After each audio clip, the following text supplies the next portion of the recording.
We're back.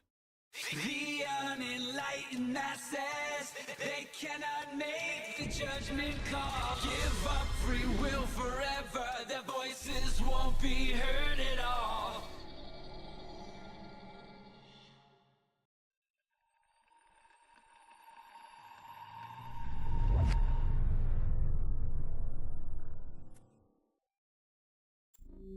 We're playing F.E.A.R.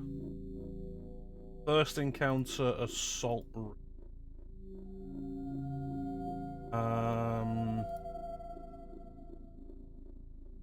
It's horror themed, and it's got spooky moments.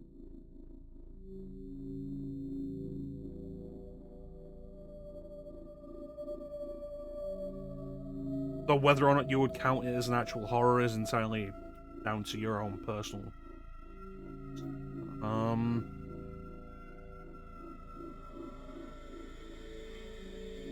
The important thing is it's a damn good game. We're playing it on Xbox via backwards compatibility. It requires the disc. Fun.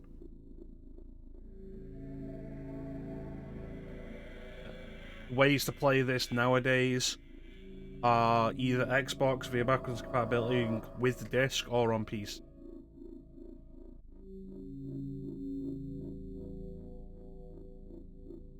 Get whether it's sold separately or whether you have to buy the F.E.A.R bundle. But you can get it on sale easily enough. I believe this is a game from 2005. So it's a very early Xbox 360 piece game. So it's one of those chunky games, if you know what I mean. Like very early HD.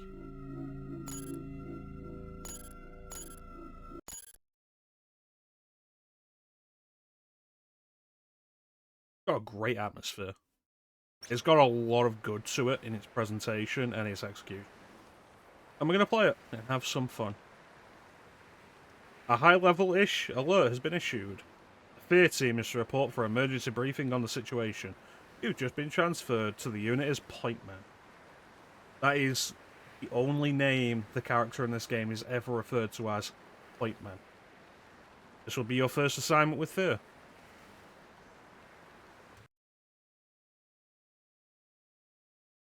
2002, the US Army formed a secret unit dedicated to combating paranormal threats to NASA. The unit was named First Encounter Assault Recon because this was just after 9/11 and everybody wanted to be edgy as.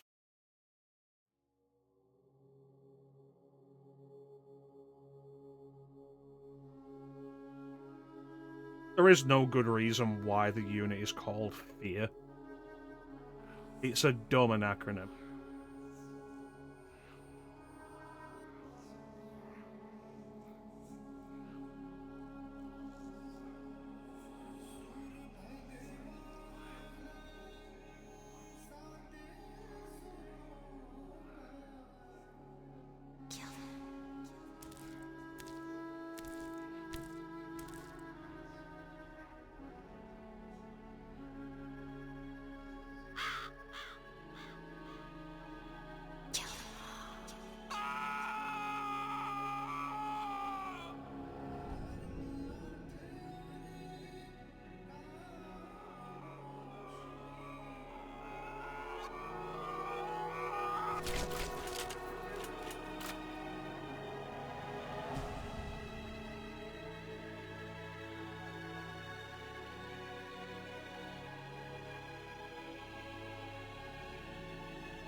Those guys might have spotted the soldiers on the camera sooner if they weren't wearing sunglasses indoors.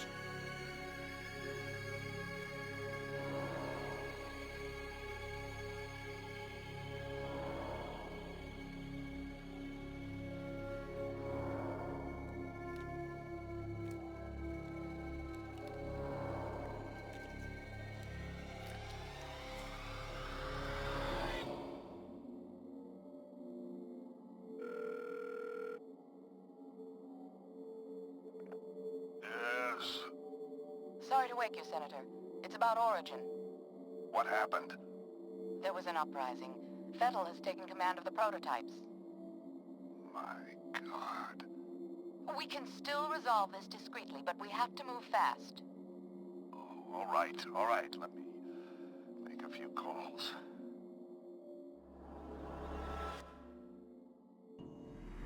What a good opening. This wacko's name is Paxton Fettel. He's the key. If we contain him, we contain the situation. Fucker's got an appetite. I think he has an agenda. It's not just recreational. He's getting something out of it. Essential vitamins and nutrients? What's his story? Property of Armicam Technology Corporation. They're working on a military contract to develop an army of clones that respond to a psychic commander. Top secret, of course. Fettel is one of the commanders. You gotta be fucking kidding me. This is why nobody takes us seriously. Military clones? A full battalion of them. Highly trained and heavily armed. A battalion? What are we supposed to do against 1,000 super soldiers? Like I said, we put Fettel down and it's over. Fortunately, the whole point of the program is to give commanders first-hand knowledge of the battlefield without putting them in danger. That means we should be able to corner the bastard without having to wade through all those soldiers. How do we find him? Armicam implanted a transmitter in his head. Should lead us right to him. That's awfully convenient. Assuming it does what it's supposed to. What about you, buddy? Ready to go to work? You're putting him in the field? Are you crazy? He just transferred in a week ago. You've seen his training results. His reflexes are totally off the charts. I think he can handle himself. Whatever, man. It's your call. Goddamn right it is. Don't worry. You'll be fine. Let's roll. What's the first name you remember?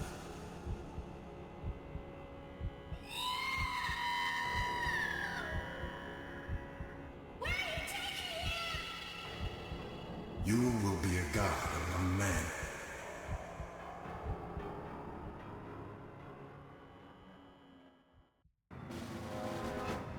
We've tracked Fettel to an abandoned building just up ahead. No sign of enemy activity on the satellite, but don't take any chances. Jankowski, you in position? Just say the word. All right, move it out. Unfortunately, this is a game without subtitles. I checked multiple times. Nope. None.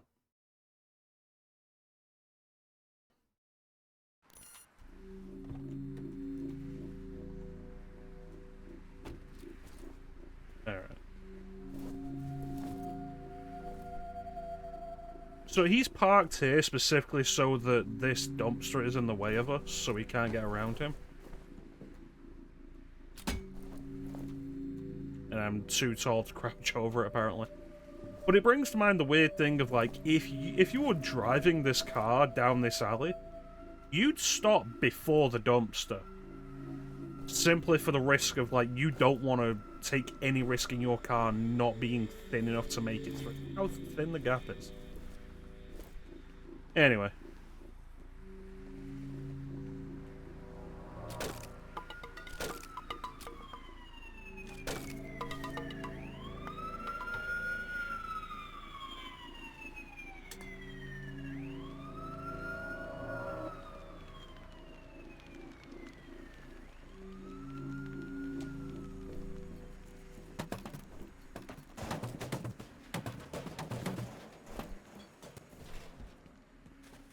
A lot of blood on that trash can.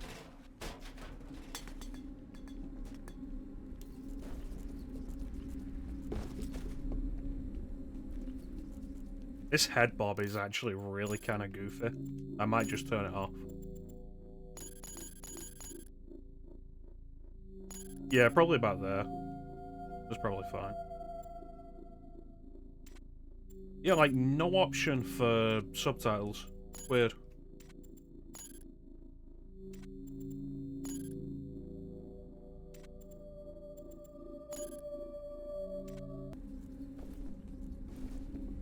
Yeah, that's better. Yeah. Hey, bro. What took you so long? Try to find a way around. So it's a horror-themed FPS from, like, 2005. Early HD era, so we're still mostly operating off... Permanently increase your health by a small amount. We've not even got to combat yet. So we're still operating off, like, mostly standard definition designs. And this would have, like, in 2005, it would have been designed to work on SD displays. PC game, first and foremost.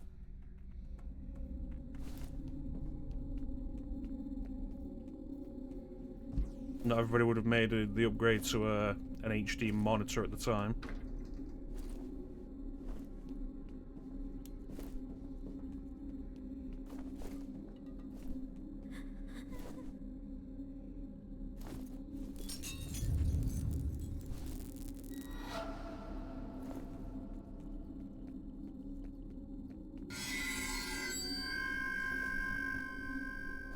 Why did you bring me here? Why'd you bring me back? There's something about a game that makes you very capable and totally in control of the situation that presents itself as a horror. I think it's super interesting as an idea.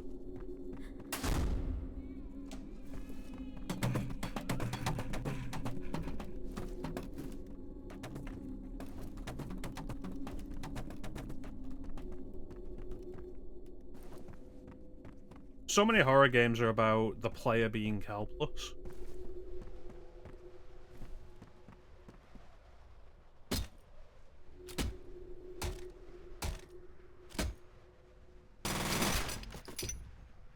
This burst only.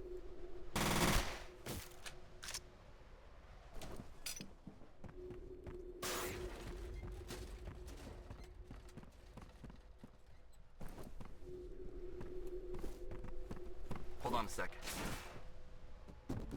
Come on. You ready? Thank you, Jankowski.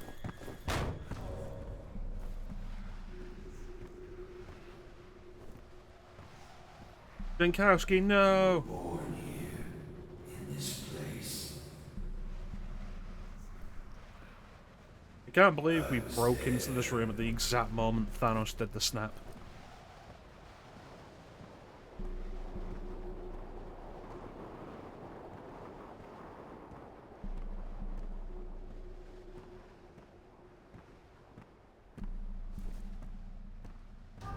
Jin, we need you up here.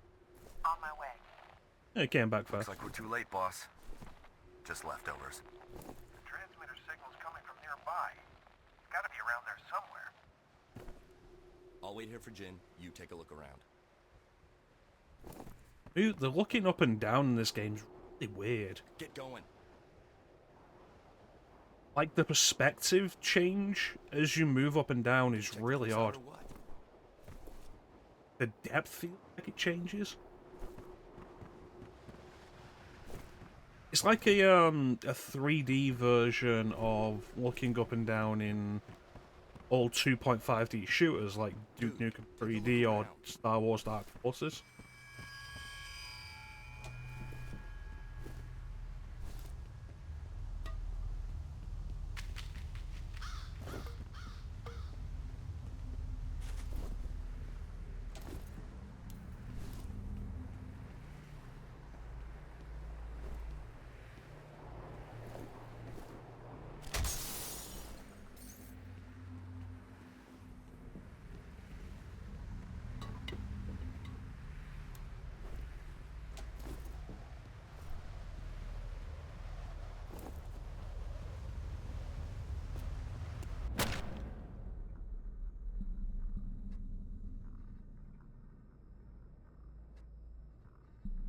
The dead man's name was Charles Haberger.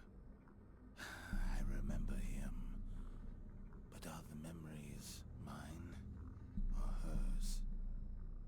It makes no difference. He deserved to die. They all deserve to die.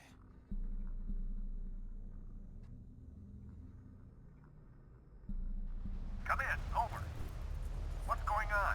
I've lost settled signal.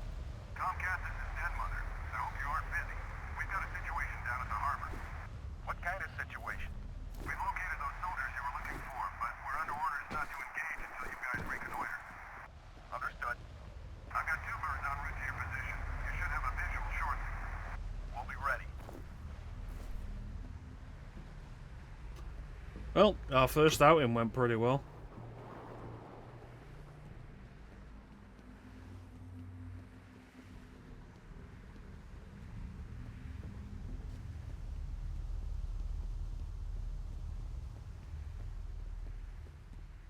What do you think of the new point, man? Hey, back already? See anything? You guys about done up there? Our day's just getting started. You boys run along. I'll be busy here for a while.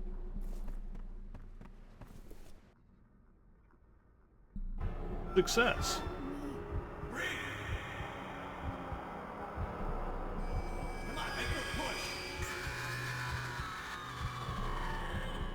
I've tried to forget. I've tried so hard to forget.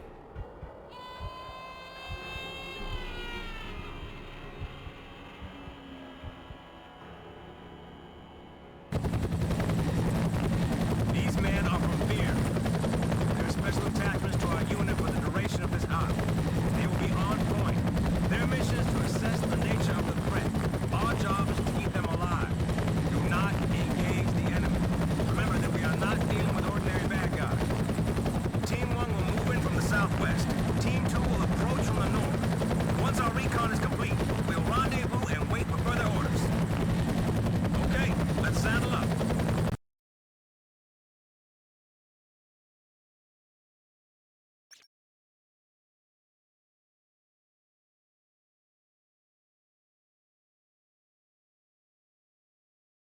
I don't think I've ever heard such aggressively loud helicopters in your game before.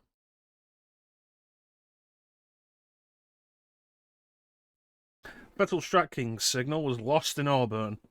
Body of an unidentified male was discovered there. Hannibal 3 spy satellite shows replica force at the South River wastewater treatment plant. Mission.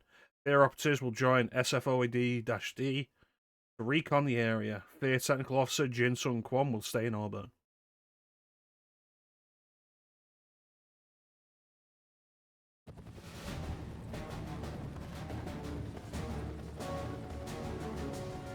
You have to respect a game from this time period that's doing like all of this in engine.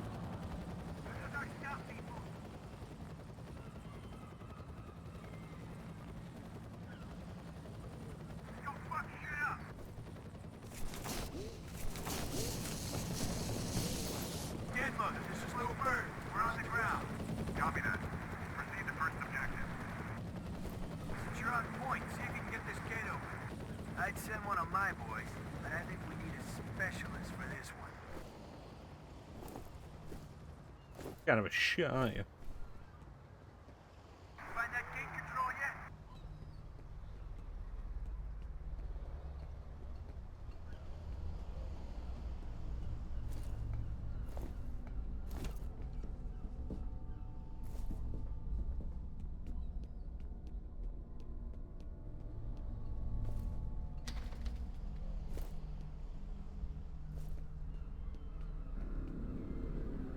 Hmm.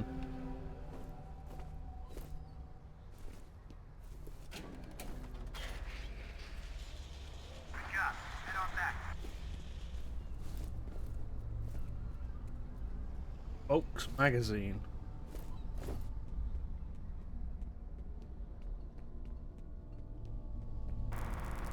What the hell is that?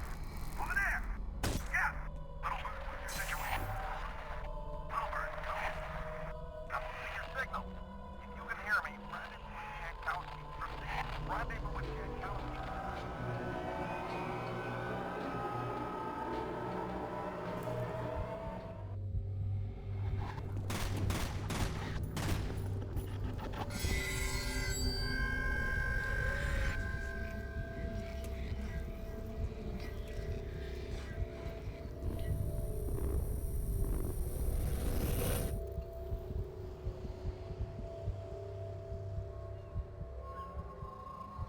Well, they did not do well. They're now skeletons.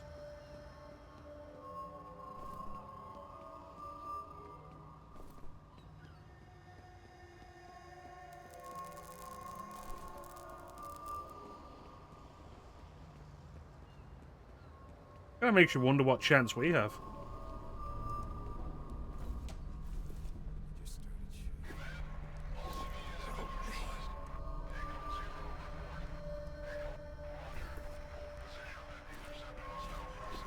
One thing that's really worth noting about this game is what was considered a revolutionary enemy AI.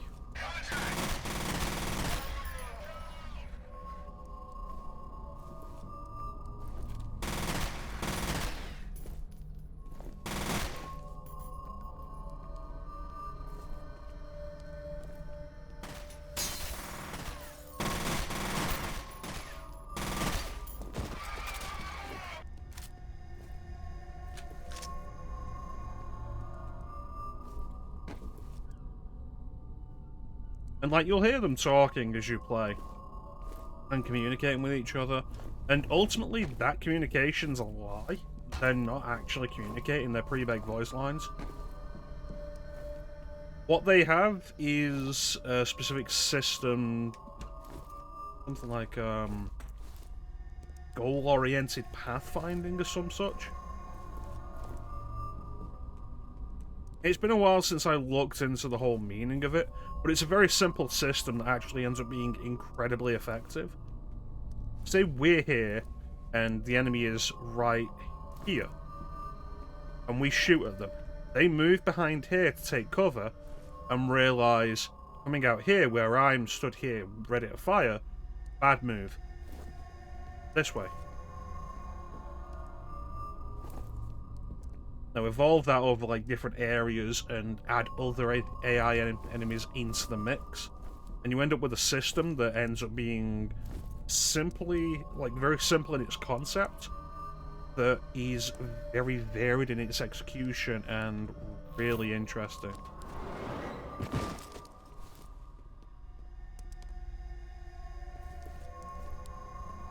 It makes for a hell of an experience.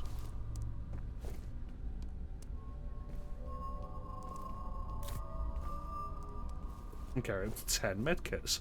That's a lot. FPS game? That's a lot.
Not super fun the way this feels.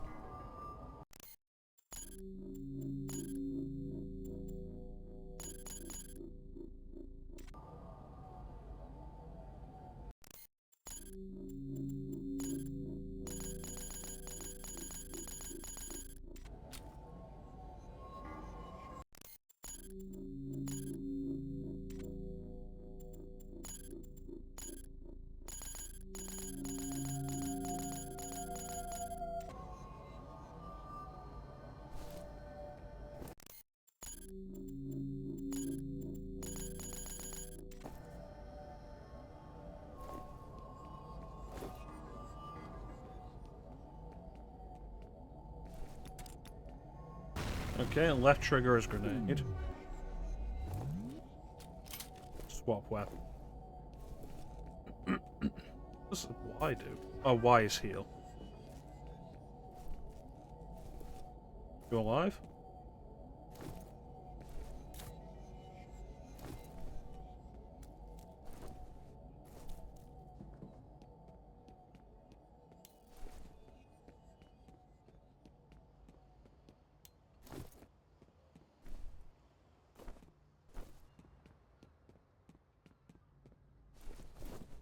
Get used to these controls.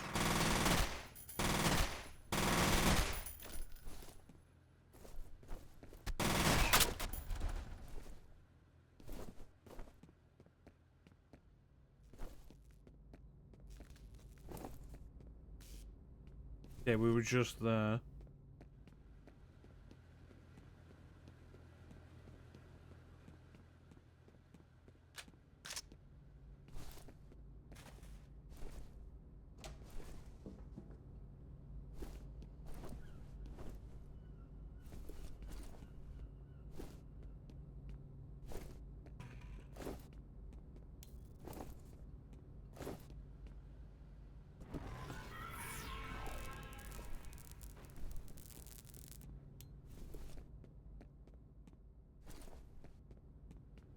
I saw something.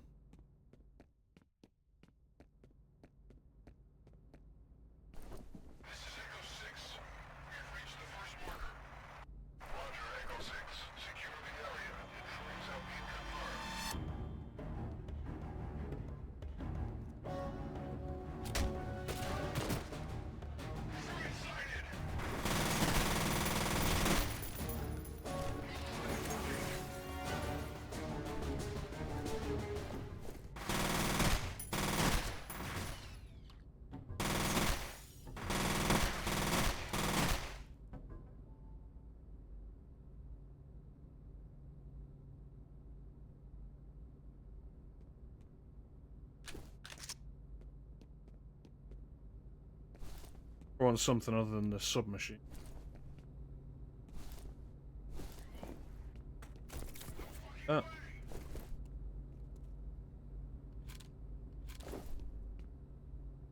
Detonate on impact.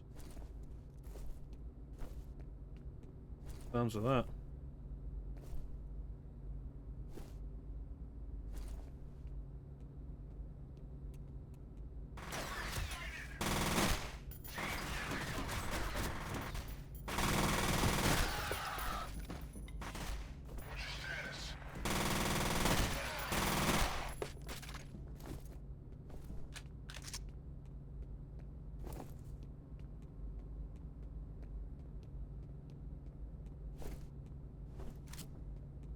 I wonder if I could have shot that down.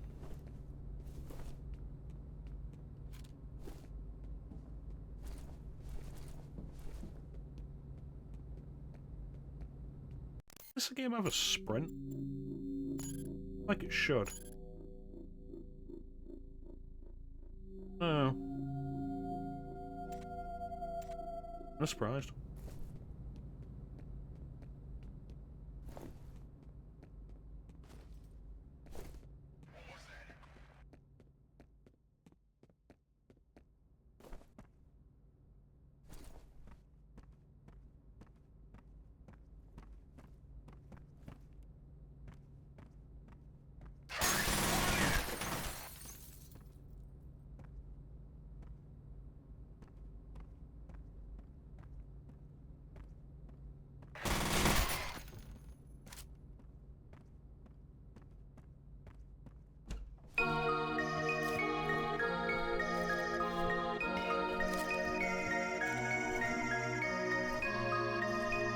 Dual wield.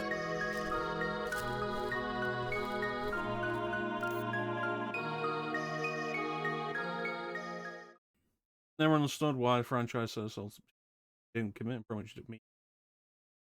It's definitely a weird idea. And it's like, oh yeah, no, this is definitely a horror game with some really strong horror atmosphere and moments. But then it's also very clearly strongly influenced by John Woo movies.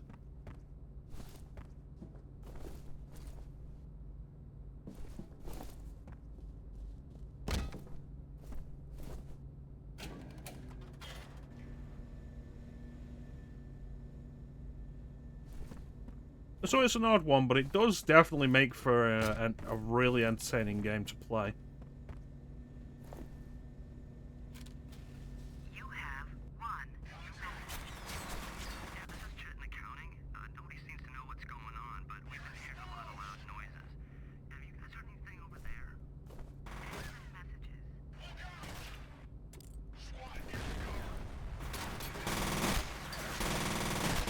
There's also no subtitles.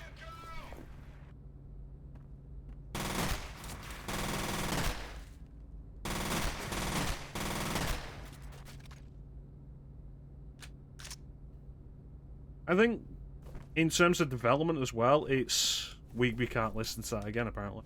In terms of development as well, it's really kind of curious that this also came out very close to another Monolith first-person horror-focused series, Condemned. I think it was this in 2005, then Condemned in 2006.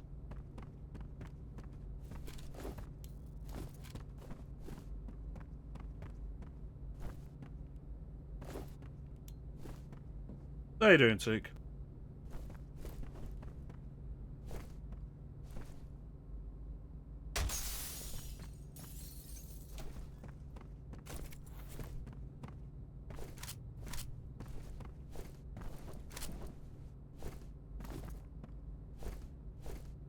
The dictionary.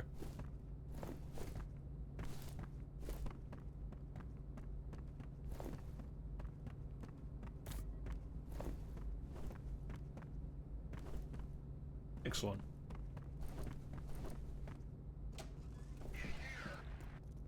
I'm surprised they're not just provided to you as a member of the press.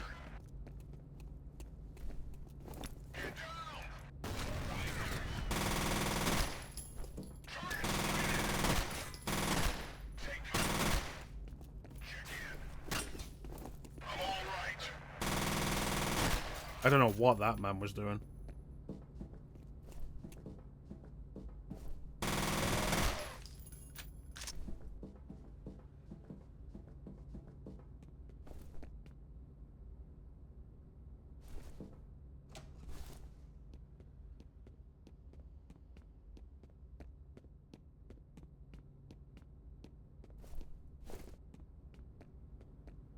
Then the real curious thing, it has been the complete lack of me.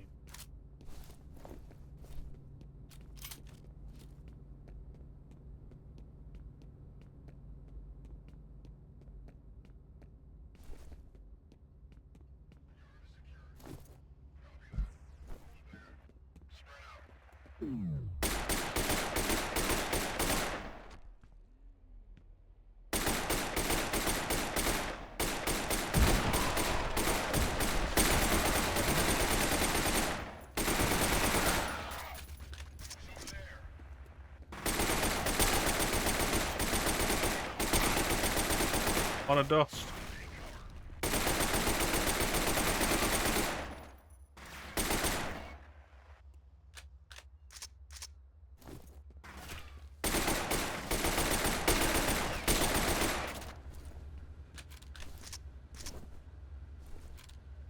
I shot this man so hard he's glitched into the wall. Well, you'll always be a big city reporter in my heart, Teague.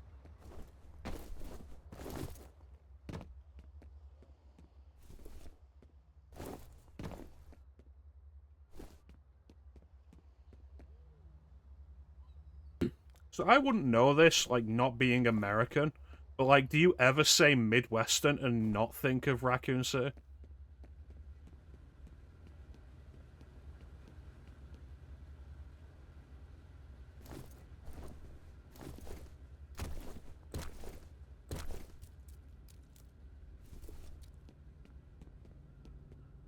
Yes.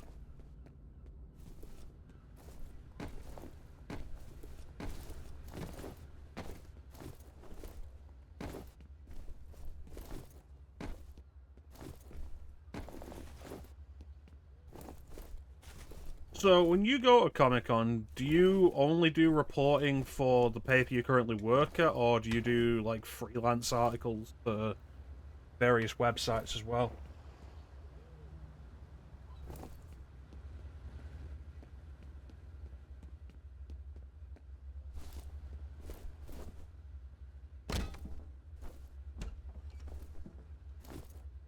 Guten Morgen.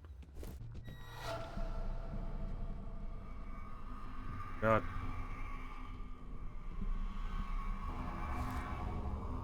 Someone there.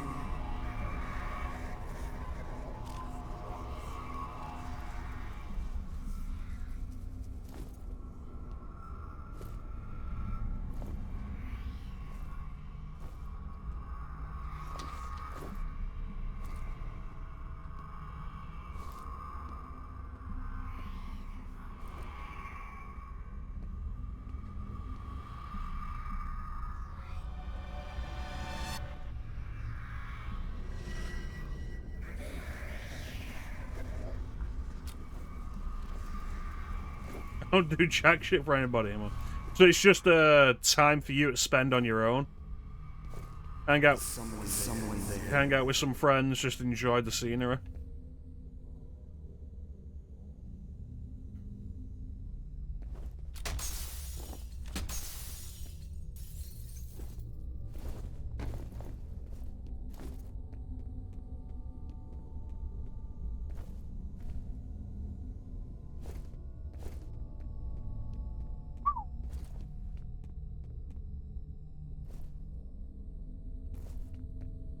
Still smoky.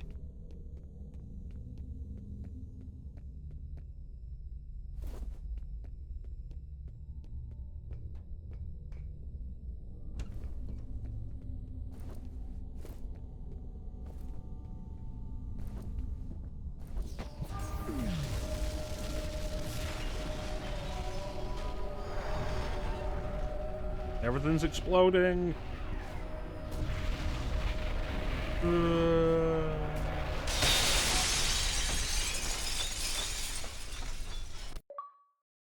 Initiation.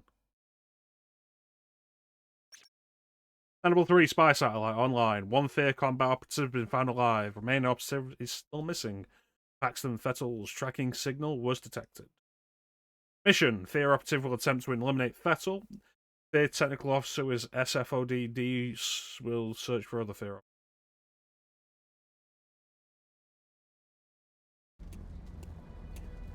He's alive. Should I call in a medevac? He doesn't appear to be injured. Although I don't know how he survived. Worry about that later. I'm reading Fettel's transmitter near that position. We've got to take that fucker out, fast. Jen, keep looking for Jankowski. I'm still reading his life signs. You can't send him in alone, that's crazy. He can take care of himself. Now move! Be careful in there. I feel like we have to worry a little more than, like, be careful. You know how many skeletons I found in that place? Better get going. Like, literal skeletons?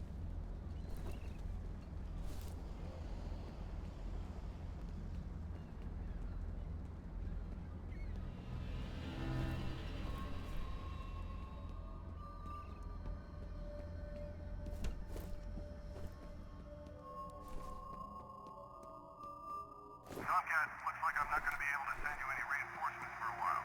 My helos just got diverted to Armacam headquarters. Something big is going on. No shit. My people are right in the middle of it.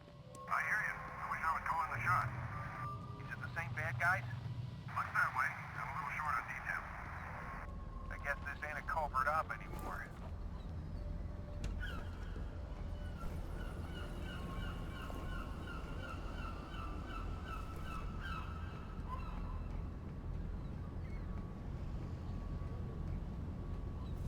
But yeah, like, I feel like we've got to give respect to this game for its commitment to the horror aesthetic. Because it does it pretty well, even while it is primarily a shoot, shoot, bang, bang. And a really good one. You have one new message. Mike, what the hell's going on over there? It sounded like an explosion. I can't get through to anybody. Call me back. End of messages.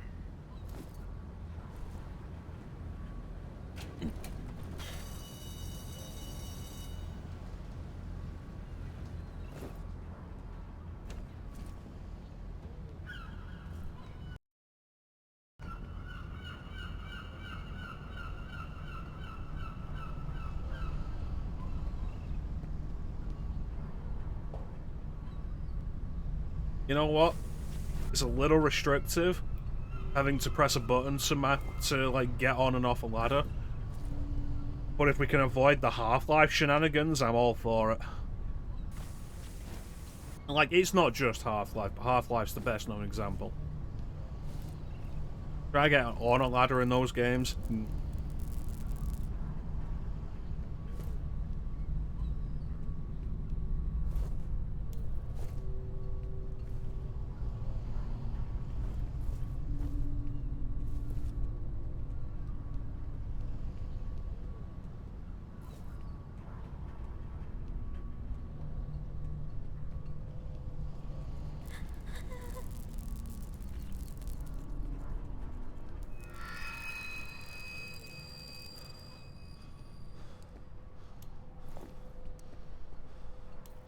So you're in a horror scenario.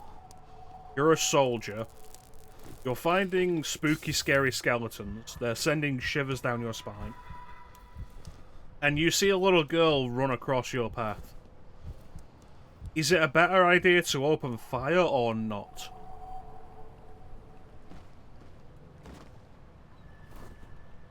Because in this horror situation, as in many horror situations, little girl is probably the cause.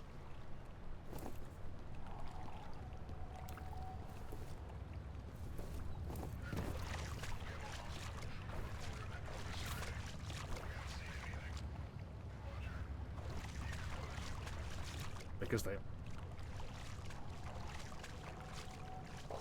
But it's like, will that make your death more or less painful?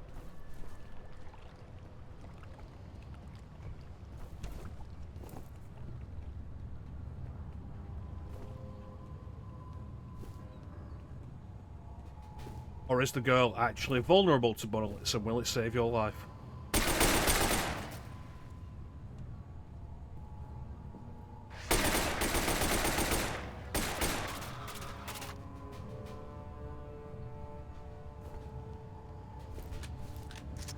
Wearing headphones in games like this is... It means when some genius opens a door to my right, I can hear the door open.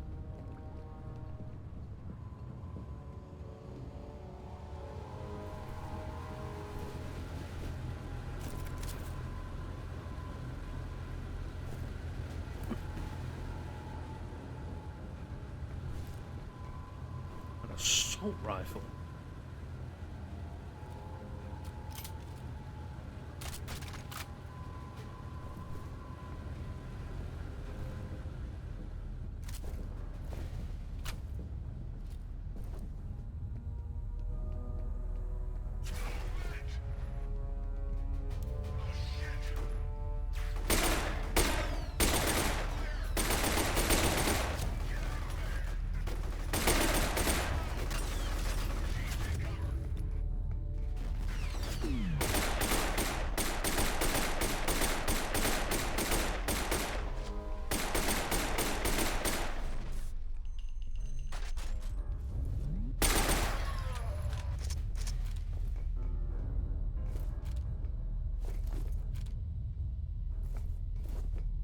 Visual effects on this game are great.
Yeah. Secrets. Secrets with tangible benefits.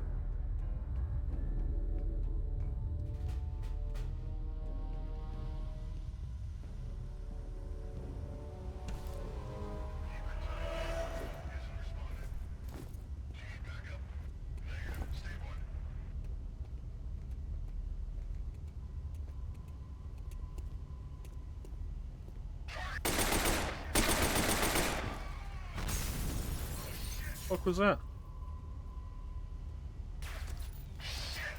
You morons do.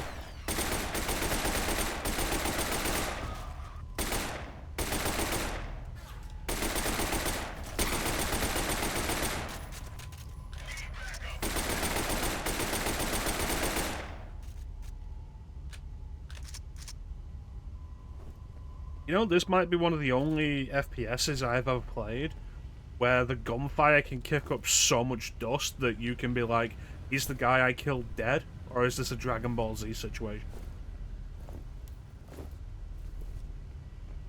And I think it's actually kind of cool.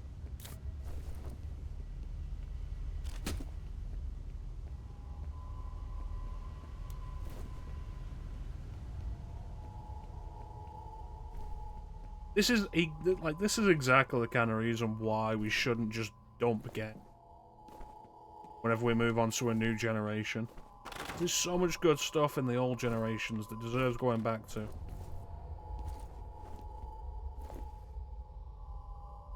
Fucking weird looking mouse.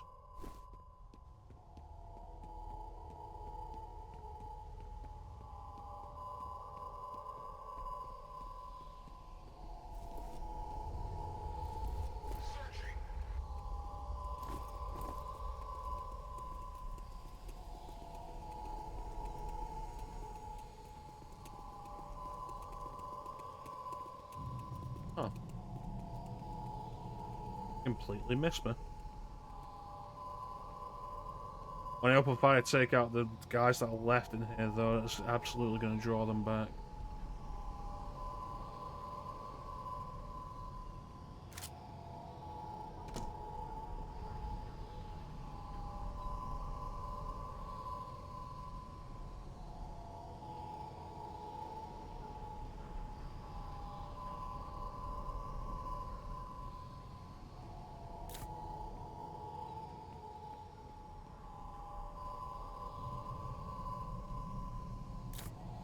Right next to it, I didn't even notice that first.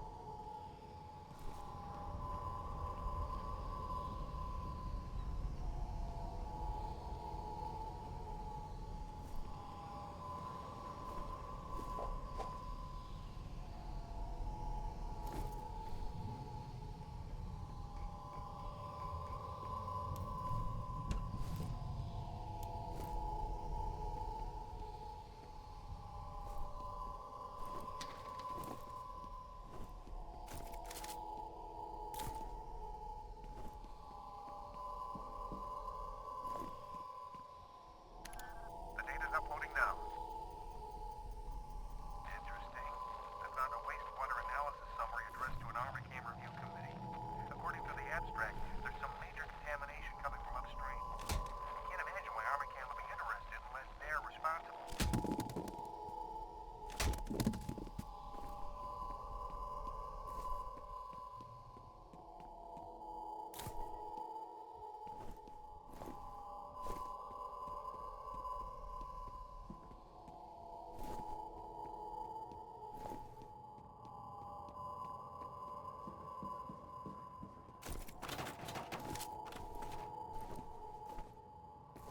Seem to have stumbled into a dead end. Oh no.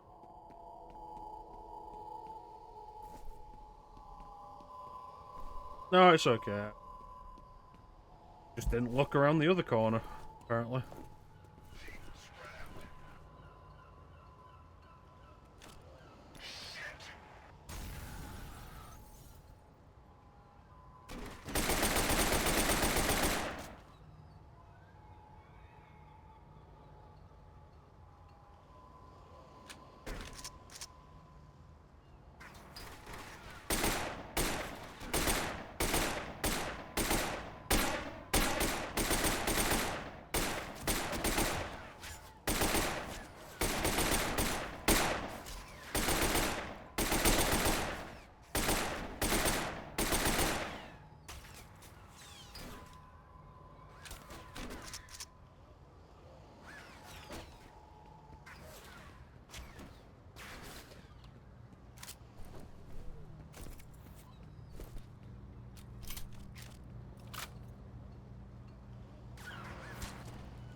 Oh, what? Pretty satisfying.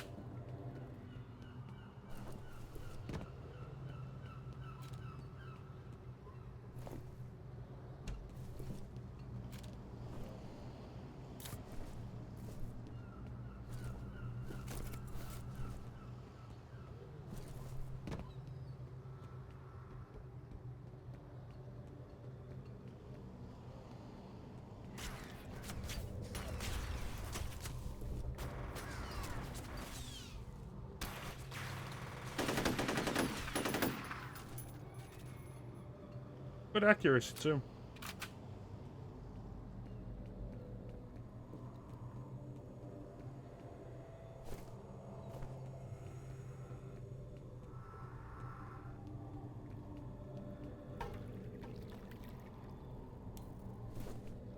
I'm going swimming. Yes. Expect that.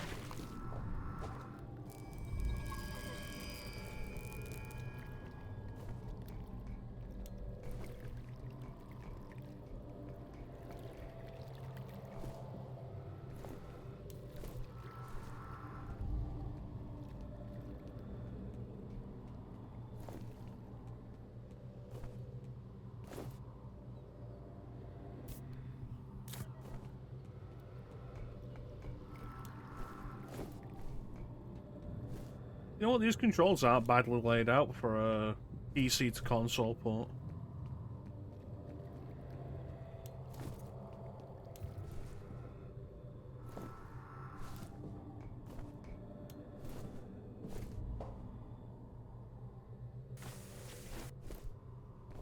Weird how it feels like there's a little frame rate stutter on the ladders though.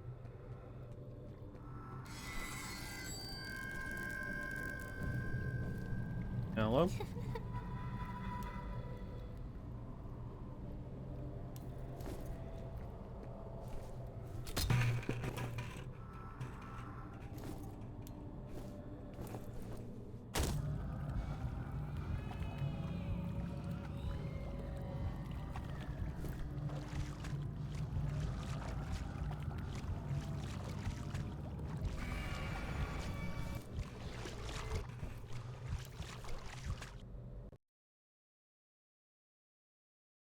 Oh.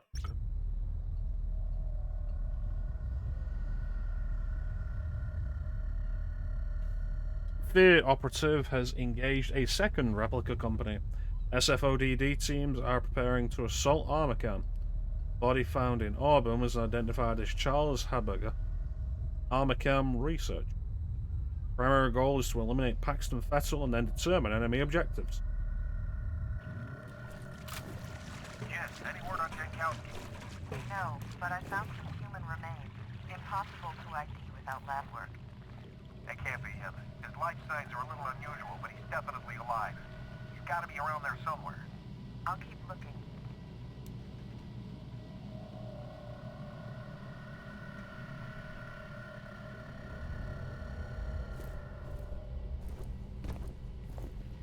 This is the way forward, then what's the ladder?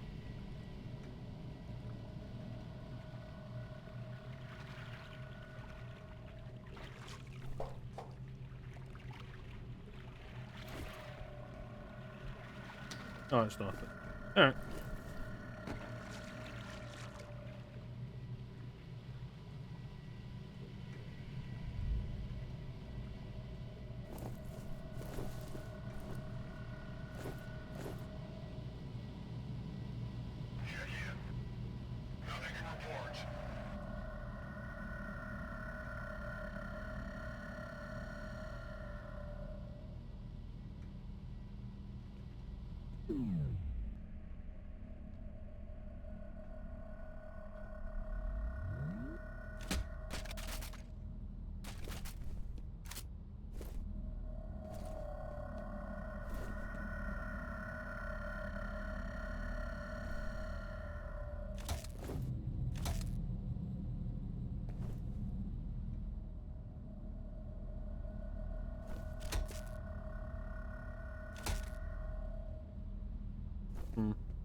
She's afraid of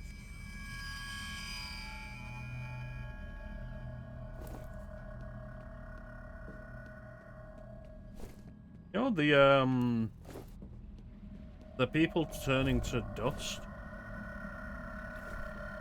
effect is pretty cool.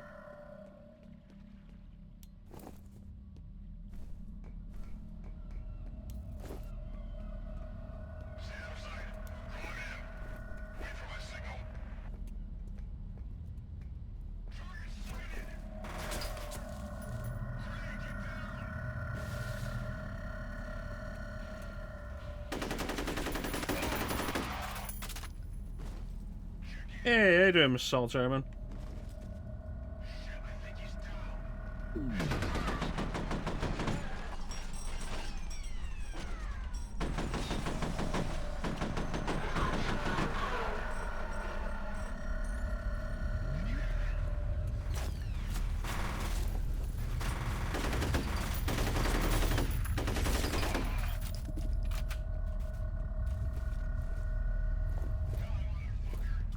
Not doing too bad.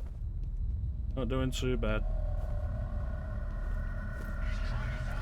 I'm really not.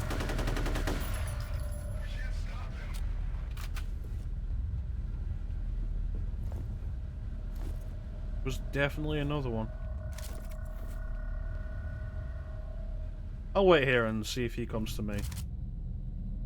You have one new message. Hey man, I heard something crazy's happening over there. You alright? Let me know. We're still on for Friday, right? Call me back, bro. I hope you're alright. End of messages. No, they haven't managed to get me yet. Look at how many medkits I've got.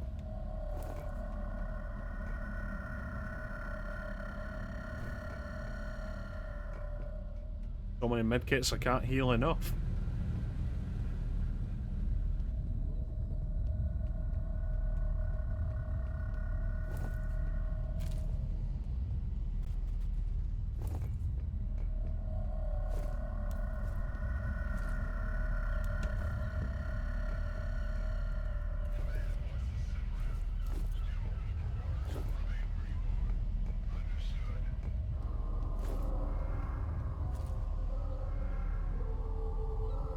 Definitely like the use of shadows in this game.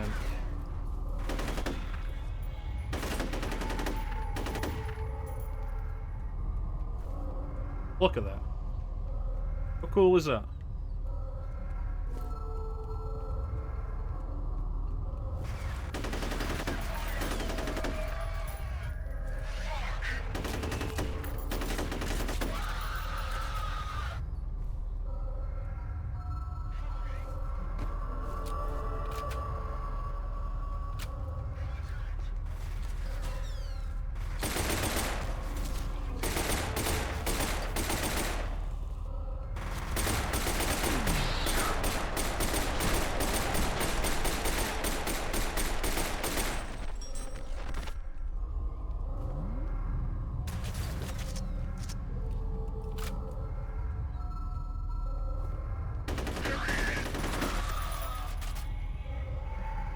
Quite a few of them around here.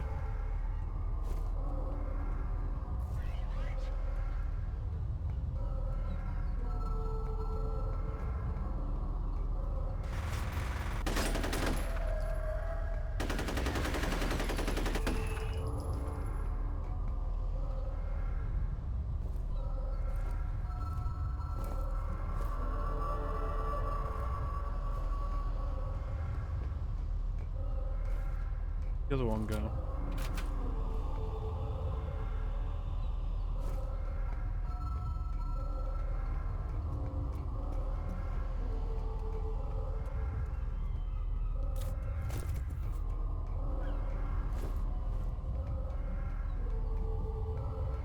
There you go. I knew you'd catch up eventually.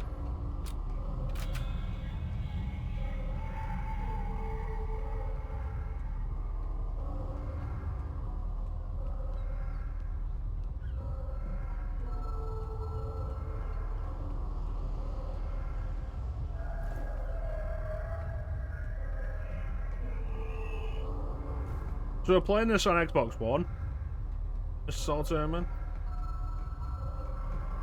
Via backwards compatibility.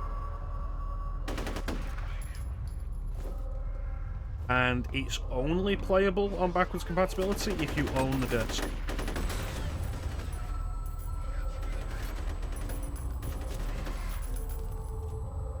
Which I'm sure would be no problem for you.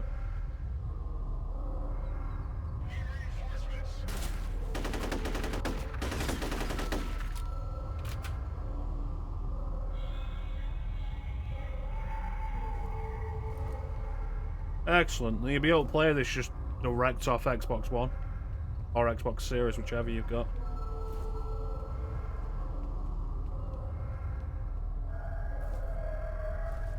I'm sorry, was that what I thought it was?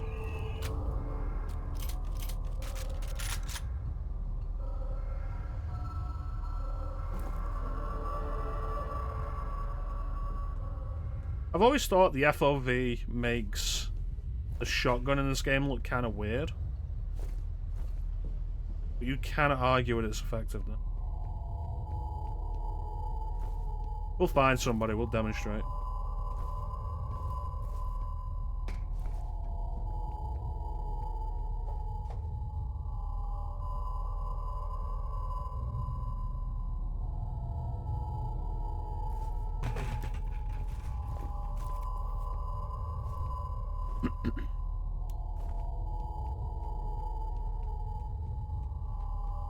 According to police, an explosion that leveled a dockside warehouse this evening was most likely the result of an industrial accident. No injuries have been reported, but emergency workers are still on the scene.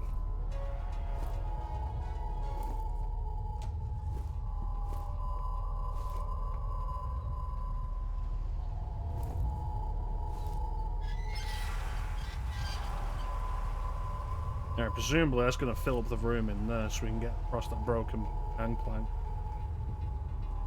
Gangway? Platform?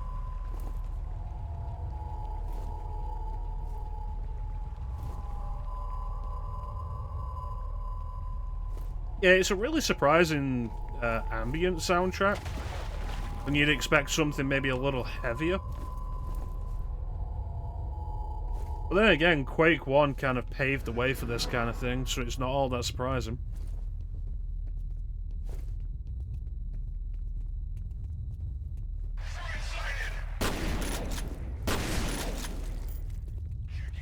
You look me in the eye and you tell me this shotgun is not glorious.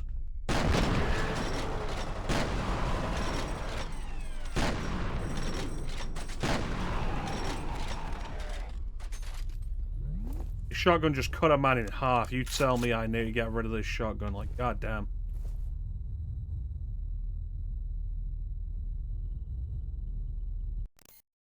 Yeah, it's a real shame what Warner Brothers did to Monolith. Yeah, Wonder Woman game would have probably been really good too.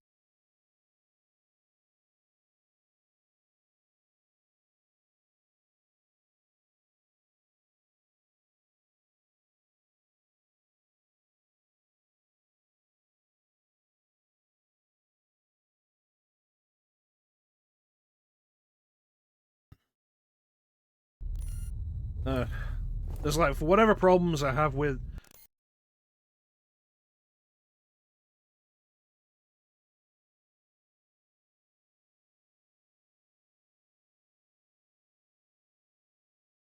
Whatever problems I might end up having with Shadow of War, both Shadow of Mordor and Shadow of War played really well, and the combat was great. Like, the Wonder Woman game would have probably been really good. And the history they had, with like all the games they'd put out over the years. I'd love to play No One Lives Forever if, you know, they could figure out how to actually release that again. Night Dive spent a long time talking about how they really want to do a remaster of No One Lives Forever. And apparently nobody knows who owns the rights, but everybody who might own the rights threatens to sue anybody else who might do anything with it.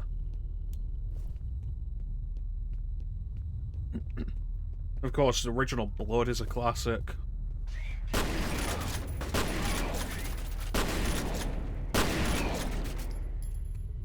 Thing's beautiful.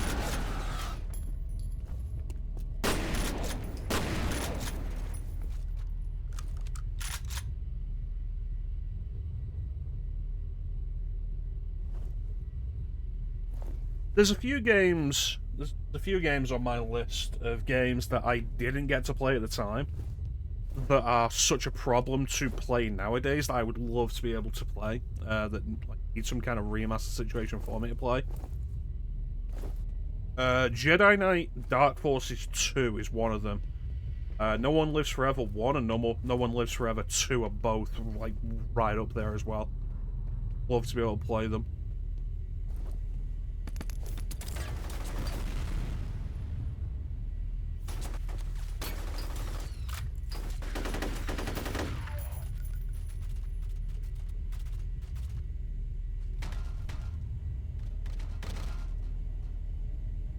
That was beautiful. Loved every second of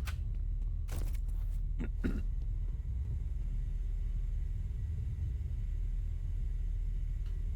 Like, I'm always going to have hope on the PS3. I remember I first played this on PS3, and I didn't enjoy it. Oh, shit.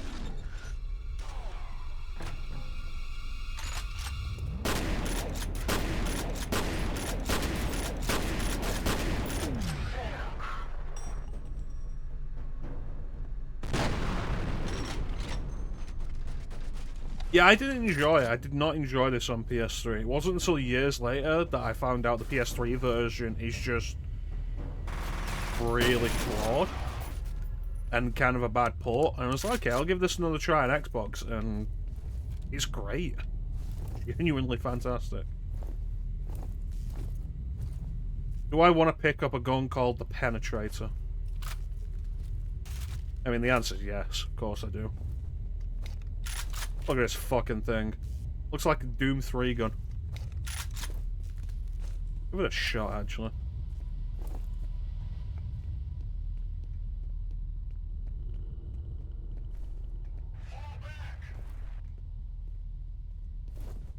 Don't fall back. I want to try this out. These fuckers are pulling out. Seeing a substantial mobilization on the satellite.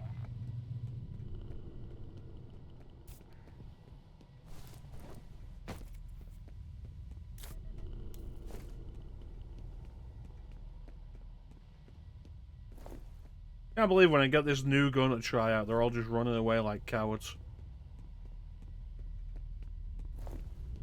You just know that with how long it's going to take for me to actually get a good shot with this gun, that it'll end up being garbage.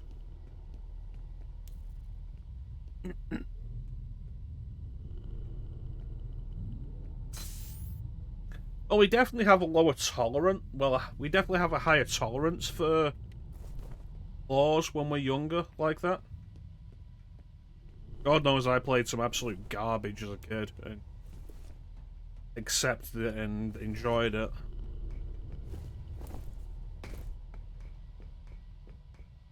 But then, like, I also played Bayonetta on PS3 and I enjoyed it there.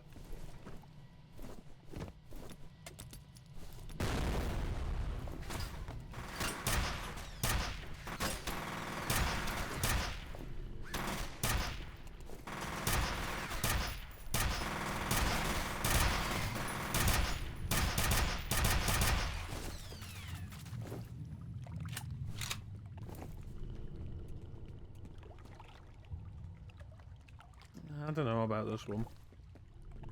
Like, it's cool. I don't know. Oh, shotgun. Yeah, F.E.A.R 2 is definitely better on PS3 than F.E.A.R 1 was. But F.E.A.R 2 is also a game very clearly made for consoles. There's a difference in design there. I think you can feel. Yeah, I played Bayonetta 1 on PS3, and it's definitely the weaker version, but I enjoyed it well enough at the time.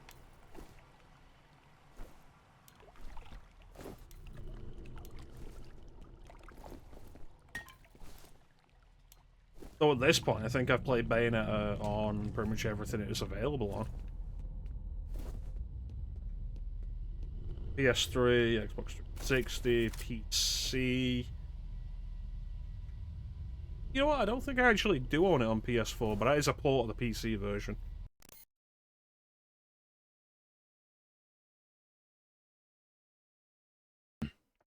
Well, F.E.A.R 3 is developed by a different company, and it's also a co-op game.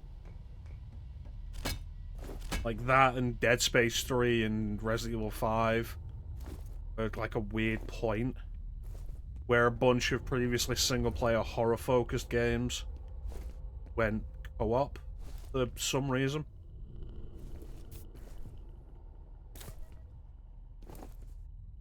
I never really played it though, so I can't tell you how good it actually is.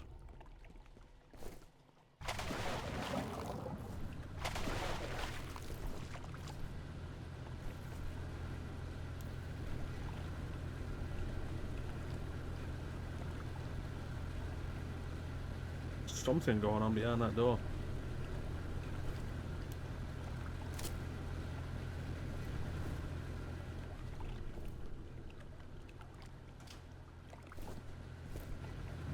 Oh, a ladder.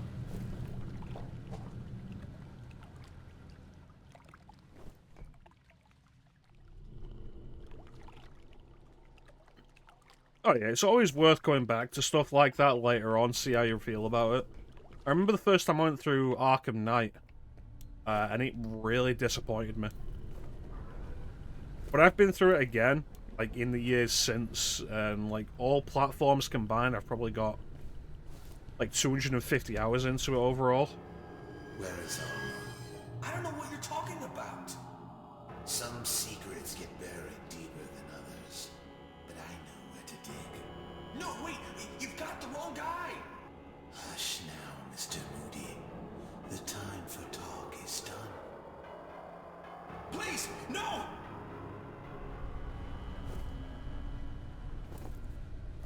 And like, I really enjoy Arkham Knight now. I feel like in a lot of cases, when you first play something that you expect to be different than it actually is, that can be the problem. And if you go back to it later, knowing what it actually is, that can really make all the difference. Like, Final Fantasy 13, when I first played that, didn't really enjoy it. I went back to it for the stream, because I wanted to give it another chance because I'd done Arkham Knight again, and enjoyed it a lot more the second time. I was like, let's give some other games another chance. And I did enjoy it more, though I do absolutely still think it's quite flawed. Might as well run this upcoming ad before we start this next area. So we'll run this ad, and then we'll continue.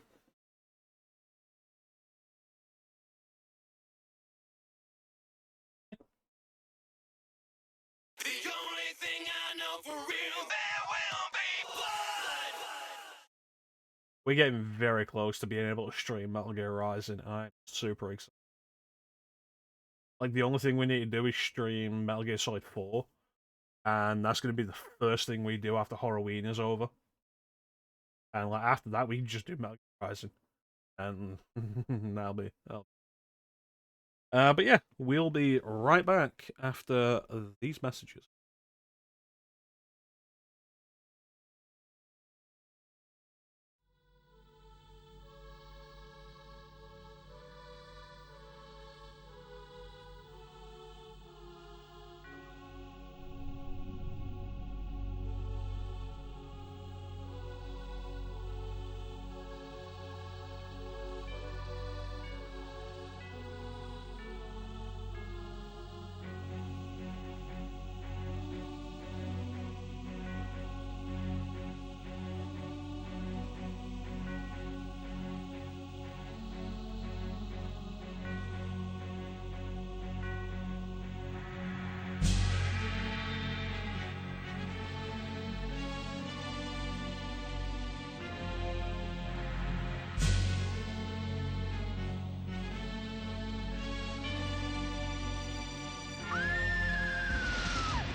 lost beyond all hope.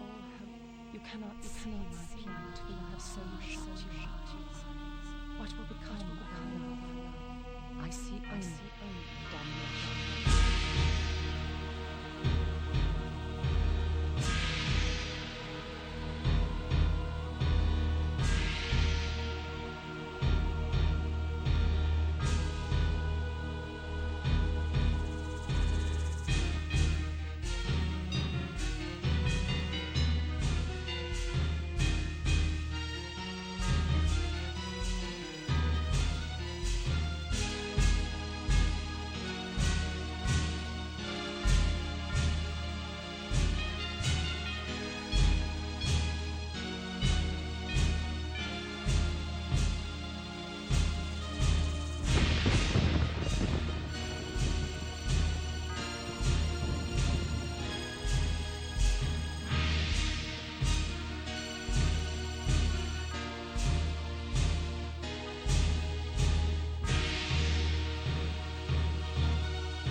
And we're back. Now you fucked up! Yes. Replica forces appear to be withdrawing from the South River wastewater treatment plant. Paxton Fetzel has not been secured. SFODD has entered Armacam headquarters. Initial resistance is lighter than expected. Primary objective remains the elimination of Paxton Fetzel.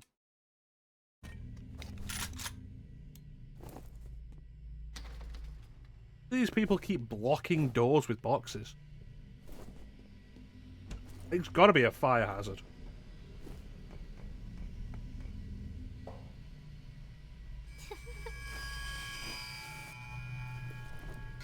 Oh, Christ.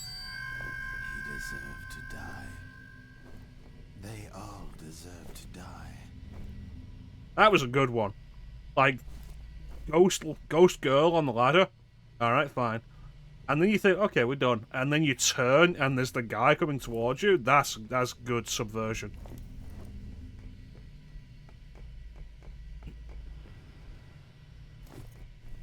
That's how you play it.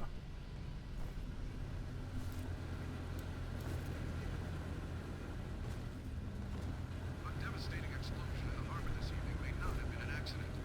We have learned that evidence of a fierce gun battle has been found by police investigators. Several bodies were recovered from the scene with bullet and shrapnel wounds. So far, no one is commenting on exactly what happened here or why. Someone got shot. I don't know what that is.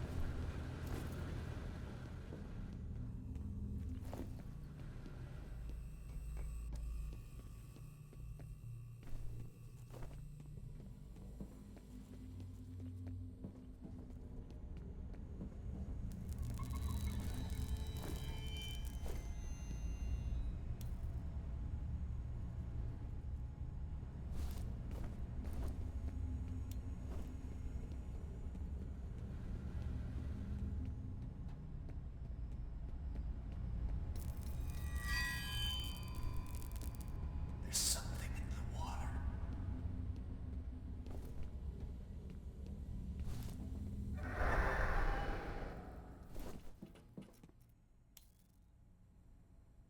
It's a bold idea. It's a...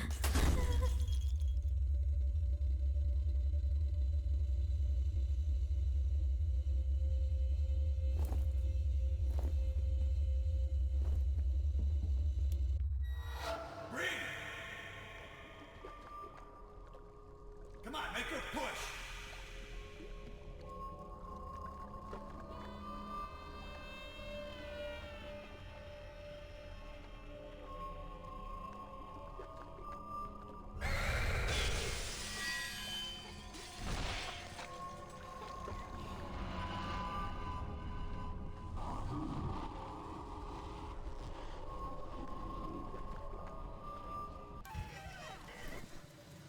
It's a bold idea to make a horror game where you are, like, super capable like this.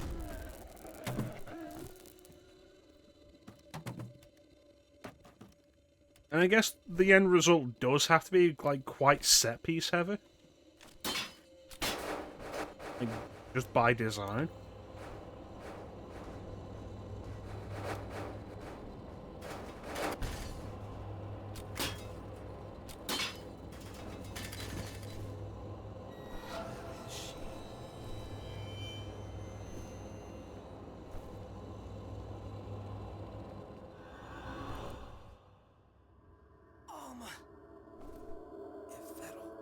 Finds her origin. What the hell are you talking about? Who's Clone? What origin? All right, buddy, get moving. Vettel's gotta be close.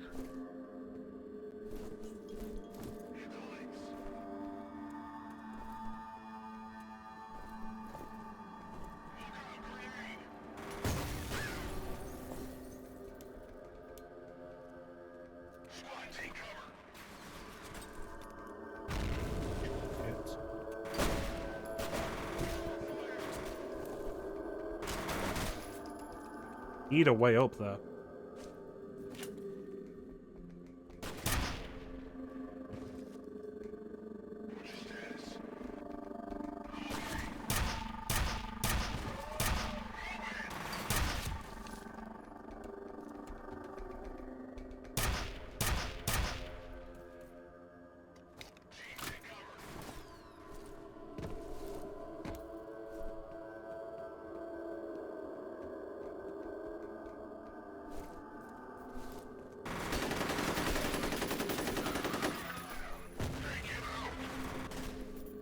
There we go.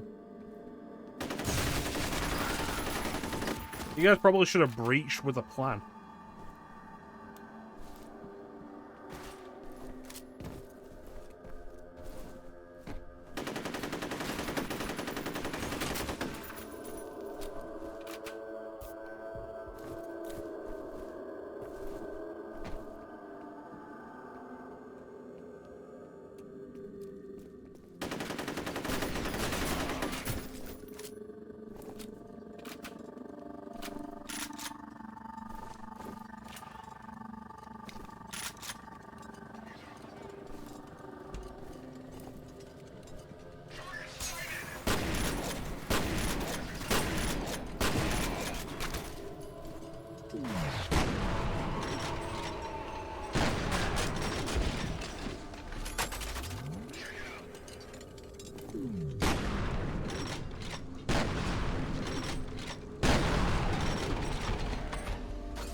You know, firing a shotgun and turning somebody into just mist, into red mist, will never not be satisfying.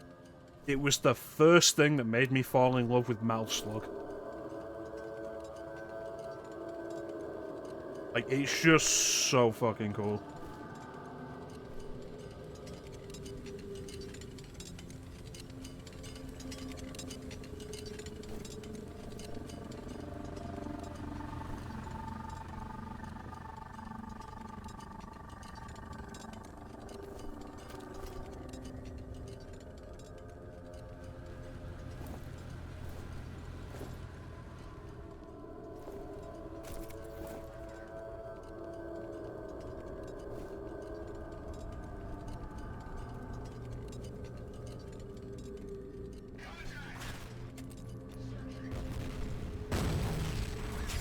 Christ, did they throw that back?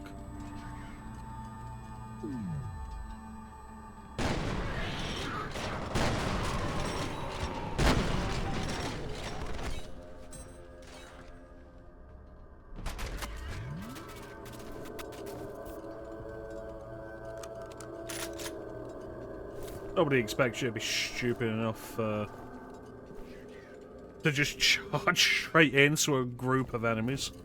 To have you outflanked and outnumbered. Which is why it works.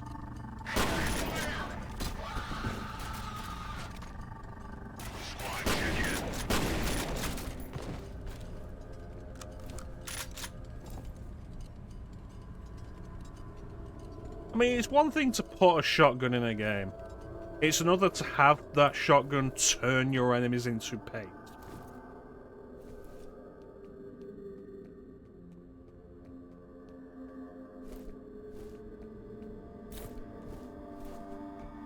And it's so good.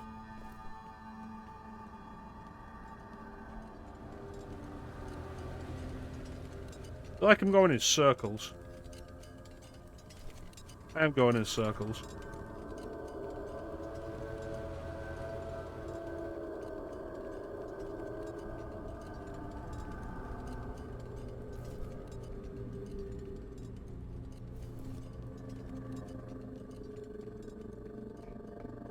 I think it's one of the best ideas a first-person shooter can have. The exaggeration of the effects of the weapons. It's like we talk about this being inspired by John Woo movies, and the big thing that John Woo movies did that was like really visually appealing was the exaggeration of the effects of the bullets and doing. It's like in this, when you open fire and hit a wall, and there's like just a bunch of sparks come out, and dust flies everywhere. Or that happens.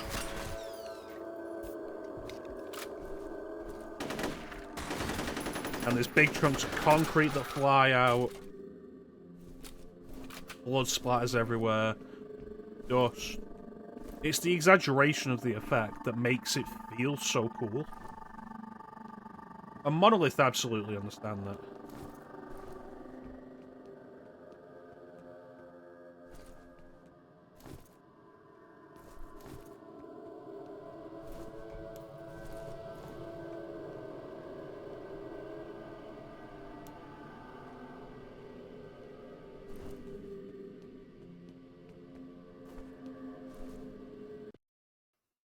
Veteran replica forces are withdrawing from South River wastewater treatment plant.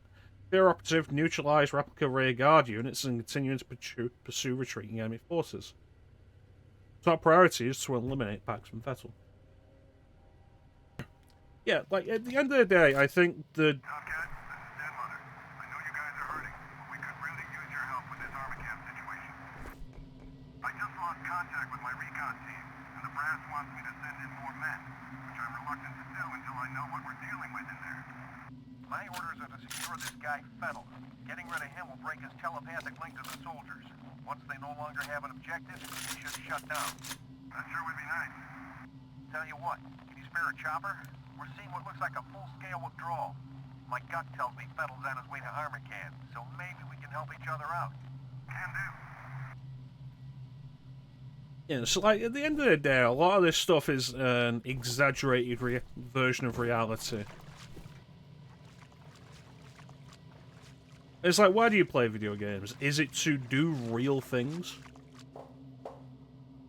Some people it is. Like, some people will only play sports games. It's like, you could go out and you could play sports yourself. Part of my appeal of video games, in a lot of ways, is doing things that you can't go out and do yourself. Things that aren't real, things that aren't going to actually happen. The exaggerated sense of reality. And, like, that's where a lot of this kind of thing appeals to me. Where I go... And that's a lot of a result for one shotgun blast to a wall for a game of this time period.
wonder what the radius on those mines is. Lost Yankowski's signal. Maybe his gear got damaged. Maybe. Fire and rescue guys are here. Once they've got the fire under control, we can check the rebels. Let them handle it. I need you on standby to head inside armor camp as soon as the site is secure. Roger.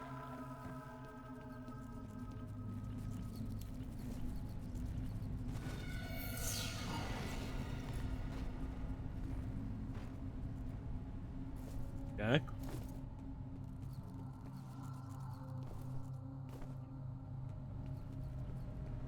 The question with that becomes, was that a hallucination or did somebody just jump into the water?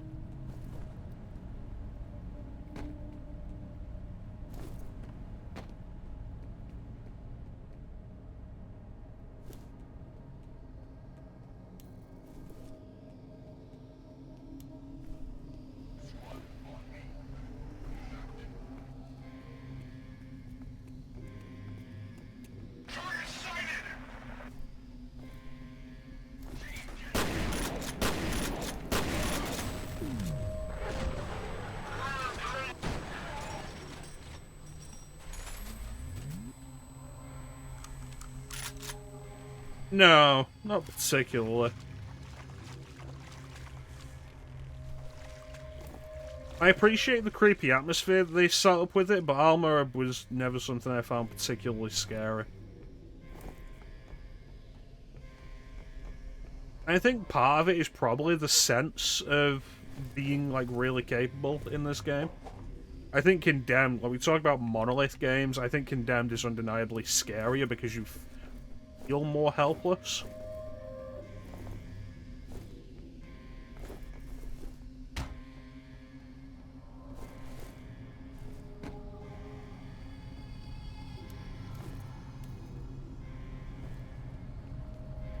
By the time this came out, like, this was 2005, I was 13 in 2005.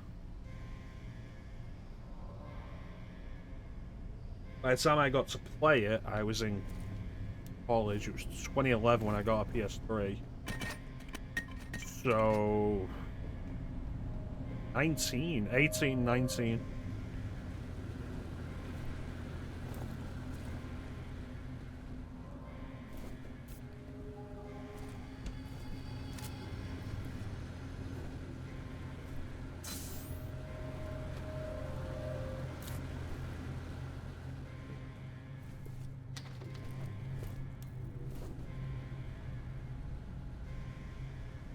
So by that point, I had a stronger grasp on what worked and didn't work for me as horror.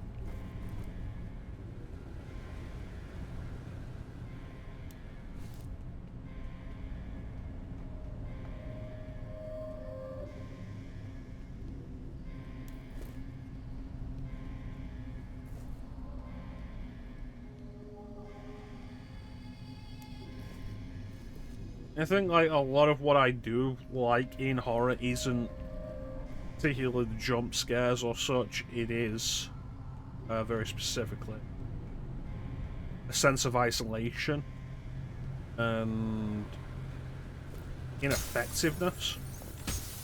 The feeling that you can't do anything about something.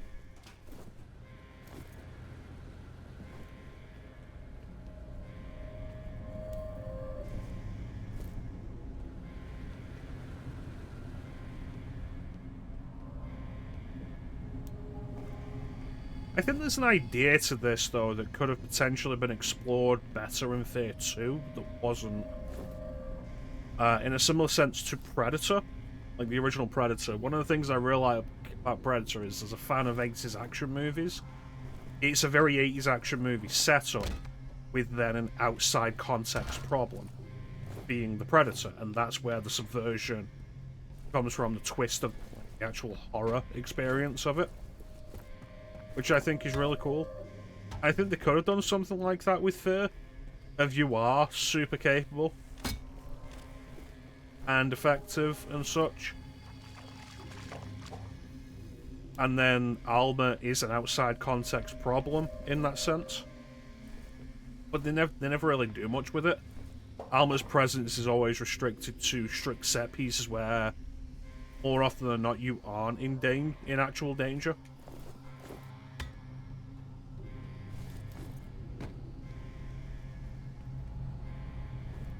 What is my progression?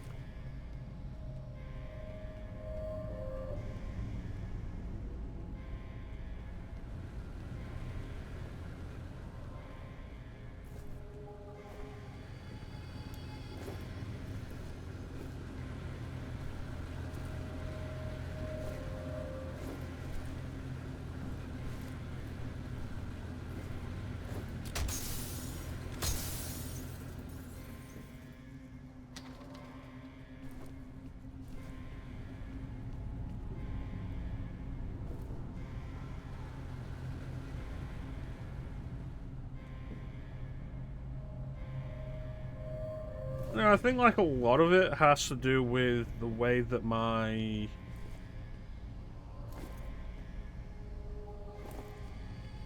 maybe a jump scare here and there.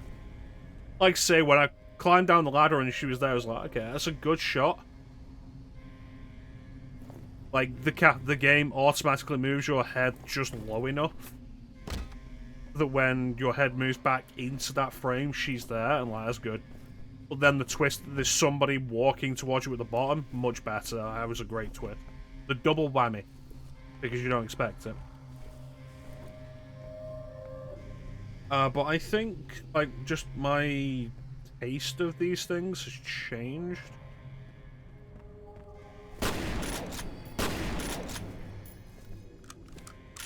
Quite a bit.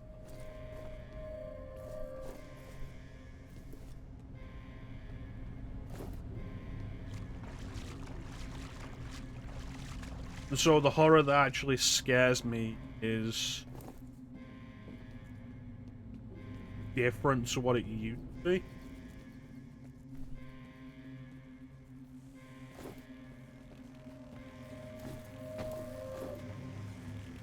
Oh, is that supposed to be Jankowski walking towards me?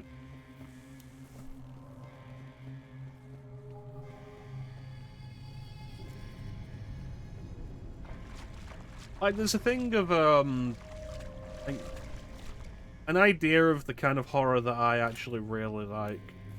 John Carpenter's The Thing is my favourite horror movie. And like, I love the practical side of it, the practical effects, they're amazing. Oh, there's another fucking ladder here. I love the practical effects of it. I think it looks great. The monsters are terrifyingly designed.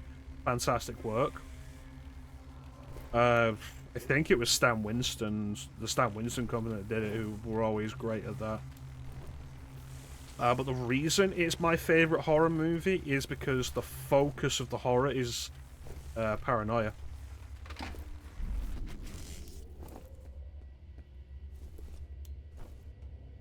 Once the main characters figure out what's going on, the thing that keeps them from working together effectively to deal with the threat is simple paranoia.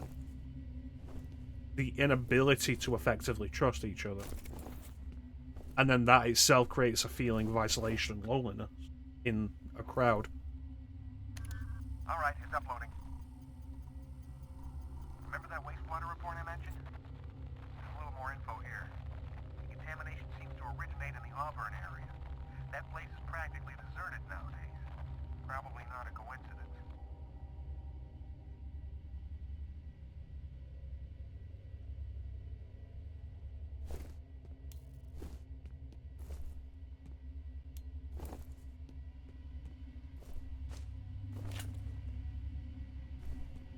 Yeah, John Carpenter's Thing's fantastic for that. It's like, it's smart people doing mostly smart things until the emotional aspect becomes too much.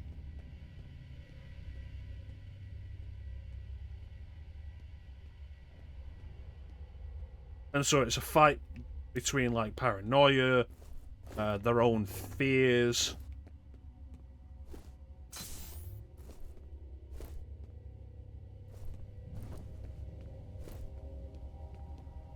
actually trying to deduce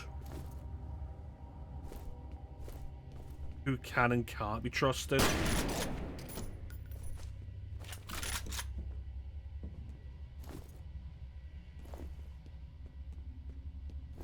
Who's infected, who isn't, blah blah blah.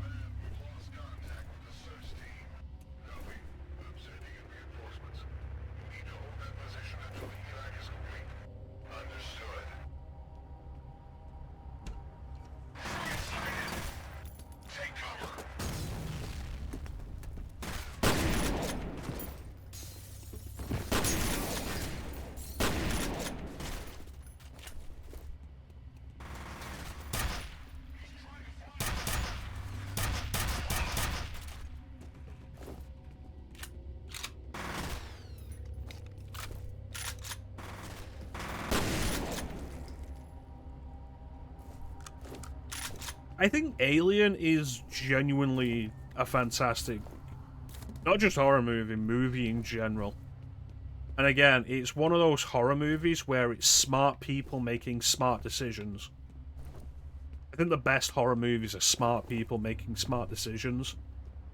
And, like, it's either bad luck, or they just had the wrong idea at the wrong time, but it wasn't a bad idea.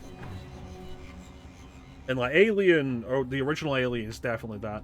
To an extent, Aliens is also that, even though it's more action than horror.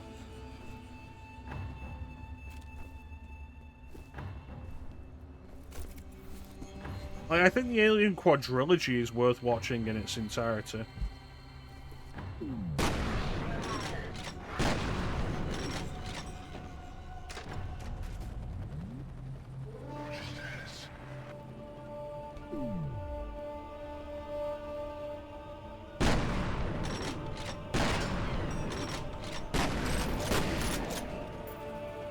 The first one's a genuinely fantastic horror movie. The second one is an absolutely wonderfully subversive twist on that. Like, we take the same idea, but we make the main characters equipped for the ordeal, but otherwise unprepared. So it changes the whole dynamic. Alien 3 goes back to an Alien 1 idea of a singular alien with a group that is unprepared to deal with it. And then Alien Resurrection is just fucking ridiculous and a lot of fun.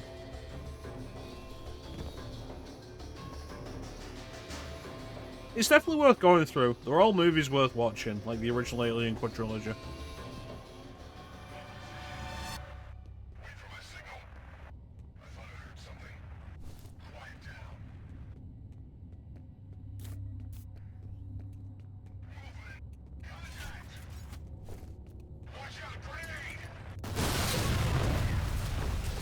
That was very effective. Oh, hello.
Alien Isolation...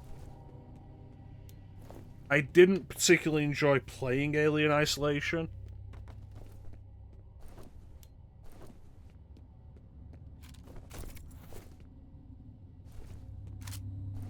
And the big reason for that was, more than anything, I felt like it was frustrating. Because the alien can and will basically kill you as soon as it spots you. and the checkpointing in it was, like, not generous. So it felt like in a lot of cases, getting through a particular area was very luck-based.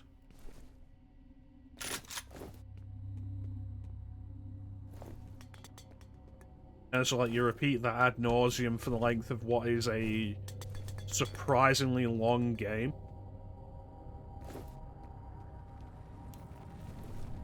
And I ended up stopping it.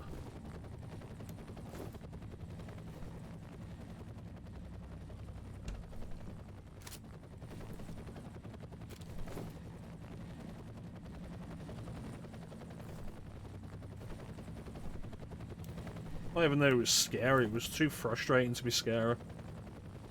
Which is a bad situation for a horror movie to be in.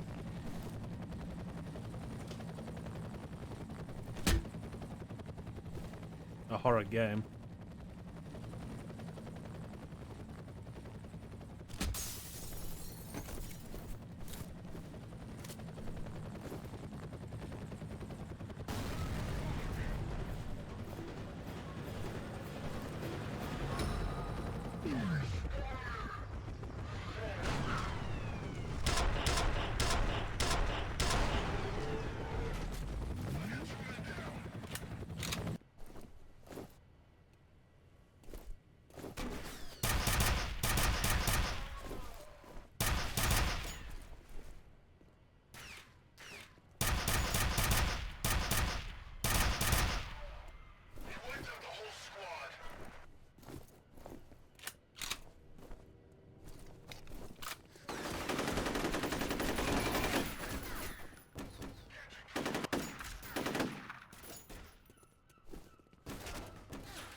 The whole setup for Alien Isolation is kind of crazy. Like, the AI got a lot of praise for being smart and unpredictable.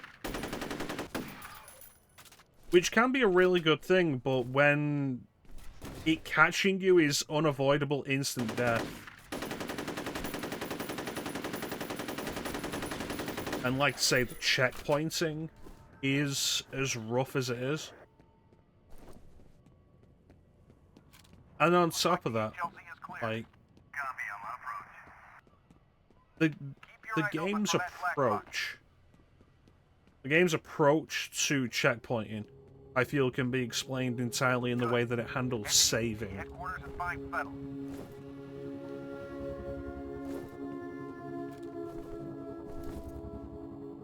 Where, like, the actual process of saving takes a good few seconds, and during those few seconds, the alien can kill you. So you've gotten to a save point, you've pressed the button to start saving, and before the game is actually saved, the alien can kill you. And then you have to go back to the last checkpoint, however long ago that was.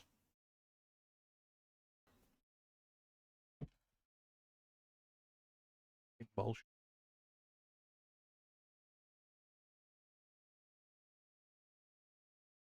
So essentially, it kind of boils down to a lot of trial and error. And in what is ostensibly a stealth game, it's like going back and playing something like the original Splinter Cell with less leeway.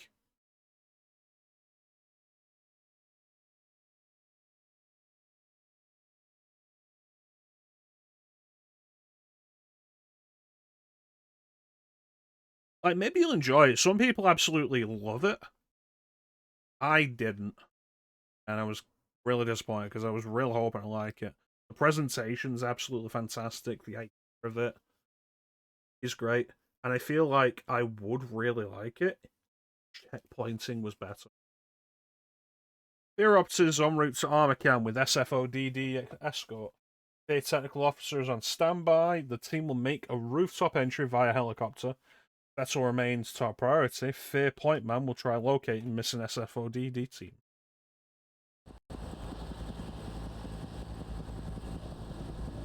Dad, Mother, what can you tell us about your recon team? We were monitoring them on the security network when we lost contact. Now the entire system is offline. Any news on the bad guys? We know they hit the main building shortly before 5 p.m. No estimate on enemy strength, but we should assume it's a sizable force. Hostages? Undetermined. There's no demand. Not as far as I know. Just 7 on final. Copy, Just 7. Do you have a visual? Roger that.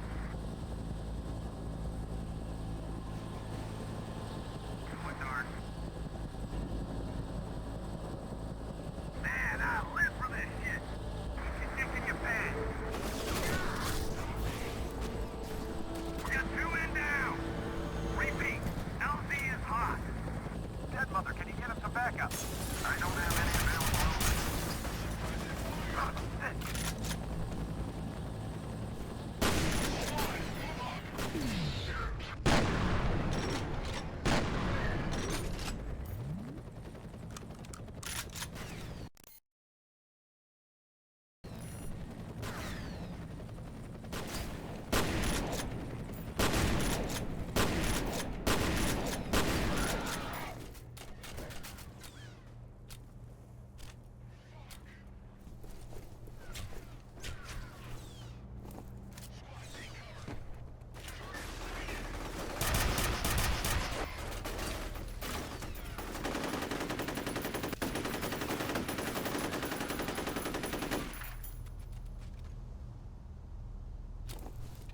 I think with Splinter Cell games, they were basically always designed for the Xbox. You are better off playing them on Xbox. Because the PS2 and GameCube releases had various cutbacks to deal with the limitations of the systems compared to the original Xbox. Still no word on Jankowski. Like he just vanished. The weird thing is that the bodies of the Delta team he was with are all accounted for. So if you have the option, like, absolutely play the Xbox versions.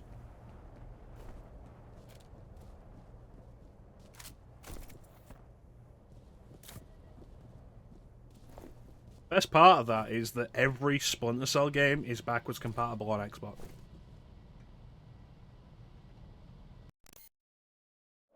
It's like, we take a real quick look here, just break out of this for a sec.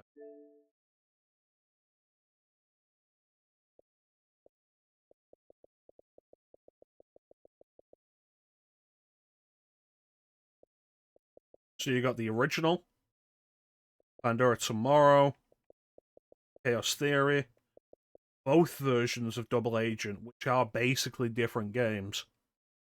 Then Conviction and Blacklist. All six numbers, 7 games available on Xbox.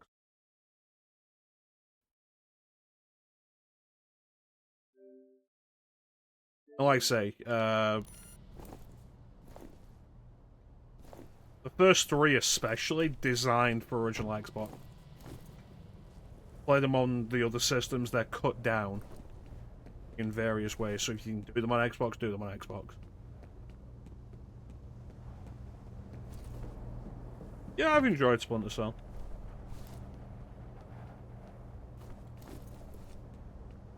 Though with original Splinter Cell and Pandora Tomorrow, there was always kind of a wall I hit with both of them, where I just kind of stopped enjoying it, so I never finished either of the first 2 Splinters.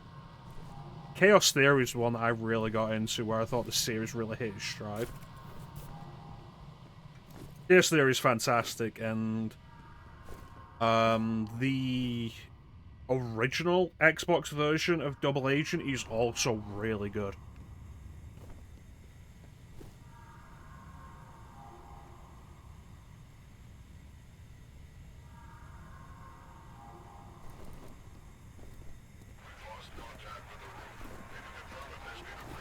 The HD version of Double Agent isn't a bad game, but it's not quite as good as the standard definition version.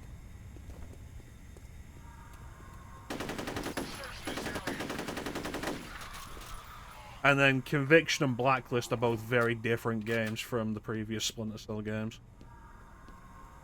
Splinter Cell Essentials isn't really worth looking into.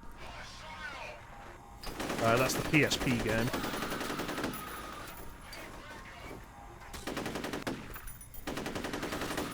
I say not really worth looking into. Chaos Theory on DS is kind of a fascination, but, like, again, not really worth playing. And Splinter Cell 3D on 3DS is Chaos Theory, but is not a good version of it.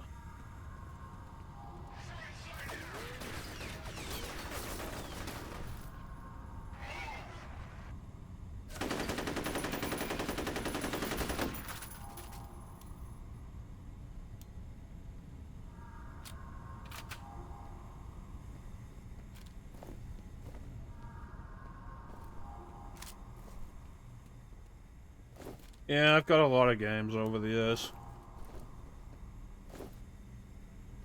I've also spent a lot of time in a lot of ways determining, like, what the best version of various games is to play.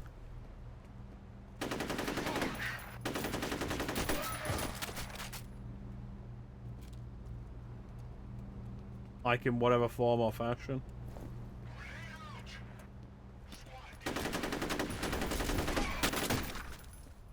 In the PS2 generation, the answer to, like, what the best version of a game is often, like, anything but the PS2 version.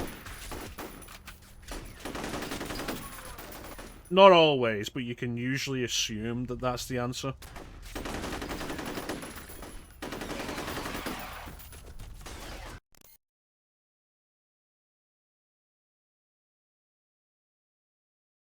Splinter Cell Pandora Tomorrow, the second game, introduced multiplayer over Xbox Live. Spies versus Mercenaries. Cool concept, I never got to play it myself.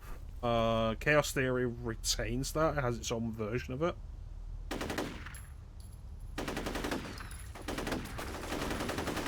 More interestingly, though, I think, is that Chaos Theory and the standard definition of Double Agent, I don't know if the HD version has it, has a co-op mode, where you do a completely separate co-op campaign,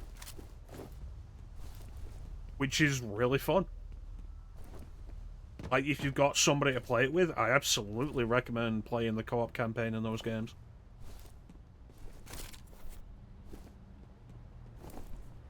I couldn't give you any help with that. I never played any original Xbox games or PS2 games over Xbox Live or PS... What did they call it? PS2 Network at the time? And the only time I ever played PS2 games online is Outbreak on emulation.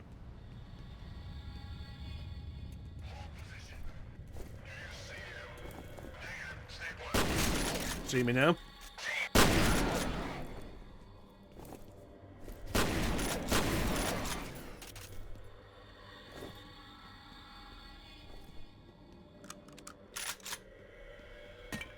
Yeah, more often than not, the answer to the question of, like, on PS2, GameCube, Xbox, which is the best version of a game to play, the answer is usually GameCube or Xbox.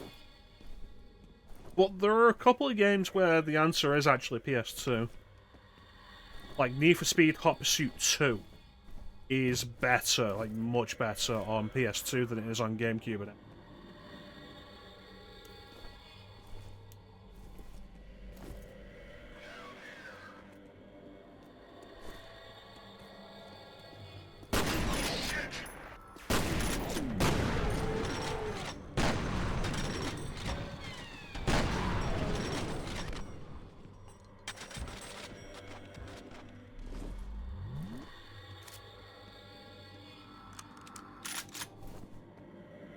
So here's something that might be a bit of a controversial opinion.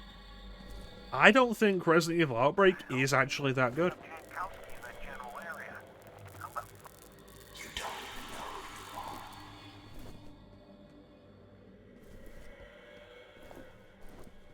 Like, I think the ideas of Outbreak are really interesting.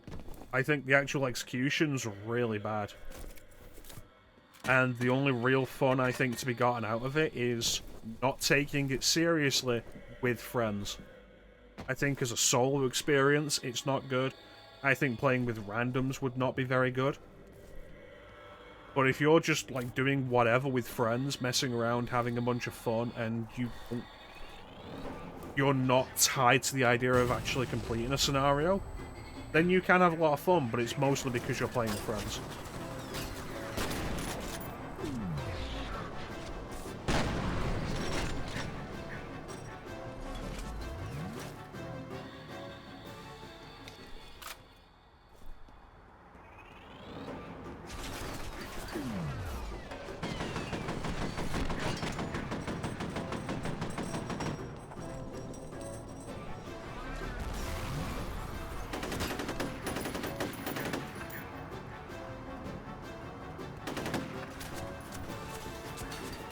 I think a remake of Outbreak would have a lot of potential.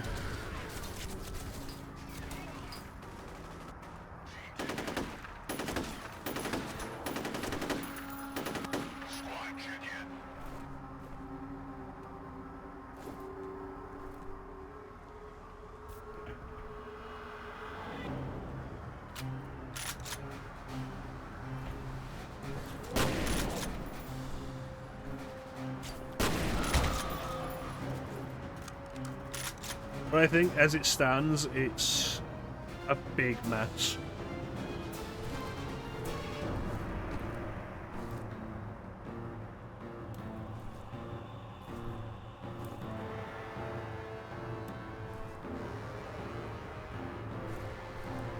I really don't want to jump down there.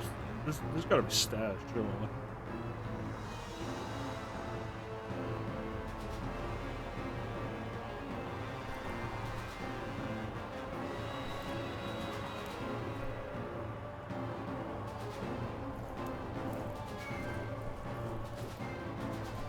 No, I don't think the camera angles are the problem with Outbreak.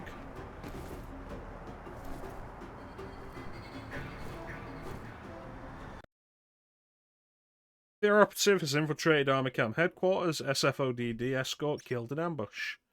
The F.E.A.R. operative will get the company network online for the F.E.A.R. coordinator and then go to the last location of the SFOD recon team.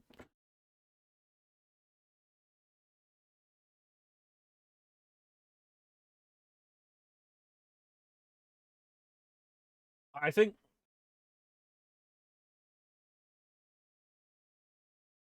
one of the biggest problems Outbreak has is, like, the fact that the tutorial is in the second game. The ATC network is offline. I need you to find the server hub and reset it so I can get into the system. It should give us a better idea of what's going on in there. Tutorial's in the second game. So you get the first game, and you're going to have no idea how to really play it. The first game, like the first scenario of the first game, which introduces you to the whole idea, essentially being very time-focused. You've got like a minute to figure out what your controls are before the zombies break down the door. You gotta figure out what you're doing, where you're going, how you're doing it all. I think that's a bad introduction.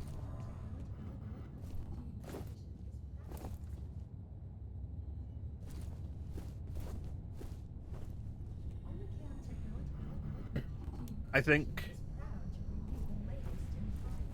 all of the scenarios being limited by your characters being infected, which necessitates you going fast, is a mistake.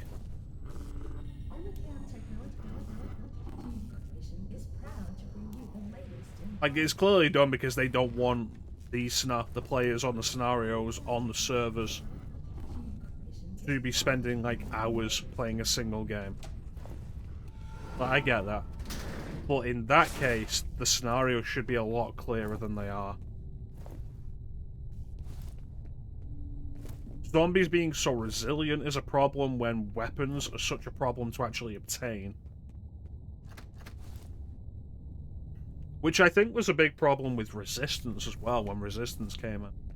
The Mastermind could just spawn. Like, the easiest way for a Mastermind to just win. And it didn't take long for people to figure it out.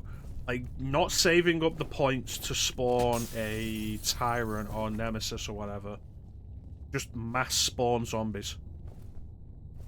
Because you couldn't deal with them effectively. Because you were limited on weapons, and the zombies were as tanky as they were in the campaign. Maybe slightly less. Slightly less.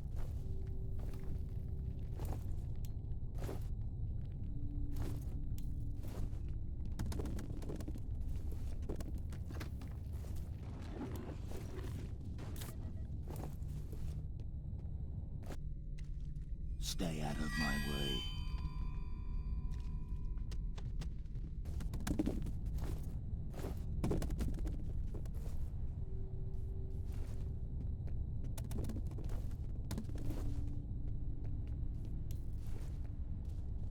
Like, Outbreak is a game that could be a lot of fun after you spent an absurd amount of time learning all of it.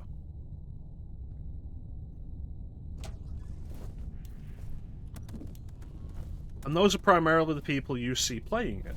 And so it looks like a lot of fun because they've spent so much time playing it. The data's uploading now. There's a reference to something called Icarus. It says here that it was a bioengineering program that started in 1973.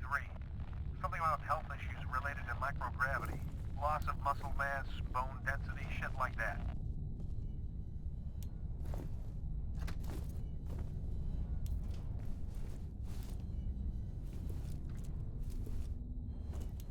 Yeah, overall, I don't think Outbreak is particularly fun. I think a lot of the way it's presented is very unfriendly. Yeah, get the hang of it, but it's a whole thing of, especially with the multiple scenarios, you're looking probably 5 runs per scenario to get the hang of it. Get the hang of each scenario. Which is a lot of time.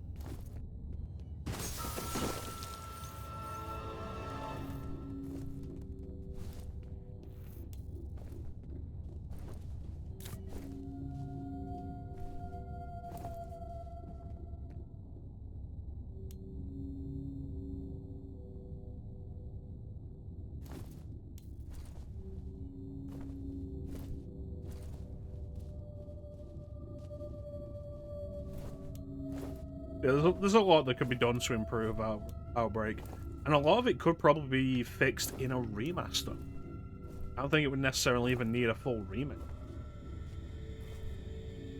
You have one new message. First message from an outside number. Peter, it's Carla at Hudson Avionics. Where is everybody? I can't reach anyone over there. I need to talk to Brett about this draft he sent over, but he hasn't returned my call.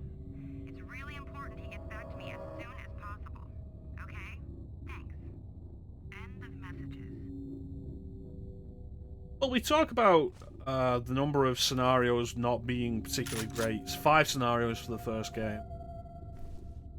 Really 4 scenarios for the second game, because one of those scenarios is the first scenario of the first game is a tutorial.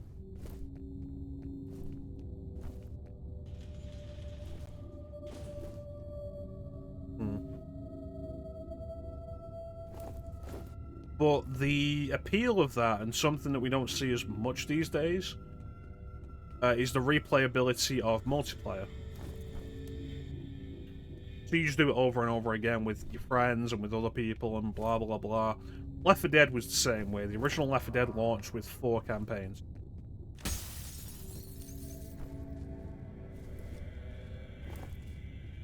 It was also, like, just so much more playable.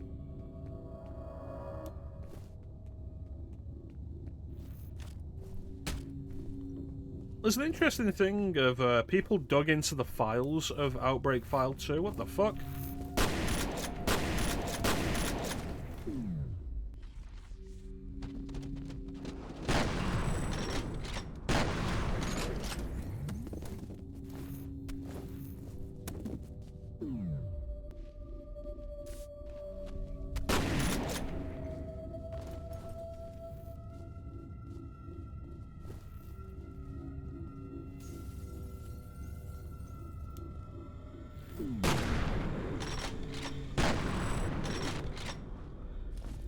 shit.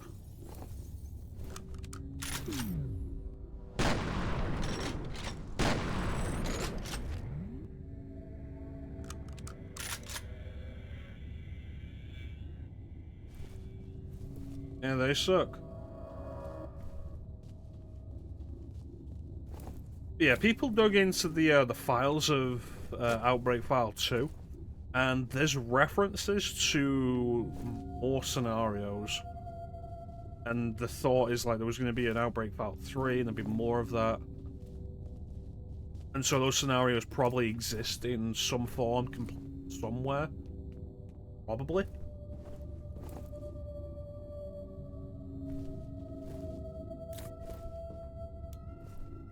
So that's the thing of, like, if we ever got Outbreak remastered, they could have all the scenarios from both games and maybe these possible third game scenarios. Who knows? You have 3 new messages. First message from Chuck Haberger. Chuck Haberger. I've analyzed the readings and I'm recommending we suspend Perseus till we can figure out what's causing the synchronization. The patterns are identical to what we saw last time, but obviously the consequences would be a hell of a lot worse. next message from Chuck Haberger, I got your message. Maybe you've forgotten that when this happened before, Fettel was only a child. And the fallout of that fuck-up was that Origin had to be permanently shut down. This time we're talking about a highly trained military commander with a telepathic link to hundreds of soldiers that don't think for themselves. If you're worried about being behind schedule now, imagine what'll happen if we end up with a full-scale revolt. next message from Marshall Dissinger. Hi, it's Marshall. Just got off the phone with Chuck Haberger. Only worried about his findings. He said he talked to you about suspending the program temporarily, and I've got to agree.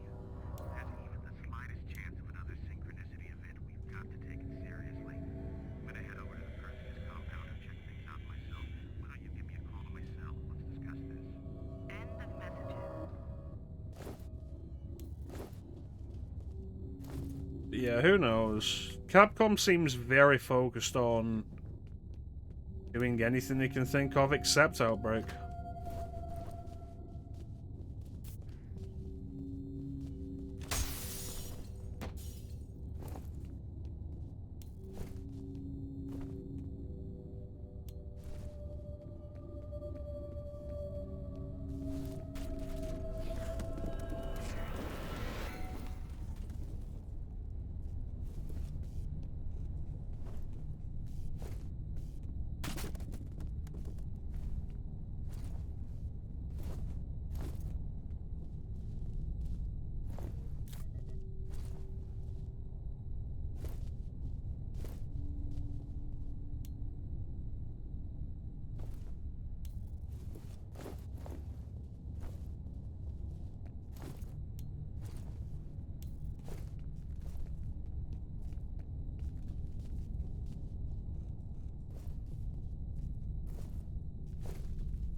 It's particularly weird because Capcom seems very focused on doing something multiplayer.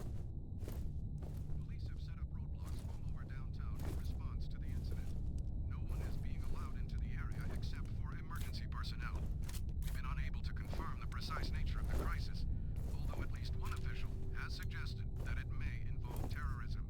Let's go to Diego Rodriguez live on the scene. Thanks, Phil. We're being told that just before 5 p.m. today, gunfire was reported. Like, there was the Resistance focus that they dropped very quickly. Reverse, which I don't think they ever really did anything with. I mean, there was at least DLC and like updates for Resistance.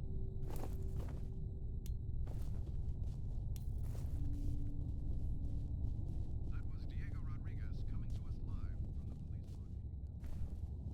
Today's crisis at Armageddon. This whole idea that Resident Evil 9 started as a multiplayer idea is fucking stupid. The events are connected.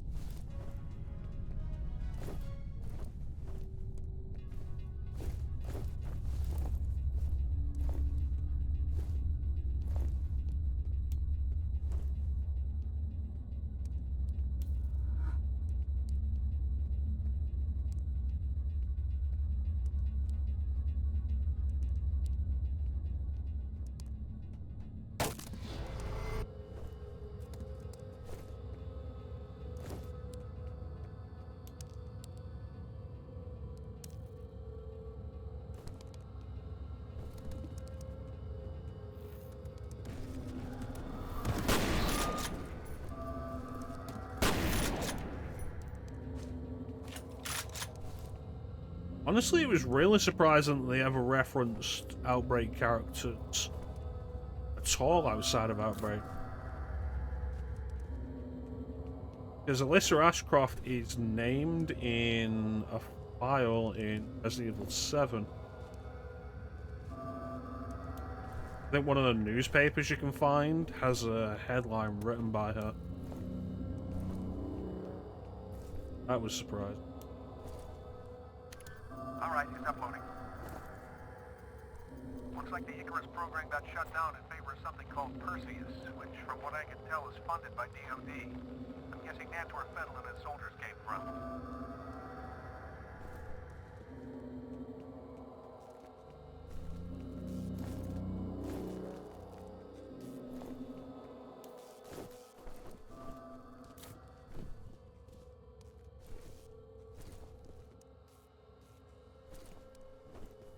Yeah, 7 had a bunch of sneaky little references to old Resident Evil stuff.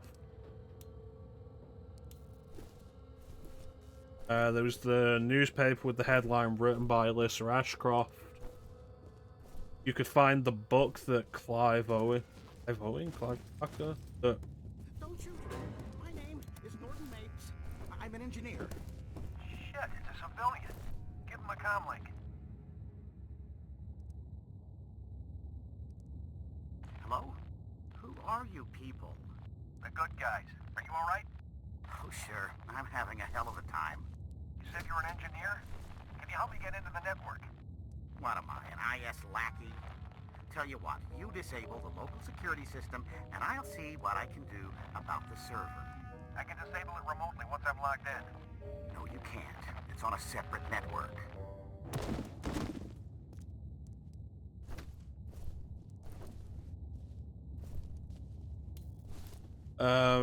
the leader of the BSAA in Revelations, you can find the book that he wrote in the Baker house. There's also the first mention of the or HCF, one of the two, since Code Veronica. Active that way. Why do you want us to bring down the security system anyway? Never mind why. You want my help, that's the price. Just wait here.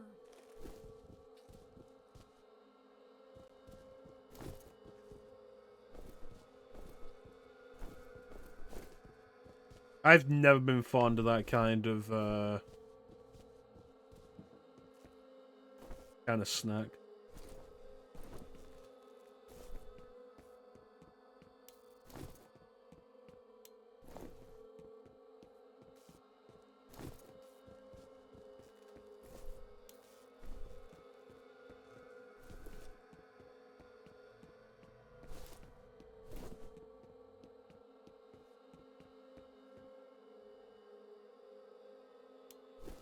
The trial. Be his desk.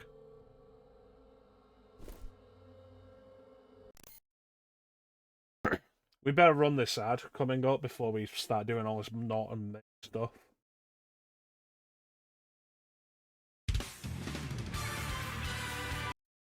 That's disgusting. It is disgusting. Autumn Mapes is a disgusting person. But yeah, we'll run this ad and we'll be right back with more. And probably talk about Resident Evil. So don't go anywhere. We'll be right back.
lost beyond all hope.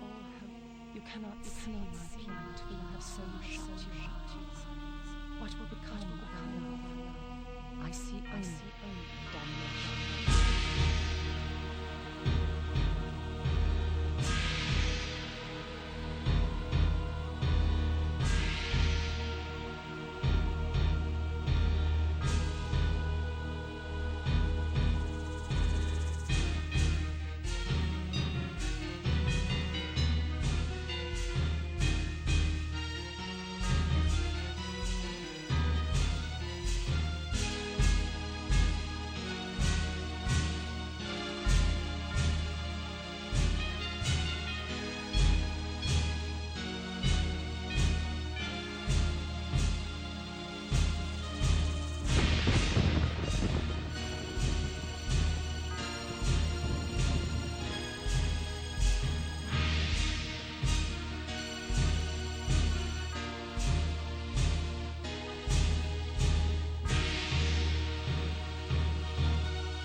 And we're back.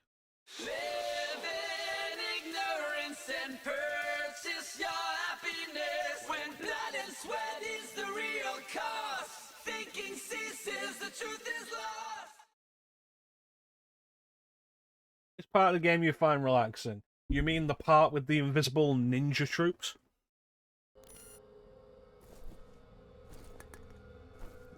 It's like, I'm not going to judge somebody for eating as much as this.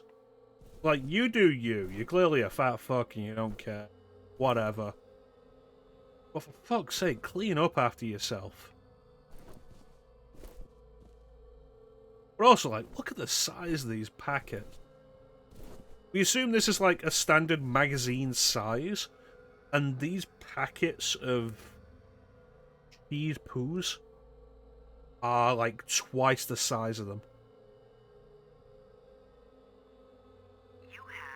Use a fucking bin. First message from Ian Hives.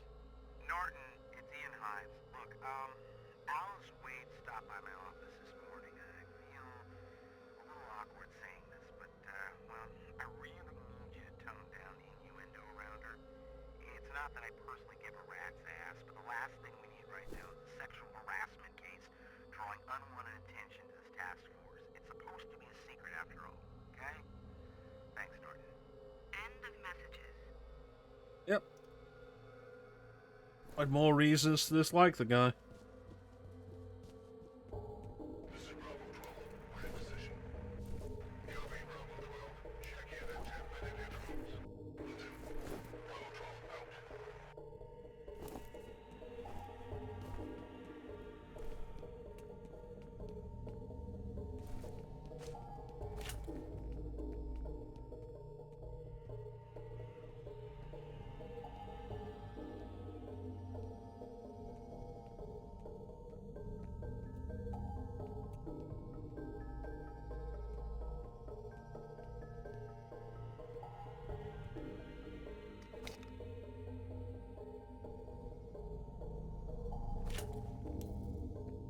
Keep pressing up on the D-pad to activate the flashlight.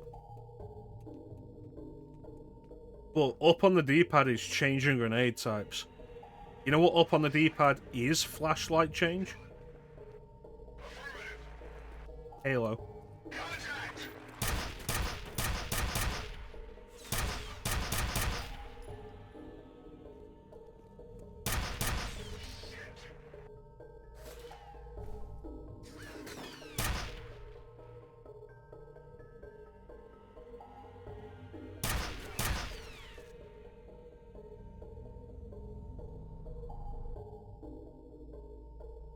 None of them got stuck to a wall, though. I have so little assault rifle ammo.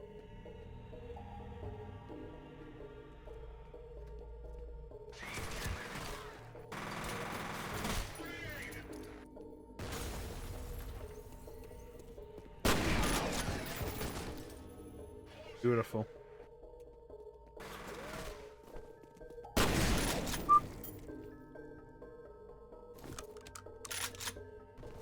I don't know, I think this will be the piece that I autograph.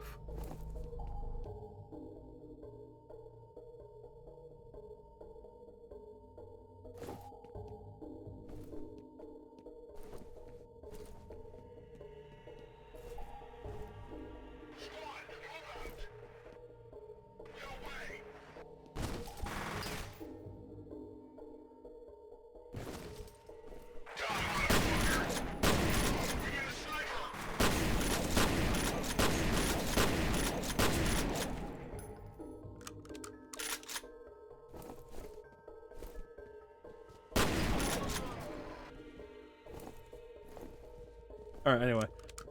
This room confuses the fuck out of me because there is clearly no actual way into this room. Like, there's no door. How do people get in there? Like, in the world of the game, how do people get in that room?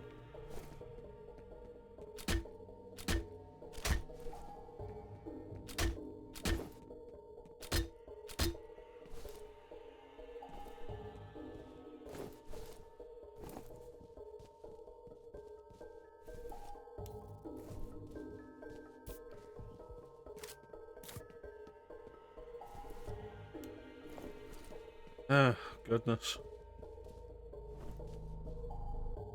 Look how unnecessarily deep this hole is.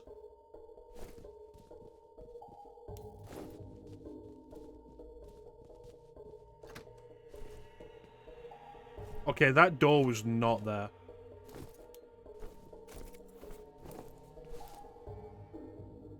One thing with the communication, it's a lie.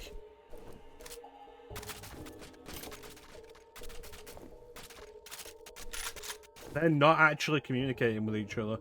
It's pre-baked dialogue in response to specific actions you take. They're not actually communicating with each other. That should do it. Mr. Mapes, do you copy? Mr. Mapes! Where is that idiot? Fuck it, we'll just have to do this the hard way. Okay, find that server and reboot it.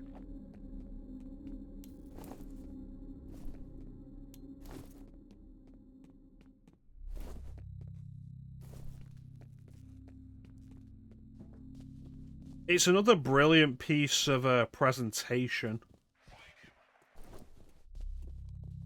with the game.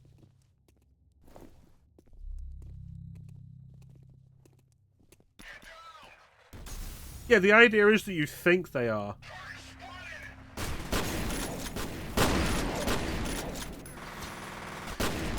Like, it's really well presented. But the AI itself isn't actually that complicated.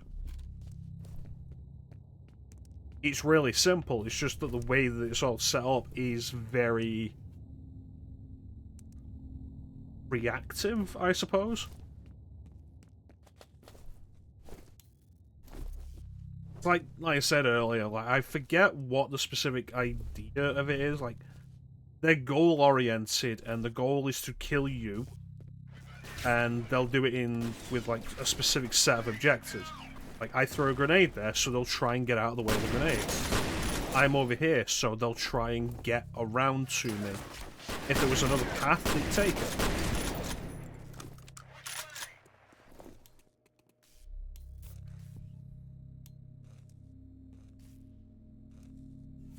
Well, there isn't. And as a result, the goal-oriented pathing then says, what's the best way to try and take me down? I'm likely waiting in ambush, so they're not going to press forward.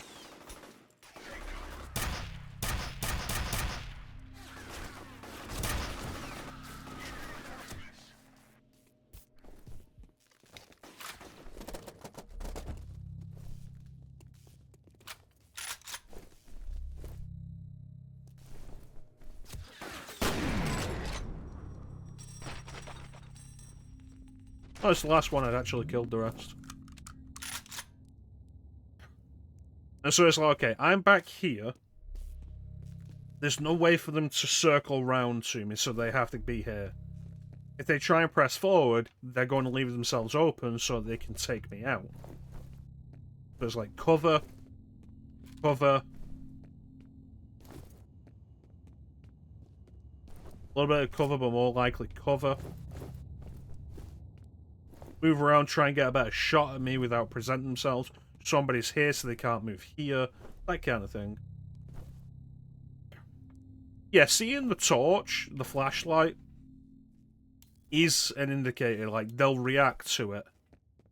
But them shouting out flashlight is more for you than them. Because they can't react like that.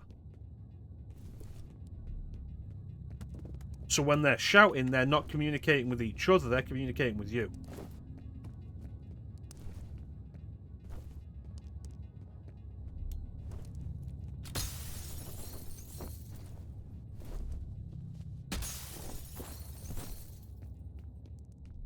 But the illusion the whole thing creates is really effective.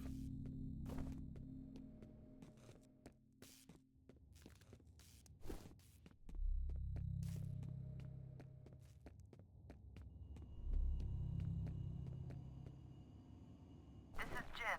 We're on the roof, heading inside. Copy. Proceed to rendezvous.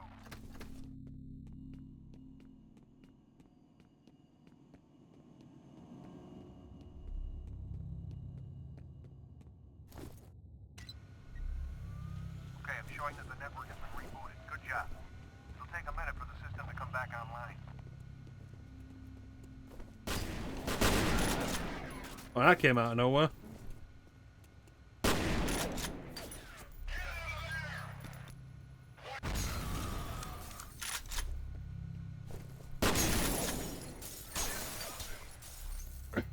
Yeah, one thing that makes it feel more authentic is also, if none of them see you move position, they will still assume you're in the previous position they saw you in. So you can flank them like that, effectively. And maybe you'll run into them trying to flank you. Maybe you'll get behind them, maybe you won't. Like, it's small pieces like that that create the effective illusion. I was right about security being on a separate network. I can monitor the camera feed, but I don't have any direct access to the system.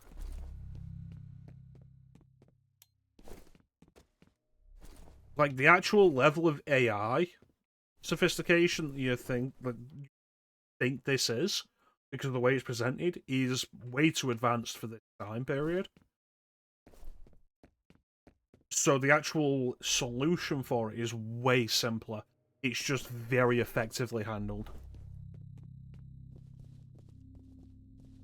Which is exactly what you want from games of this era, and it's why a game of this era can stand up against more modern games with supposedly better AI. Because it's incredibly smart implementation of simple practice.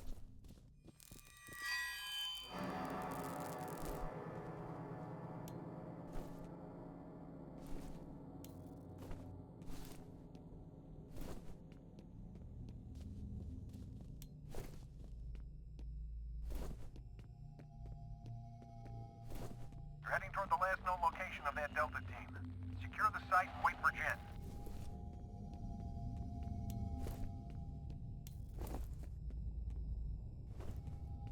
So it's a case of, You've seen her, haven't you?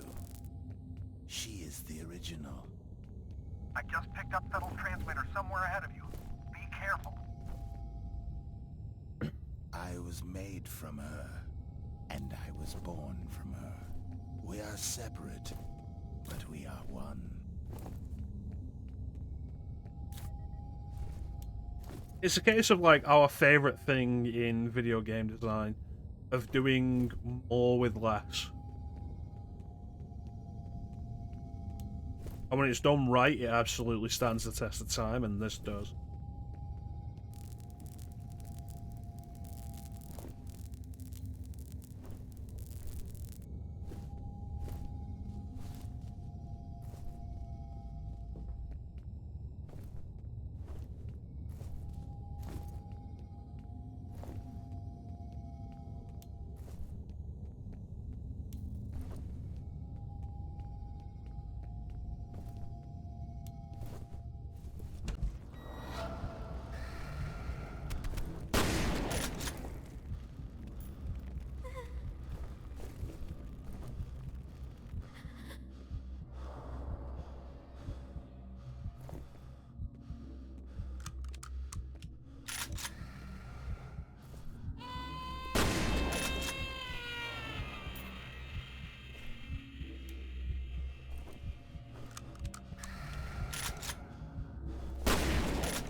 as a prisoner, floating in darkness, like the unborn in the womb.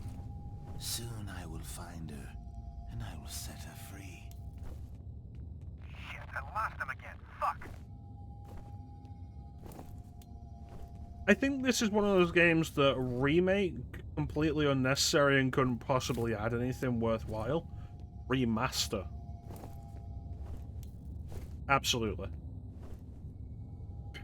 Like, I hope we get to a point where Night Dive moves up from remasters of the era they've primarily done into remasters of some of the stuff of this era that really deserve it.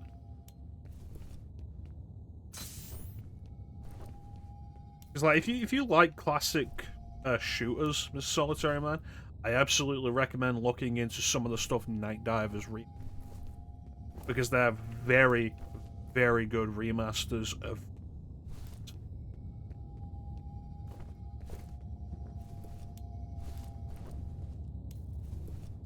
And the Steam Halloween, well, the Steam Autumn sale went on, I think, last week.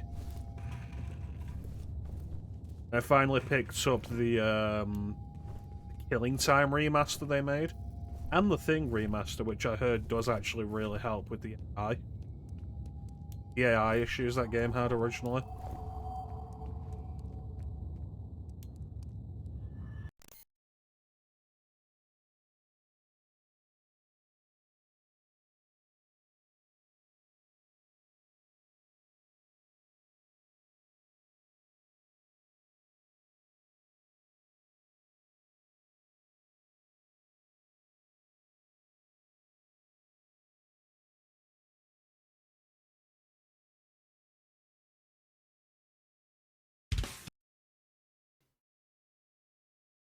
Like the Quake remaster, like the big names that you'll know. The Quake remaster, the Quake 2 remaster, the most recent Doom and Doom 2 remasters. All done by Night Dive.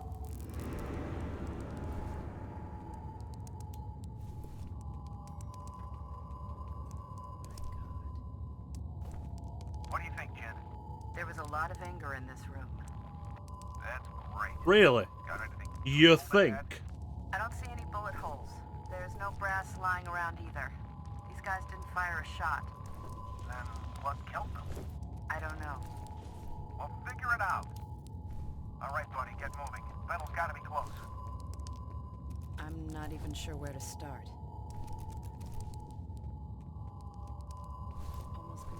What do we got? Rise of the Triad Ludicrous Edition. Best way to play that. Power Slave Exhumed. Best way to play that. The Turok remasters, 1, 2, and 3. Now they've done all 3. I think the System Shock remake was done by Night Dive. System Shock 2... I forget what they've called it. Like, it's a proper remaster of System Shock 2.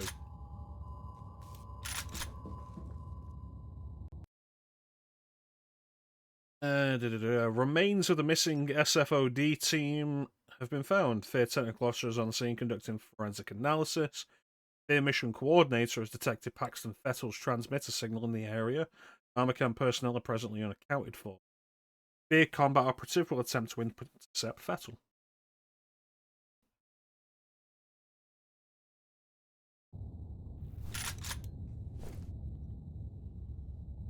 Like, it's gotten to the point where the remasters have been such high quality consistently that anytime Night Dive announces a remaster that they're doing, it immediately goes on my wish list because I know it's going to be a game that is worth playing and it's going to be a really good remaster.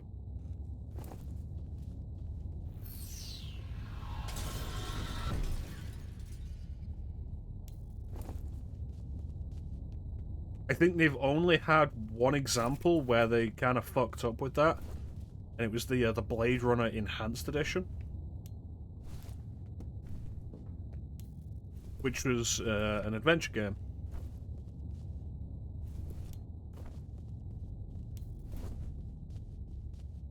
Which was a shame, but from what I can tell from a bunch of the behind-the-scenes stuff, That wasn't entirely the fault of Night Dive.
Yeah, like they do really good quality work. If you're interested in like the old FPS styles, first-person shooter games, they're definitely worth looking in, checking out one.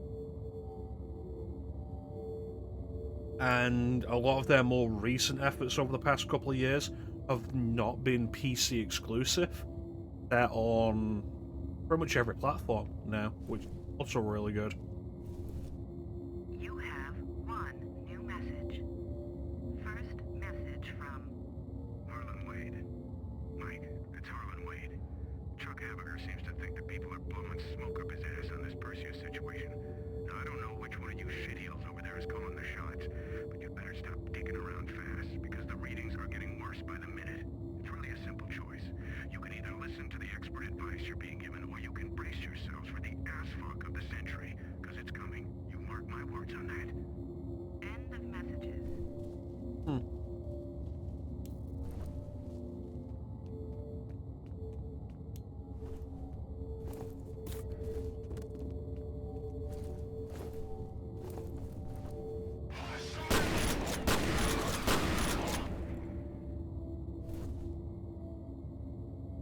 Yeah, I said they've remastered the original 3 Turok games.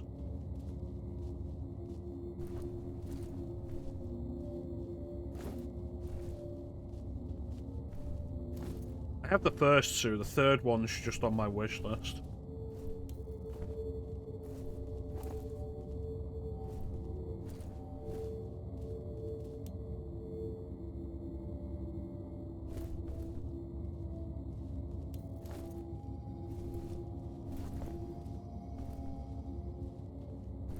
One of the coolest things about a lot of the Night Dive remasters as well is when they remaster an old game, it usually gets like a new campaign as well. Fun. You have one new message. First message from Marshall Disler. Hi, Marshall Disler. Looks like you were right about the energy signature. Identical to the original. Still trying to come up with an explanation, but I figured you'd at least want confirmation. I'll be in touch when I know more. end of messages.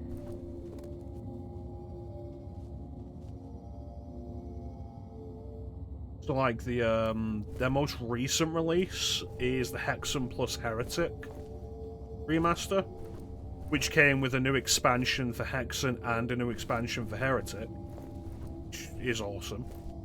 And if you owned Hexen or Heretic on PC, you got the remaster for free. So I have the remaster, which is great. If you'd bought Doom and Doom 2, like the release that was on Switch, Xbox, PS4, or PC, you got the remaster they did of Doom plus Doom 2, which also came with a new expansion, Legacy of Rust, which is super cool.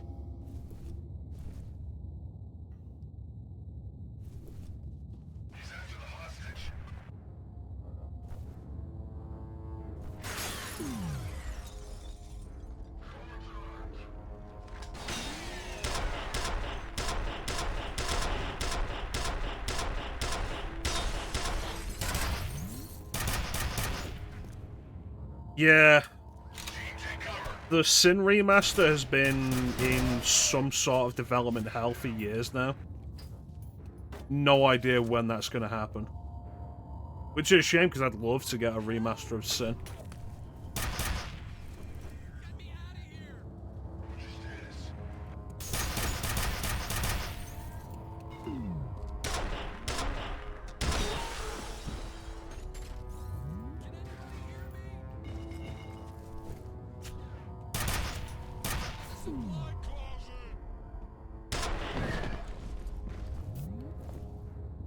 Yeah, so no idea when the Sin Reloaded release is going to happen. I would hope sooner rather than later, but it's, like I say, it's been in to be announced. Like, the release date has been to be announced for years now.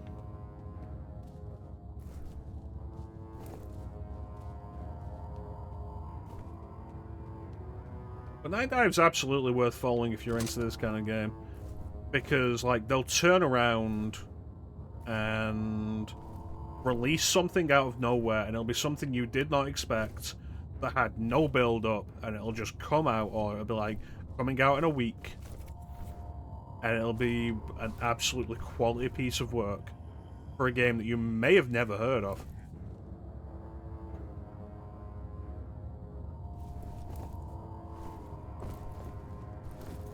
You could check out some review videos if you're unsure about the quality of them. Finally! Can you do something about these bombs? All right, another civilian. Den Mother, we've located a hostage. Sounds like he's wired up with explosives. Roger, I'll send somebody to help out. Give him a comm link. Hello? You guys special forces or something? That's right. Just sit tight, Mr. Bishop. Aldous Bishop. Demo team's on its way. Okay, buddy. There's some elevators near your position. Secure the area and escort the team back to Bishop. Alright.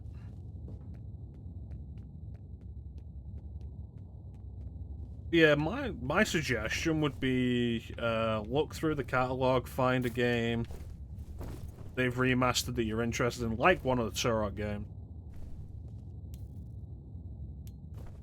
And, like, look into how well the remaster turned out.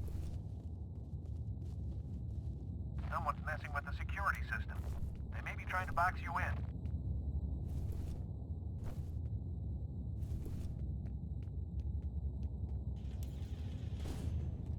Yeah, there it is.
Hold your fire. Hey, good to see you again. Any way to get these gates open? Unfortunately, no. Then I guess we're gonna have to improvise. By yourself? Amazed you stayed alive this long. Stand back.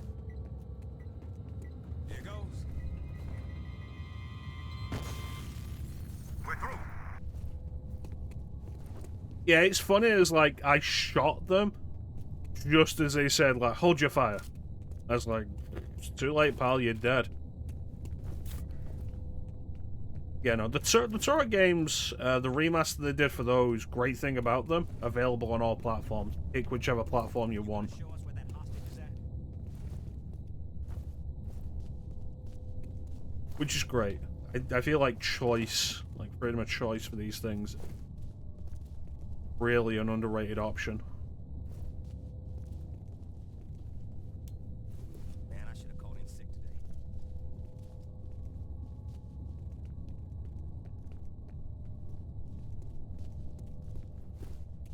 You the bomb expert? That's right. Don't worry, you'll be fine. Just get this shit off me. Please. Whoever rigged this is definitely a pro. Is that supposed to make me feel better? You may be a pro, but I'm a master. A fire alarm. It was triggered at a security office on that floor. You'll need to shut it off to get the elevators back online. Oh, let's go find out. Mr. Bishop, do you have any idea why you were taken hostage? They were asking about Harlan Wade. Me and his daughter Alice are on the same task force. What kind of task force? Where's his daughter now?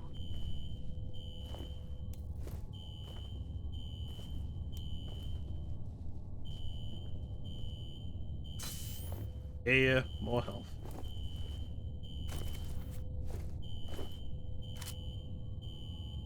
Yeah, the option of like what to play, things that you're interested in playing on, is always very important.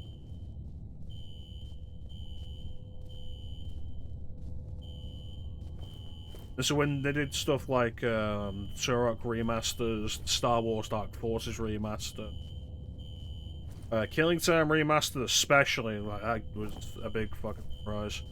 And like they came out on everything, including Switch. I thought it was a great. You have one new message. First message from Alice Wade. Hey Aldous, it's Alice Wade. I put some photocopies in your mail basket. It's a bunch of news articles I dug up about Auburn from the last 25 years. There's a surprising amount of corroboration of the physical symptoms that old woman told us about. Seems a lot of people over the years reported feeling uncomfortable or nauseated after spending any amount of time there. But if it was some kind of chemical or radiological contamination, why didn't the city find anything in the soil or the groundwater? It doesn't make a lot of sense. Oh well, I'll talk to you soon. End of messages. Yeah, like, I don't think you should be limited by whatever platform you choose for a lot of these things, especially when it comes to re-releases of old games.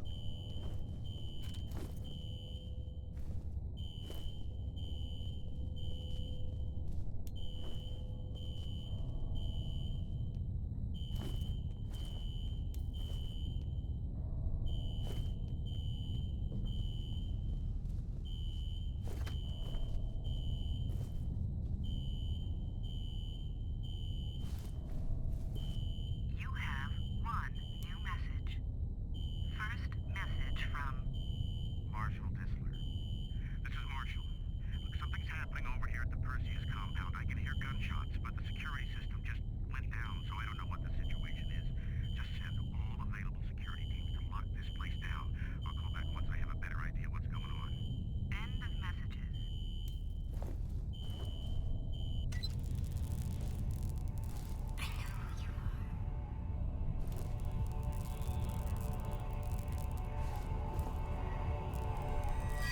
Okay. Great. The elevators are working again, but now the security gates are all shutting. You're gonna have to find another way to the roof. Halliday, can you guys escort Mr. Bishop? We'll take good care of him. That was a fun one, I think. Oh, jeez. Look at this mess she's making. That was a fun one, though. It's like, oh yeah, there she is. And you expect to come out here and she'd be gone. But no, she's walking at you. It's like, you know what, that's good. I like that.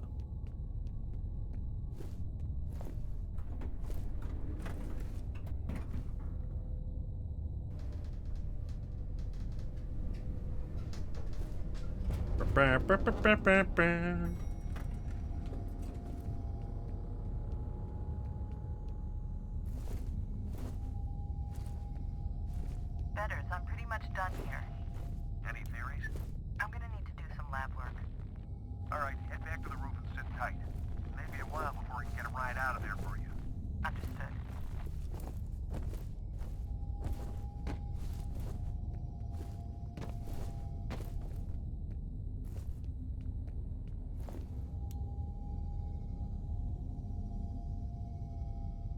Yeah, the idea of the casual approach is super underrated.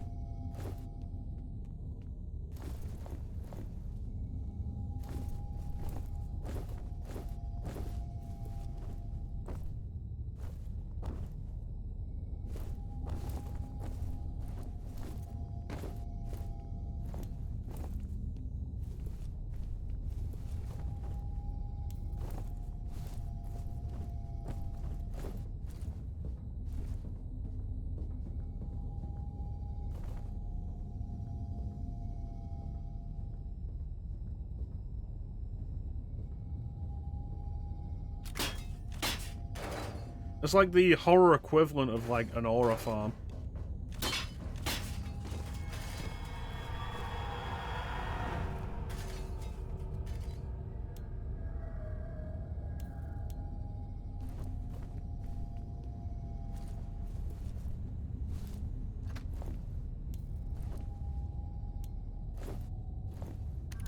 The data's uploading.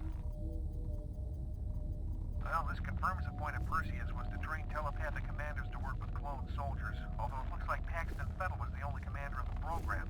The weird thing is, they refer to him as the second prototype.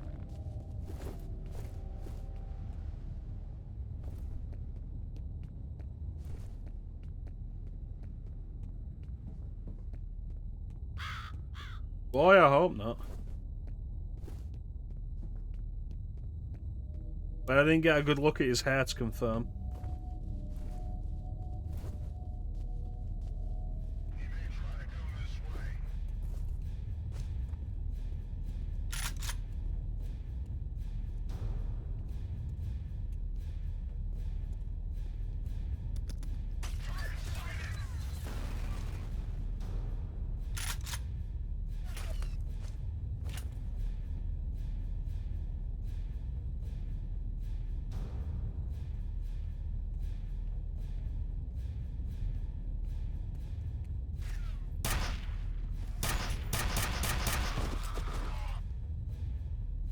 Nailed it.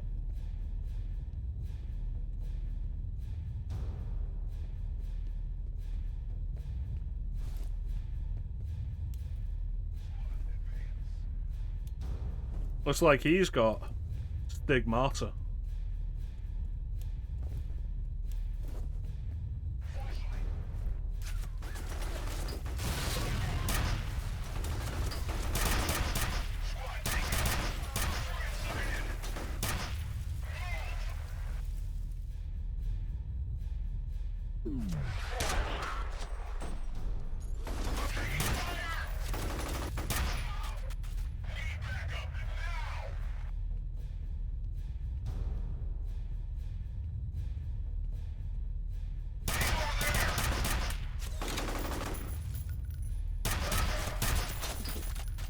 What a time to reload.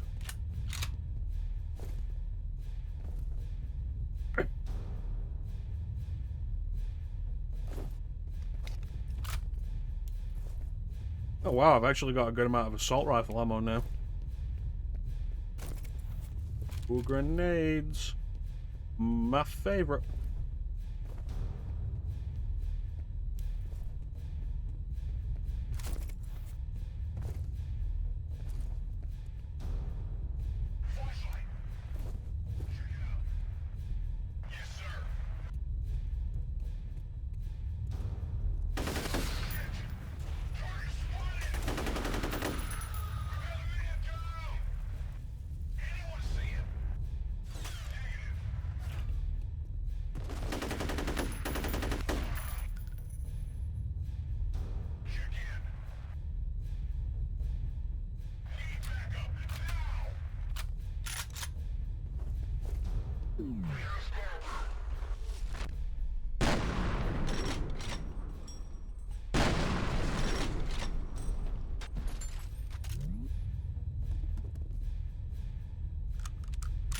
Well, he'll never get ahead in life that way.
Guess he fell for me.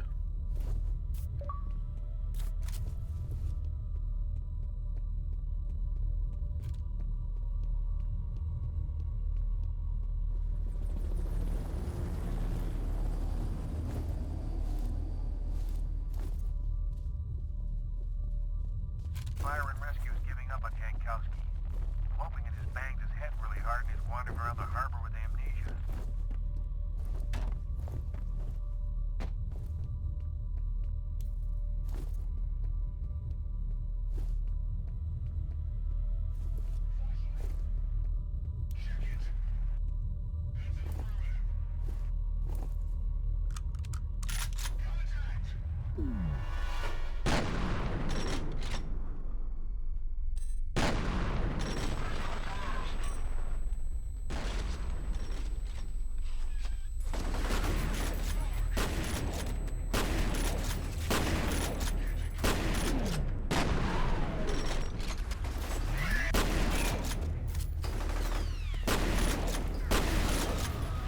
Well, could have definitely handled that better.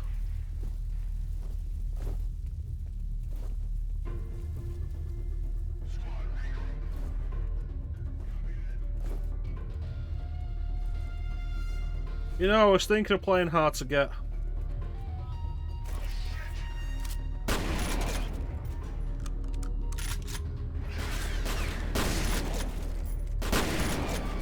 Present for you.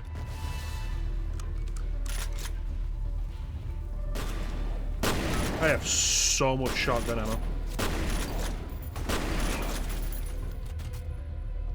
Like, it's probably obscene.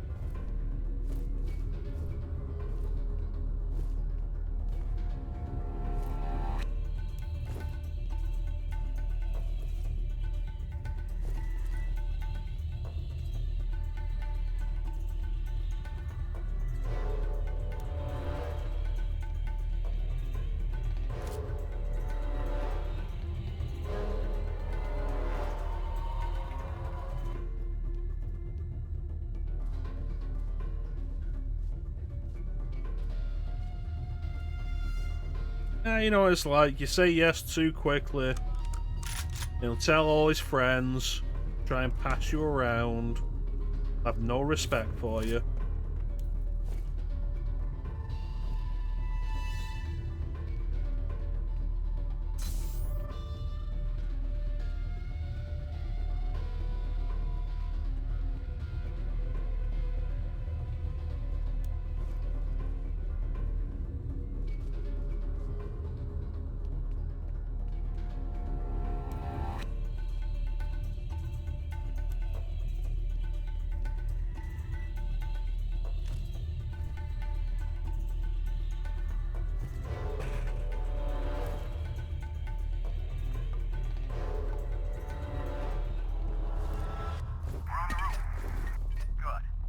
How you holding up, Mr. Bishop?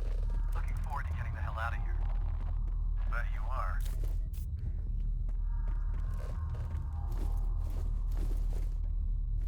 Somebody's above.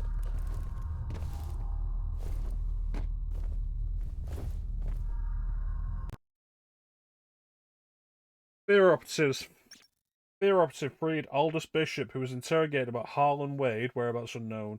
Said Wade's daughter Alice may be a replica prisoner. Holiday is escorting Bishop to the roof for evac. F.E.A.R operative will meet Holiday at the heli landing zone. HLZ. Got an ad coming up in like 10 minutes, but this is probably a good place to run it.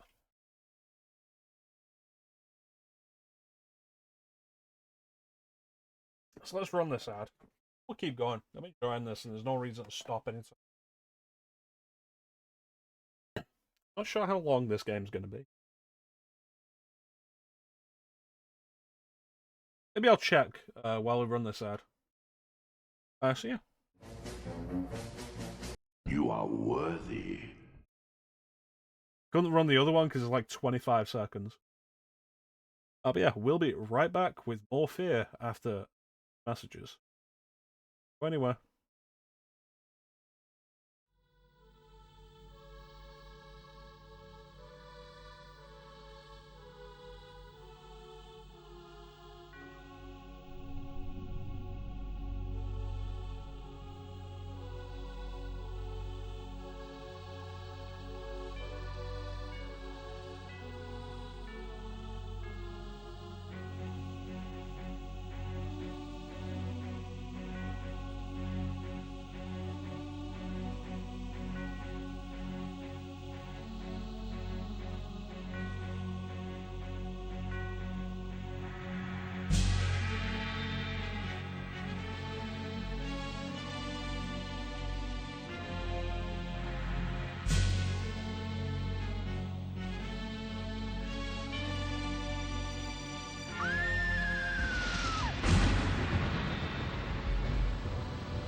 lost beyond all help.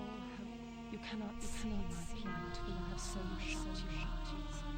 What will become of our love? I see only damnation.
And we're back. Okay, so I looked it up. We are on interval 5. There are 12 intervals. 23 levels overall. We're on the 10th. I think what we'll do is we'll get to interval 6. And we'll call it. And there's 2 more levels left in interval 5. We'll see how long it takes to get to interval 6. I don't want to run ads and then back for 10 minutes and then go. I feel like that's unfair on you guys. No! No! Exactly. So, see where we're at when we get to interval 6. But this is going to be like a 2-session thing, I think.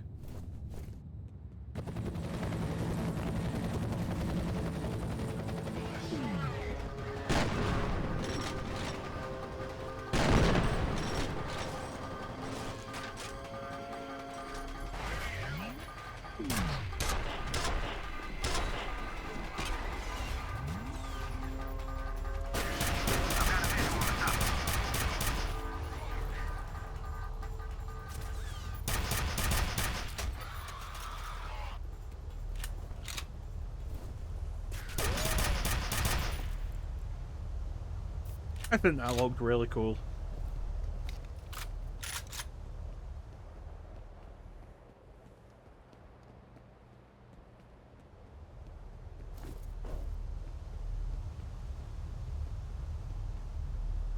Welcome back, though, Mr. Solitary Man.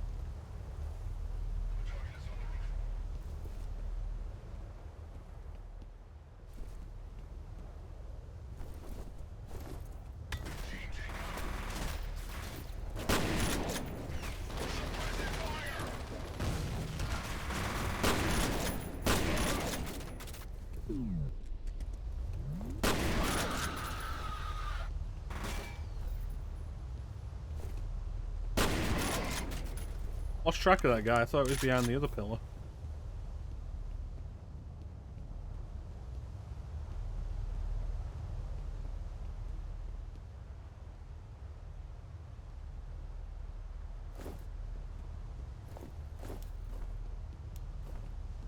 Man, you know, it'd be a crazy game to do for a Horrorween. Vampire Rain. If you've never heard of Vampire Rain, probably worth looking up. Not a good game.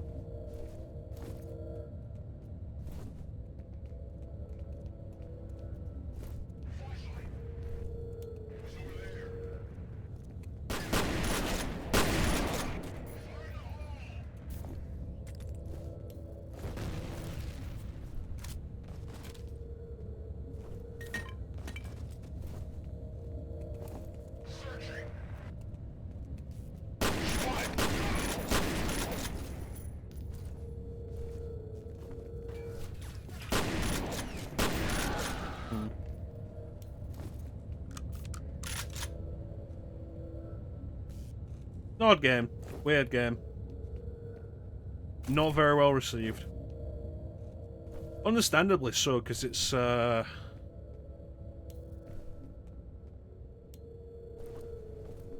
one of the worst video game ideas you can generally have. I suppose, like, by that I mean, like, it's one of the worst video game ideas to fuck up. Because, like, you can fuck up various video game ideas, and they can still turn out quite entertaining. But Vampire Reign is a stealth game. See, you think I don't know Muppet Monster Adventure for the PS1? You think I need a Wikipedia article to tell me about Muppet Monster Adventure for the original PlayStation?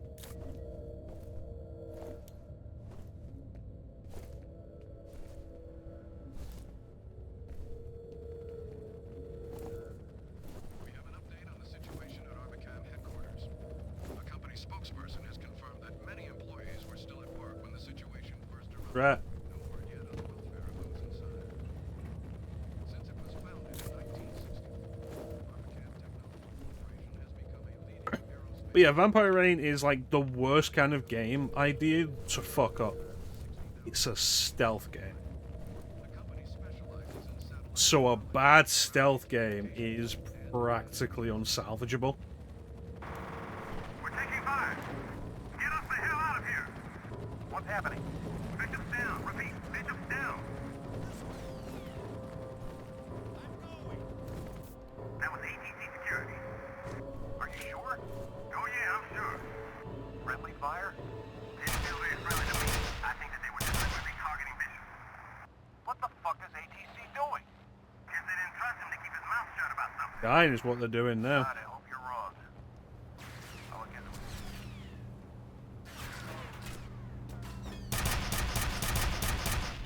it. Yeah, Muppet Monster Adventure on PS1 is a game I have actually considered this year. Maybe it's a game we'll do, since I've straight up said we're gonna do Horrorween until I feel satisfied. He's over here. Flush him out.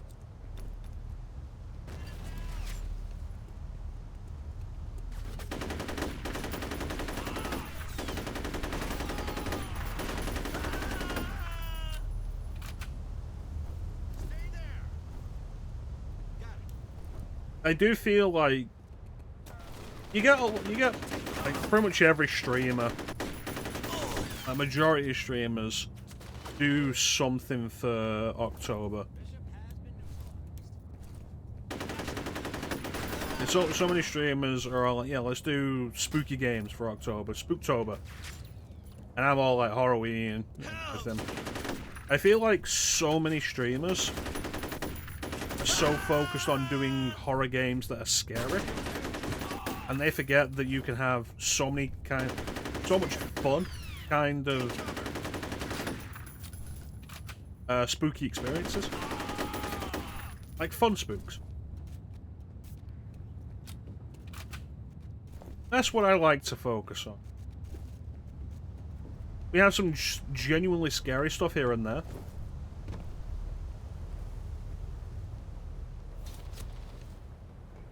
But I absolutely refuse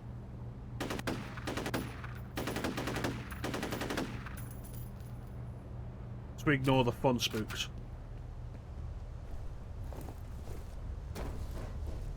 Like something like Muppet Monster Adventure or Zombies Ate My Neighbors.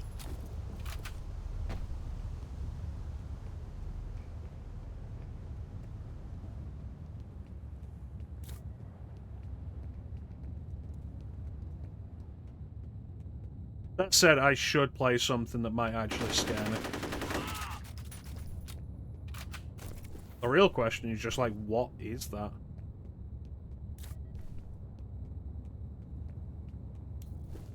What would I play that actually have a chance of scaring me?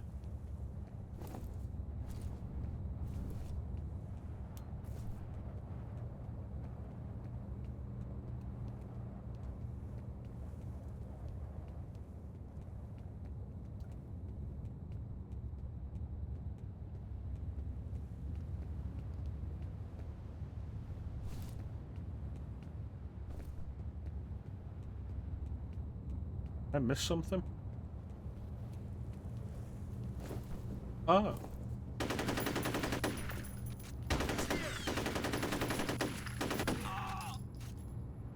What is this rooftop design? Replay the movie of the game. Oh, but Teak, which version? The arcade version or the home console version? Because they are two separate games.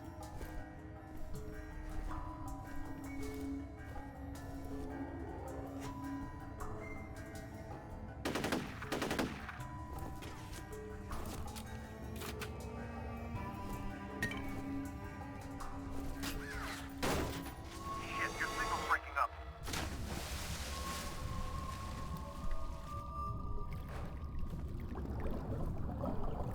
Oh, there we go. Oh, bowling with Clem.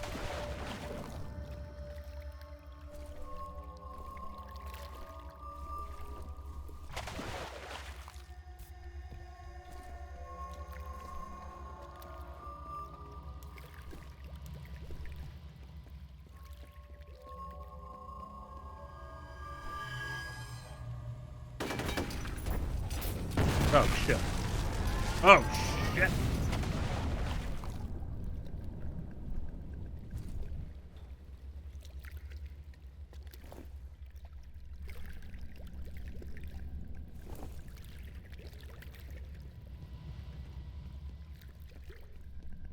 Yeah, so I think I'm going that way.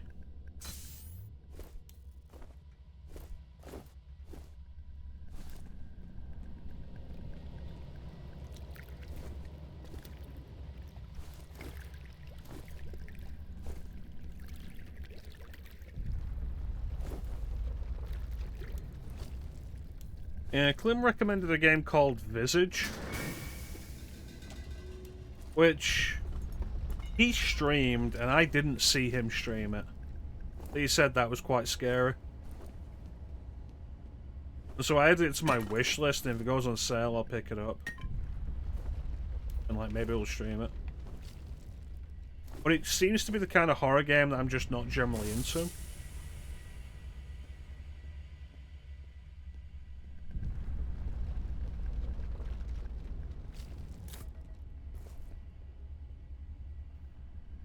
Like that modern first-person spook fest. Which I feel is like really cliche and such. And very overdone.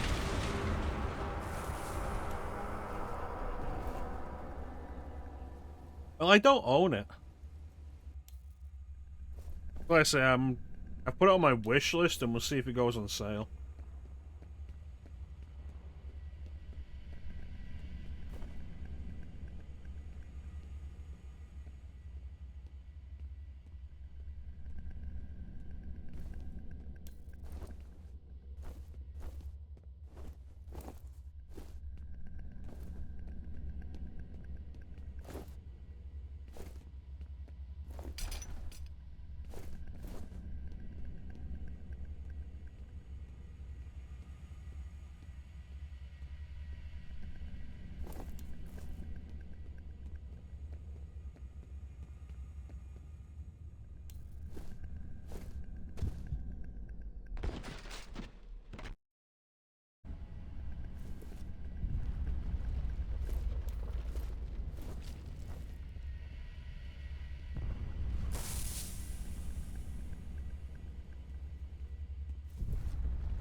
Well, yeah, if I do buy it and play it, it will be on stream.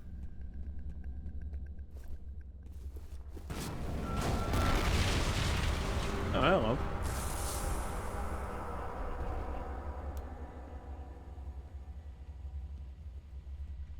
I mean, there's always the possibility of something like Project Zero 2 I could do. I really enjoyed the atmosphere of the first one, but I did not enjoy the combat. My hope is that they refined it for the second game.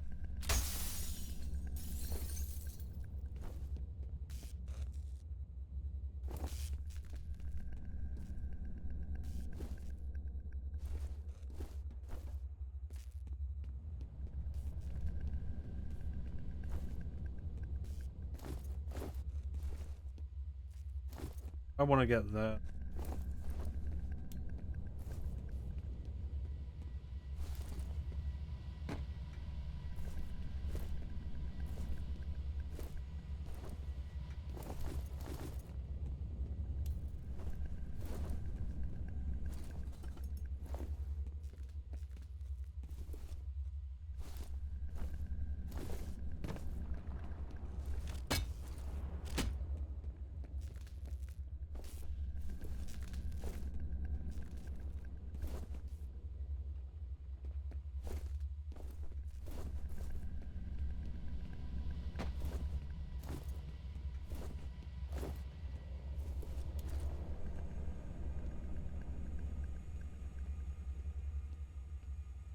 Right, that is the way I came from.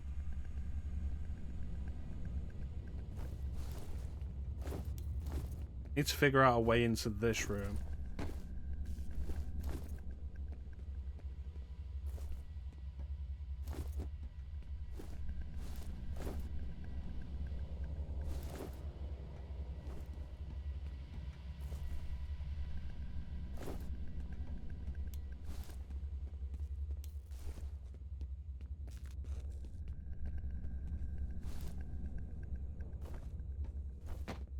Yeah, this is probably it.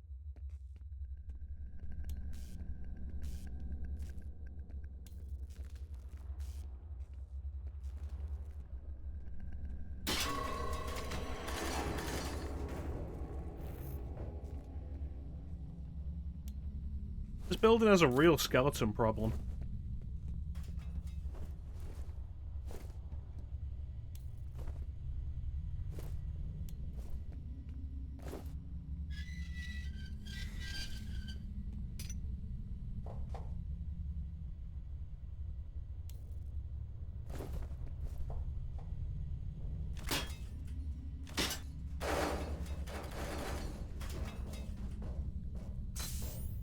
Let's do with more health.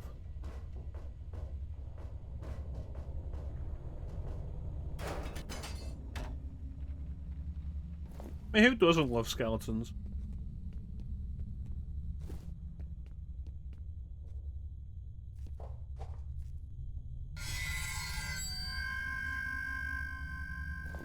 They left her in darkness. They left her to die. Okay.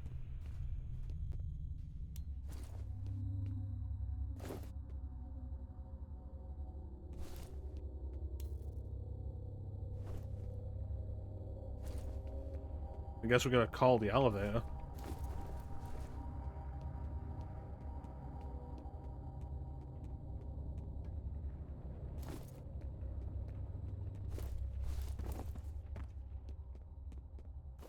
Oh, that's supposed to be Jankowski?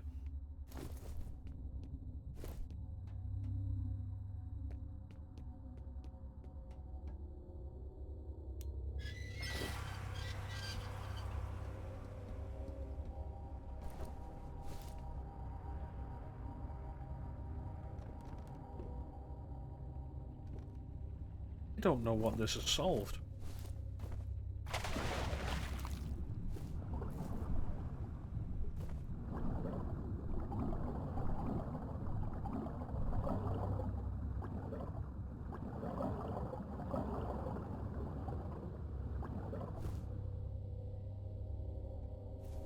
Very little makes me as uncomfortable in video games as having to do extended underwater swimming time without an oxygen meter. I really don't appreciate that.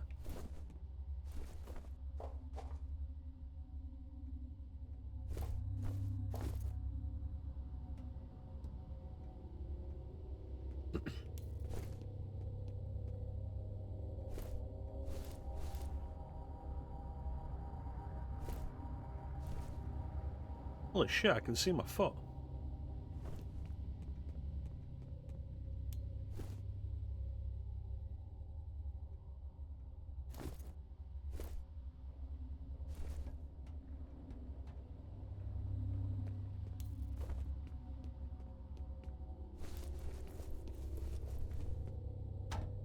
Yep, didn't think that'd work.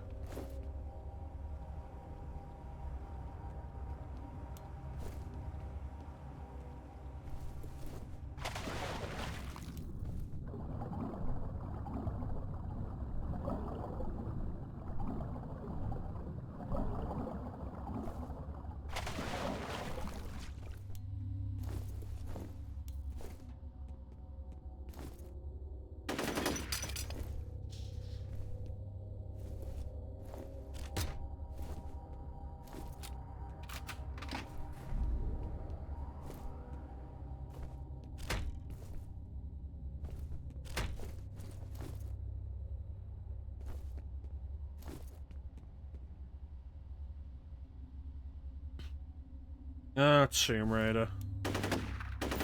Ever on the backlog. Why even let me unlock that gate if there's nothing there?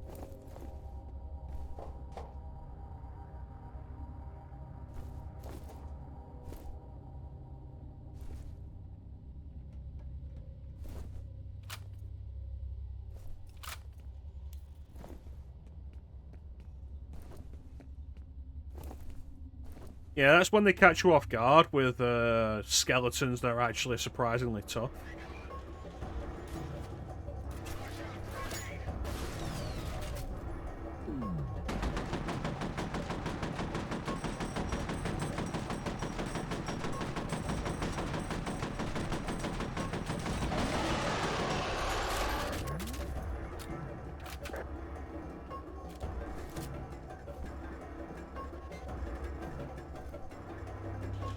Second floor.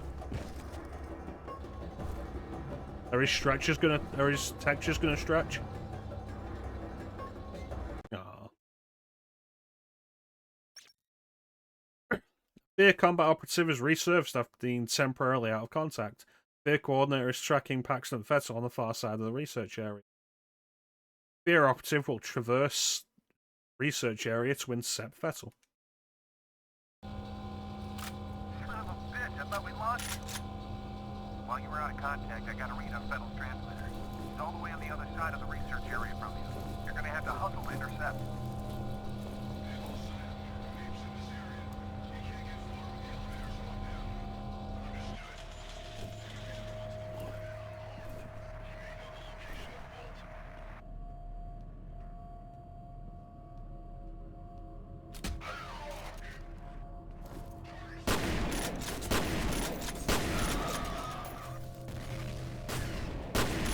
Half the man he used to be.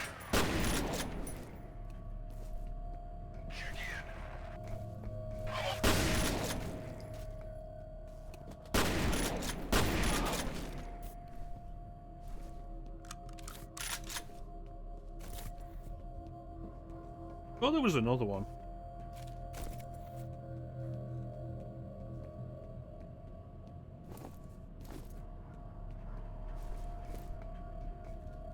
Oh well.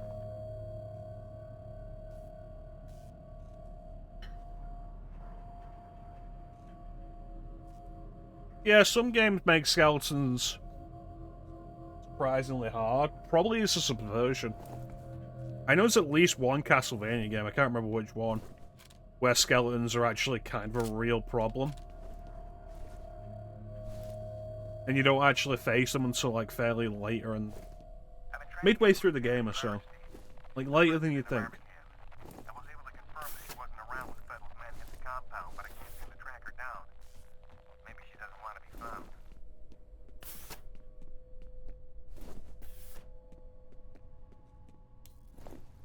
Dark Souls subverts it as well with skeletons being harder than you'd think they are. Going to the graveyard, you're going to be very surprised with the skeletons in there. And of course, you get down into the catacombs, and the necromancers can just immediately revive them. You break them apart, and then the bones float back together. Hello? Who's there? Oh, it's you. Christ, I thought I was a goner. Mr. Mapes, you're still alive. No thank you. What are you doing here? The elevators are offline, and those soldiers are everywhere. Now, you've got to find the security office and override the lockdown. You gonna stay put this time? On my honor. Chronicles is, like, tricky. Castlevania Chronicles is tricky with skeletons. And there's a bunch of areas in Castlevania Chronicles where they love just throwing masses of blood skeletons at you. And blood skeletons in Chronicles revive very quickly. Way quicker than you would think.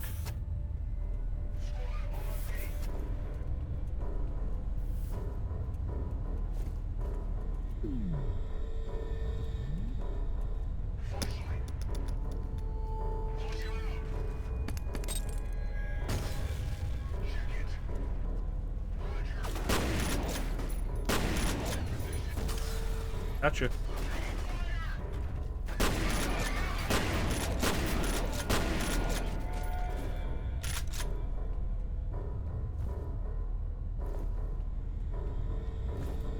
Like, because of the numbers they throw them at you in Chronicles, combined with the fast respawn time, they're a fucking nightmare.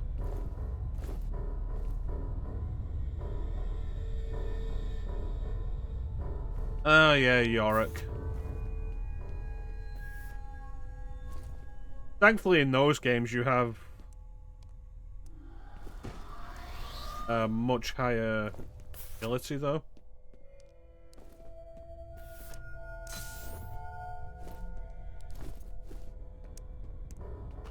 You have one new message. First message from an outside number. Jason, it's me. I just saw the news. What's going on? Please call me back and let me know you're okay. I'm really freaking out. End of messages.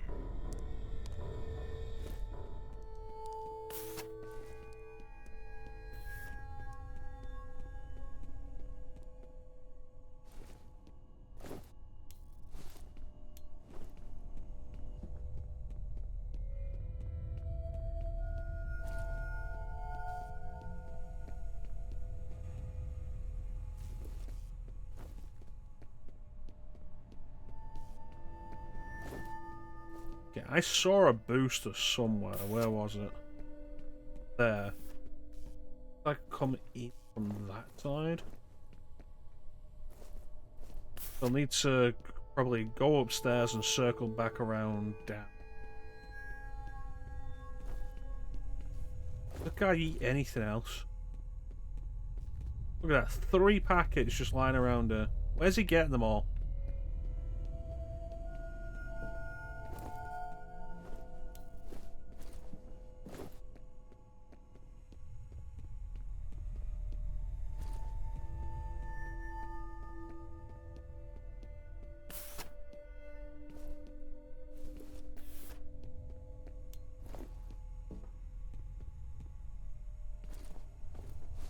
I think like one of the things with those later Castlevanias though where Yorick is a threat is that they took a bunch of low level and low stake enemies from Symphony of the Night and jacked the stats way up. Like the big example is always the cave crawl.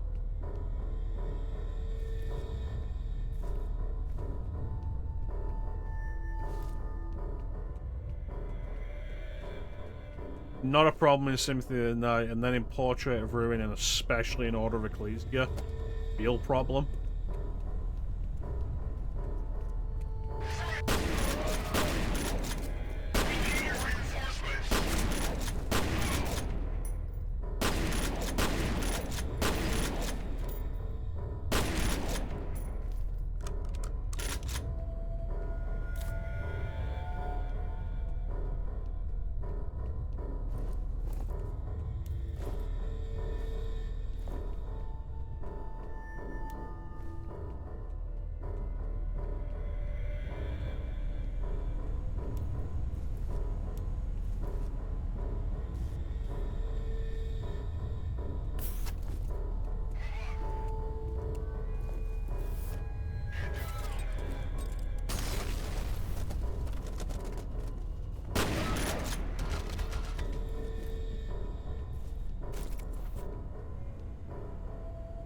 A rocket launcher.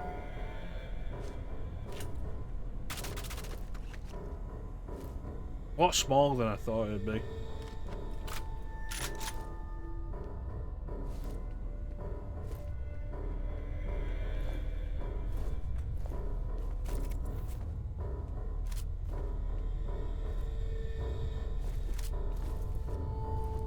This game has had really good sound design all the way through it. I really appreciate it.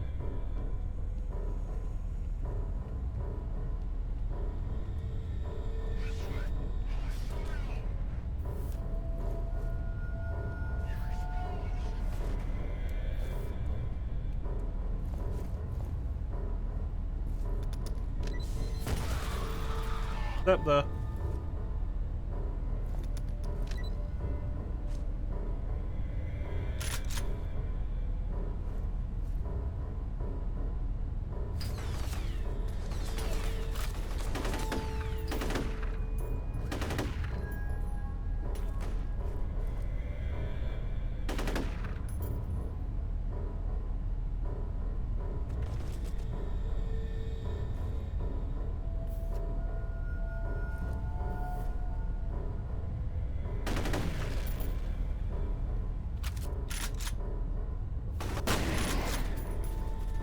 What a cartwheel.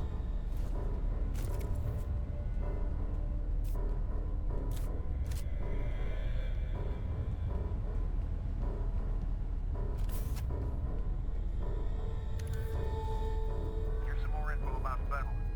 It was developed as part of a project called Origin. It says the first prototype didn't work out.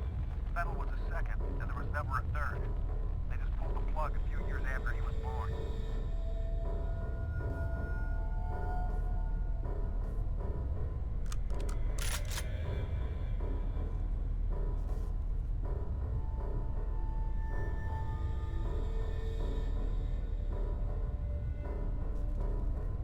I feel like stuff like this is what I would consider bad examples of product placement.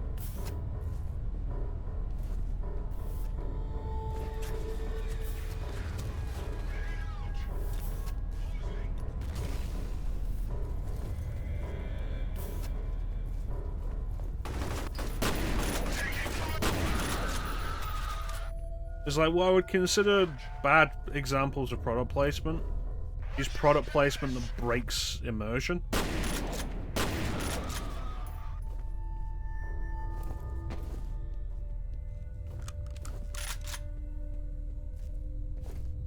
And when there's only like one thing that's product placement in the entire game, I think that is kind of immersion breaking. I come across one of those laptops and it's like, oh yeah, Dell. I'm like, well, that just kind of stands out.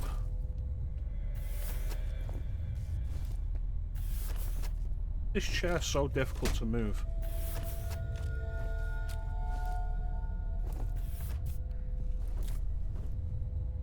You have one new message. First message from Genevieve Aristide. John, it's Genevieve. It seems the Senator's plan failed. His Special Forces team has been unable to neutralize F.E.A.R. We should assume the worst. Instruct the security force to repel all outsiders. We need time to clean things up. End of messages. Oh, that sounds incriminating.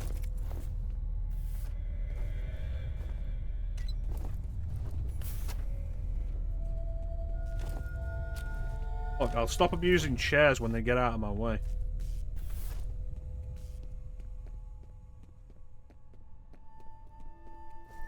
Okay, so those barriers are open now, so I should be able to get this now. Excellent.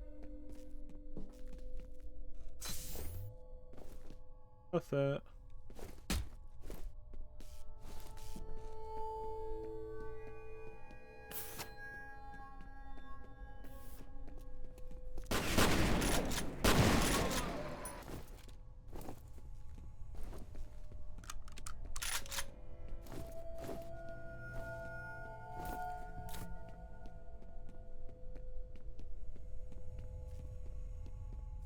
Sayonara, sucker. Man, these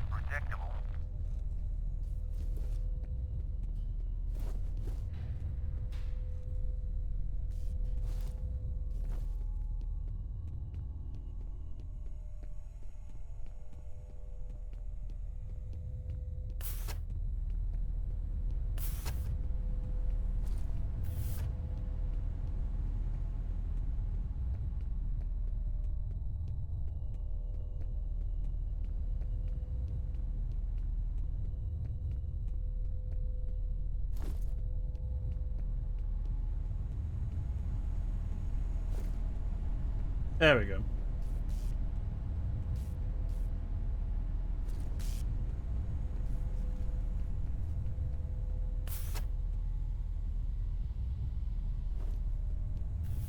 I supposed to wait by the elevator? This just seems like it's a shortcut. This door in.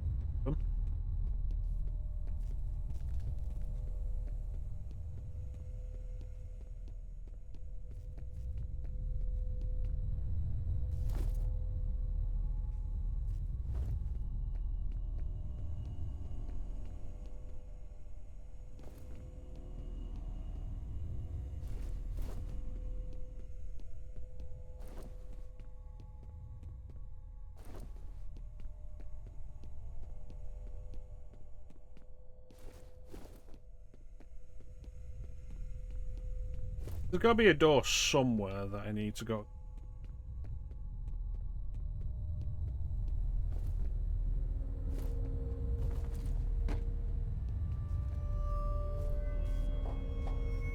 Guess I'll take the road not for fat people.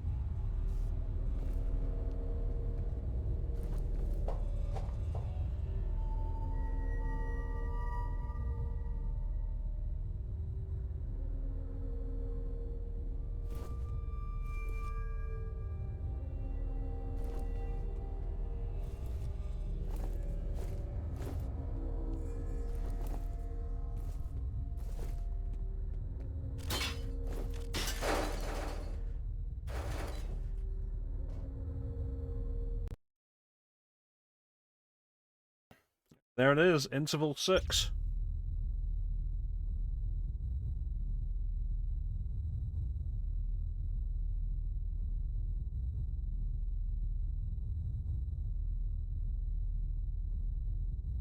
This probably is a good place to call it. Should we go longer?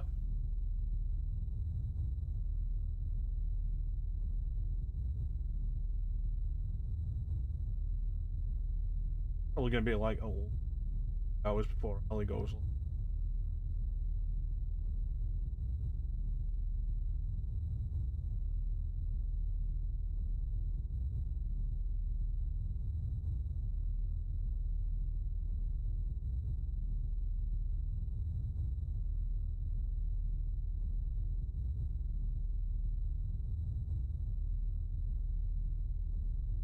We've made good progress. We'll come back to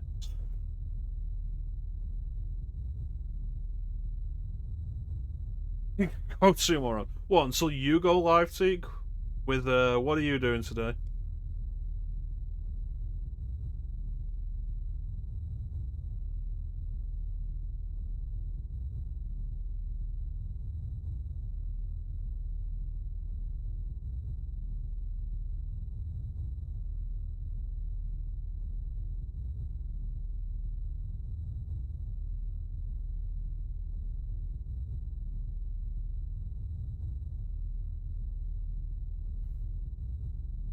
One more. We'll do one more level.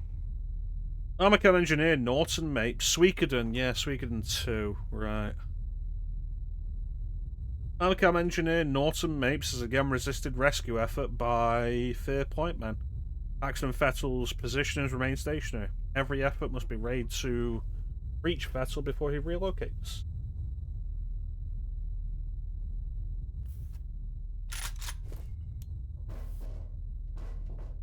How are you finding Suikoden 2, Teak? So you're playing the original PS1 version, aren't you? You didn't get the remaster. Need to look into what the reception of the remasters was.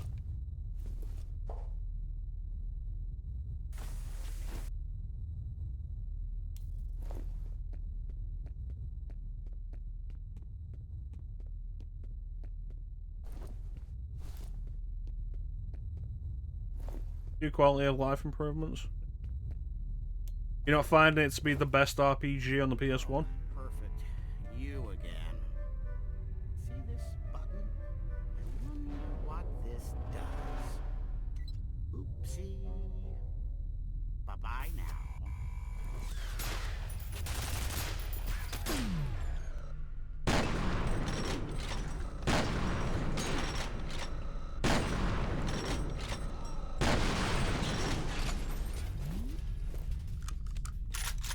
Well, he's actively tried to kill me.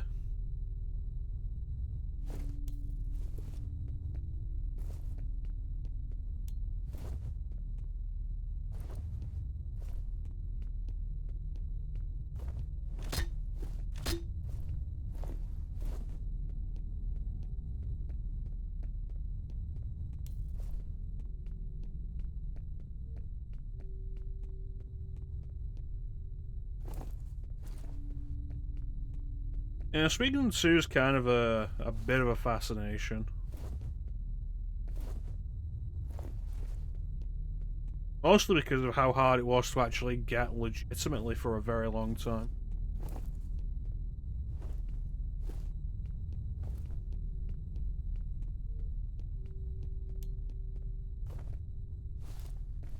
Which led to a reputation of it being like one of the best RPGs on PS1.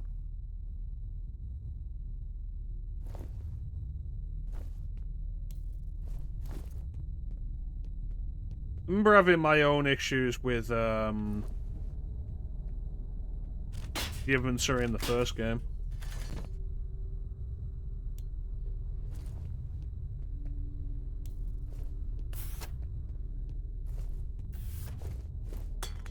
Look at that. Actively not put them in the trash. What a shitheel.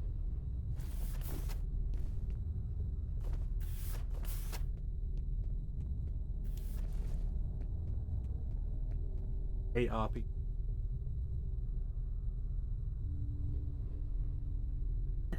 Hate Parasite Eve doing that. Automatic defensive measures are active in this area. Unauthorized personnel will be shot on sight.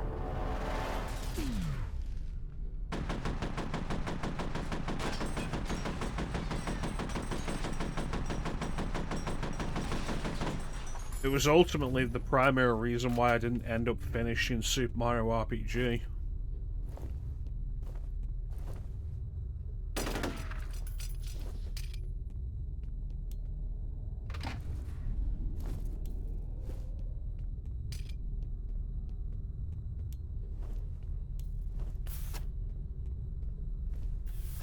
I just don't think space should be limited in RPG.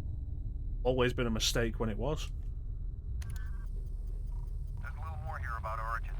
The reason they shut it down was a synchronicity event. Doesn't say what that means, but I guess there were a few casualties.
And characters can still only use the potions that they're holding, right?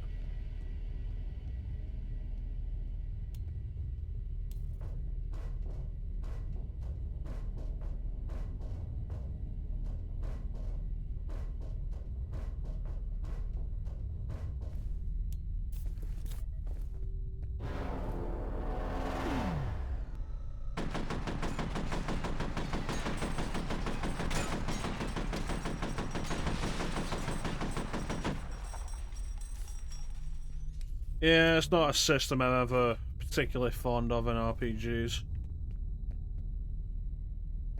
I don't like when Dragon Quest does it. Look at him. Look at him. Shit.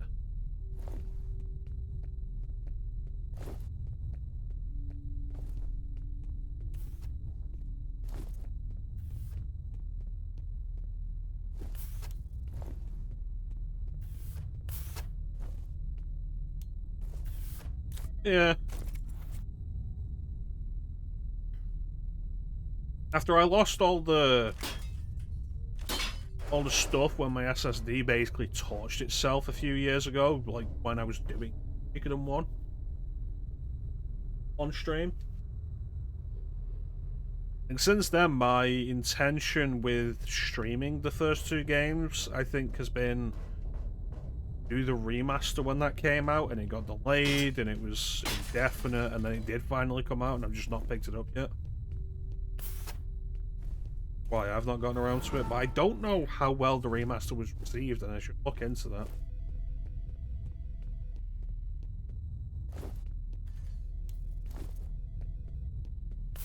Screenshots look nice. It's easy enough to do.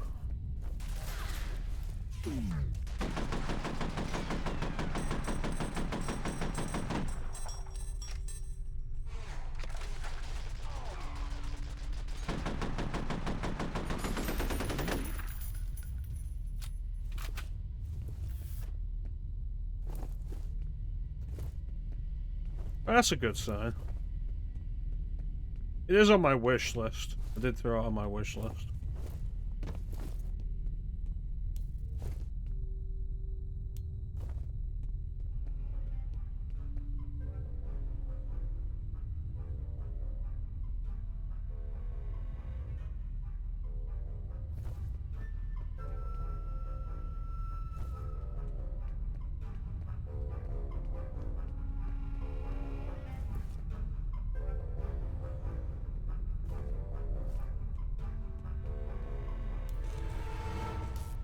Oh, look at that.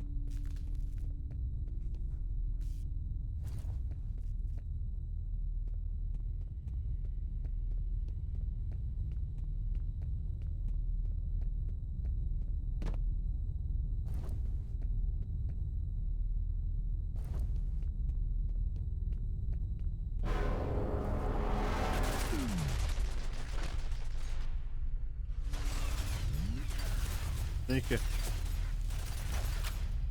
Well, this needs to be dealt with quickly.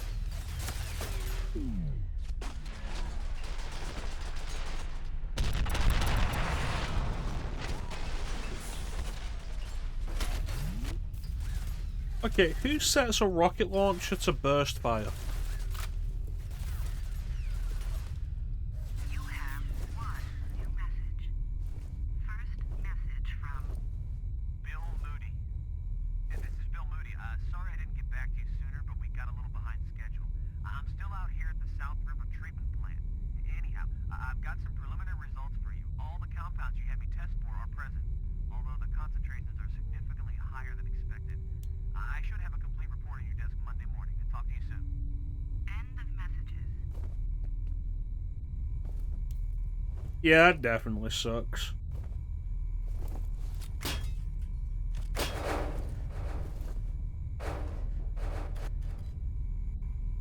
I think you can still recruit the main character of the first game without a save.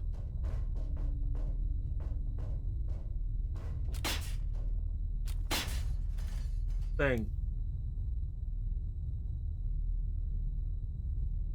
But I know there's definitely something you miss out on without a save.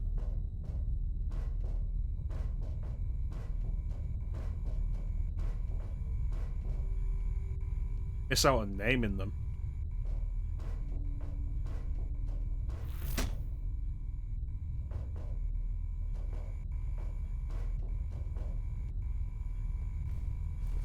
Don't know if Suikoden 3 had anything for save files like that. Because you could plug a PS1 memory card into a PS2, but I don't know if the PS2 game could read it.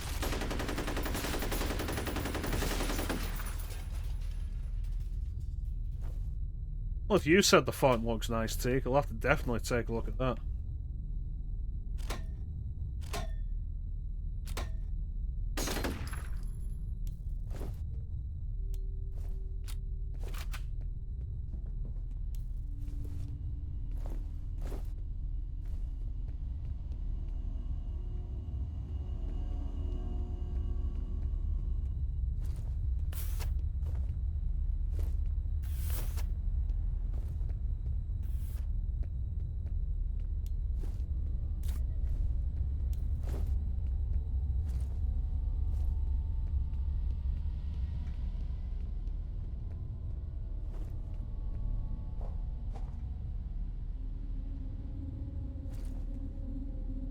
Did you recruit all 108 stars of destiny in the first game, Teak? Because if you did, like, you could probably get a save file.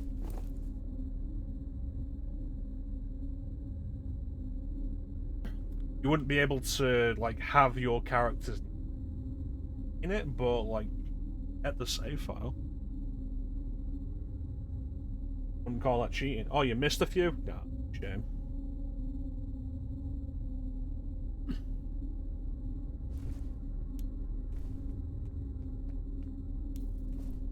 Yeah, without a walkthrough, you are absolutely going to miss some.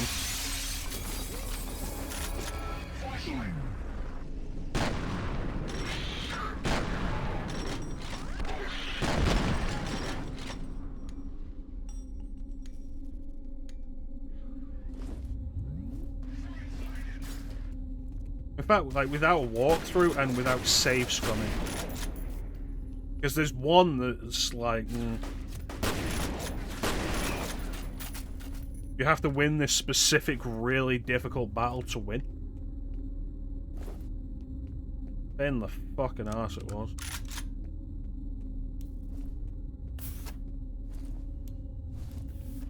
Enough trouble that my plan was to just wing it when I streamed it.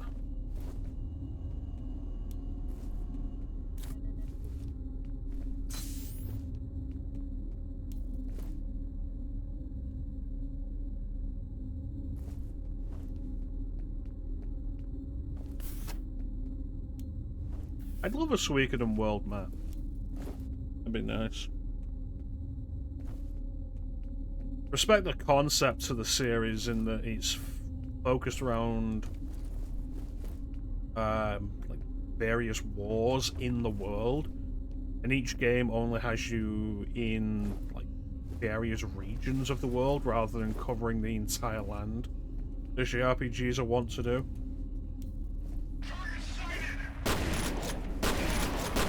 Definitely ends up being a more interesting world for that.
Yeah, so Suikoden 2 is a sequel to Suikoden 1. Suikoden 3 is a sequel to Suikoden 2, then Suikoden 4 is a prequel. And I forget when Tactics and 5 take place. Suikoden Tierkreis take place in another universe.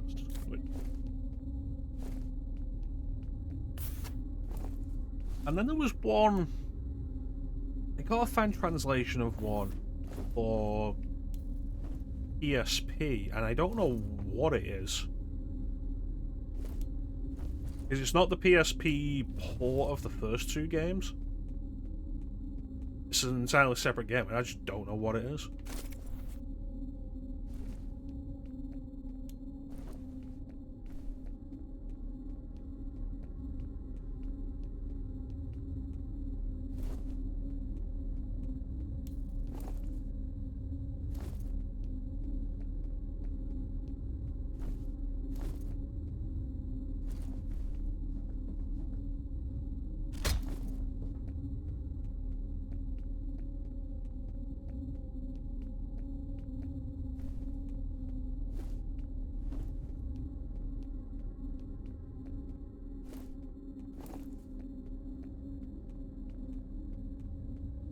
You're enjoying it though.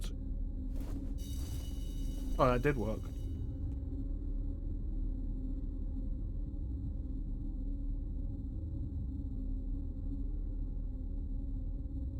I hope the remaster's successful enough. Convince Konami to re-release the other games. Here's a fun one for you. I saw a thing earlier this week where Capcom said that with Monster Hunter Stories 3, they are committed to reviving their JRPG brand. Or something like that.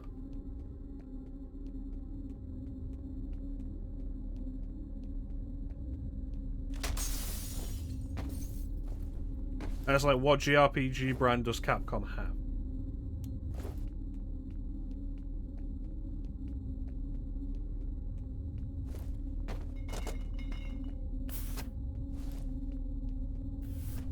There we go.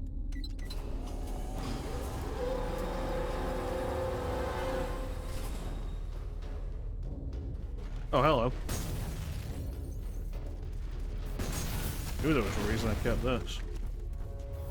Well, it's Breath of Fire. Like, Breath of Fire is the only JRPG they ever really had. But they've not produced a Breath of Fire game since the PS2. And so it's like, are they planning to?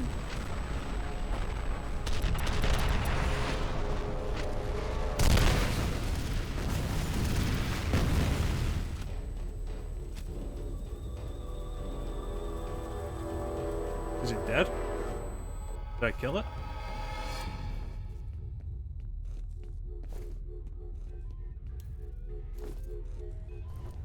I guess so. Yeah, it's Breath of Fire.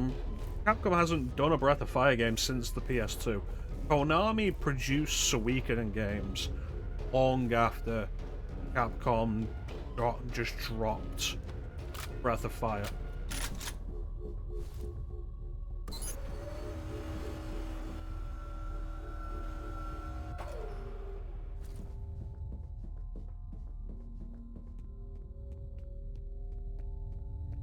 But the idea has people hoping that we're going to see some kind of revival of Breath of Fire. Who knows, maybe we'll get a remaster, a remake, or a sequel.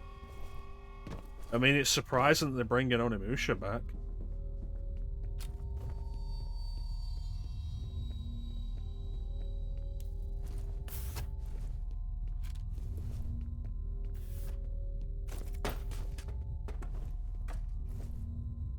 We'll see another Breath of Fire. Yep, Breath of Fire 6. Browser-based, I remember.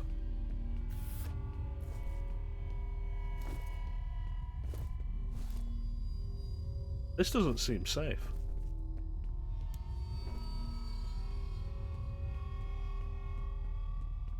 I wouldn't count, like, a browser-based game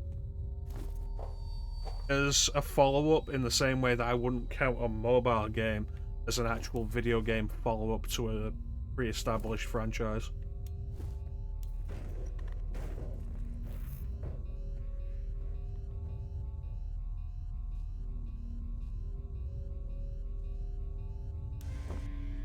Warning. Toxic substance detected. Emergency lockdown in effect.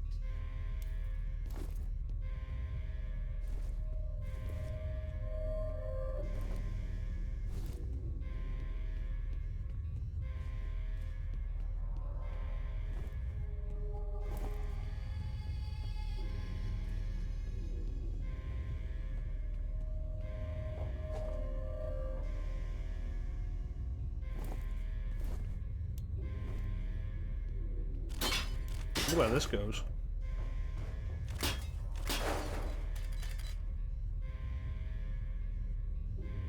Article weapon.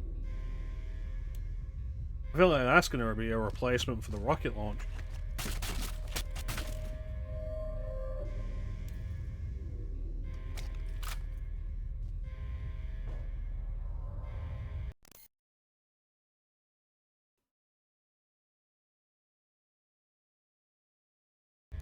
My personal opinion, Seek, would be to absolutely skip Final Fantasy XI.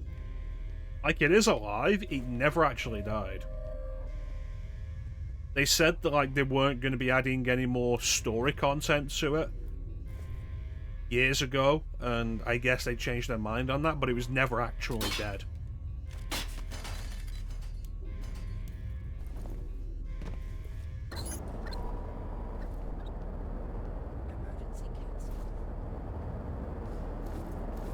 But like, that's a lot of game, and more so than that, that's a lot of MMO from 2001.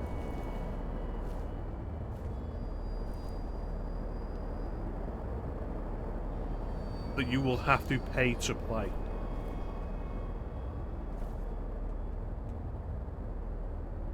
You have 2 new messages.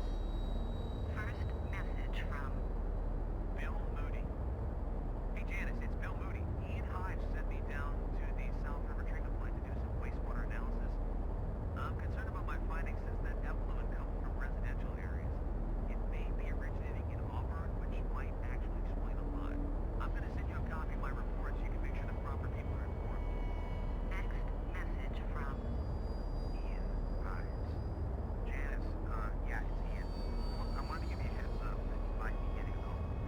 Okay, I think the best course of action would be for you to act like you give a shit about his concern. I think only one still needs someone at authority has taken the ball running with it. I fucked up by pulling you off, so I'm guessing he'll run to you. Anyway, look, let me know how it works out. end of messages. I mean, it's your choice at the end of the day, Teak. I wouldn't personally recommend it.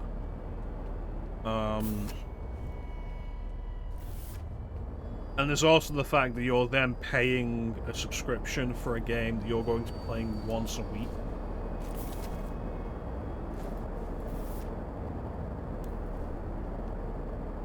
The same thing of like, I wouldn't recommend doing Dragon Quest X or FF4. This is interesting. When they pulled the plug on Origin, apparently they just locked the doors and threw away the key. They don't go into a lot of detail, but I guess the place is really dangerous to be in. What if there's some kind of chemical leak or something?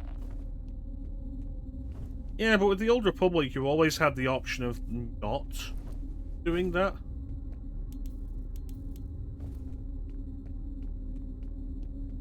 Like, if you turned around and decided it wasn't worth doing to pay for it, you could have stopped and...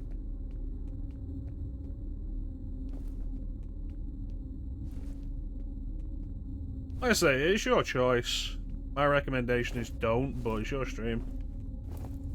Maybe you'll enjoy it. Maybe it'll be your big new obsession. Who knows, Charlander?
Yeah, like... I told you my thought years ago when we were discussing this. And, like, I'd probably turn around and like do a Final Fantasy spin-off instead.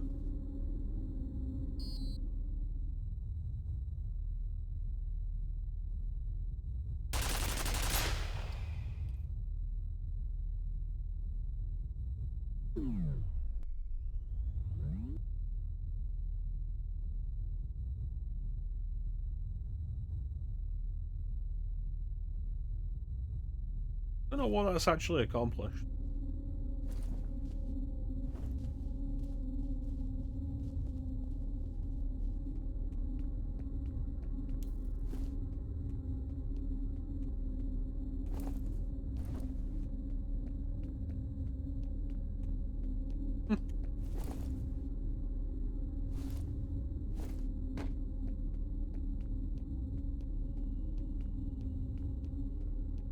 You know what, actually, the big thing to look into before you decide to purchase it is whether or not they made it easier to actually sign up. Because I bought the game, we're talking like over 10 years ago now. I bought the game, and the worst part of it was trying to sign in. Oh yeah, I get 30 days free and everything, great. And then you having to go through Play Online to sign in, and it's a piece of shit.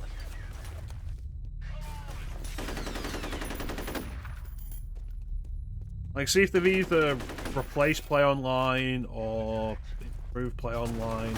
Because if they haven't, then it's not worth it at all. Absolute garbage that system was.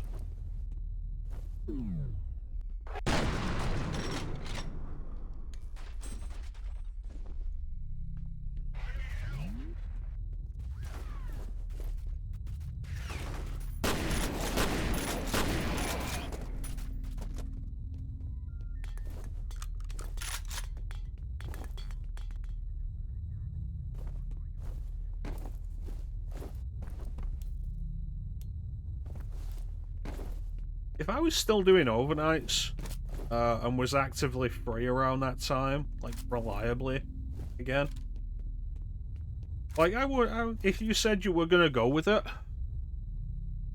I'd consider jumping in with you to keep you company and play through it myself. I would have done it for the Old Republic, honestly, if I'd been guaranteed available at the times.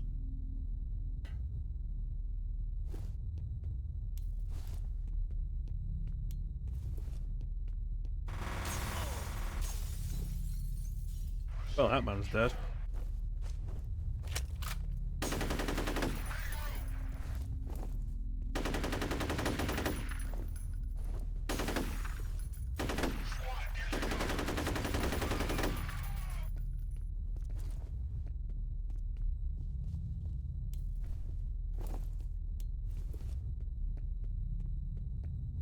Because I enjoy playing stuff with you, Teak. We've had fun with it.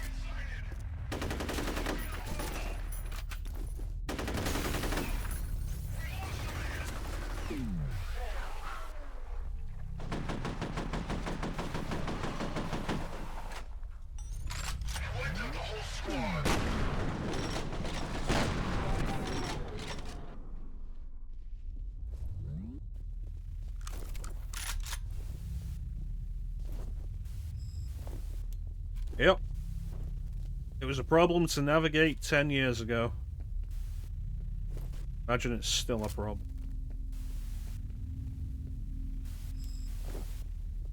And they could update it, and they just don't. Like I say, when I actually think about it, the Play Online site is the biggest barrier to entry.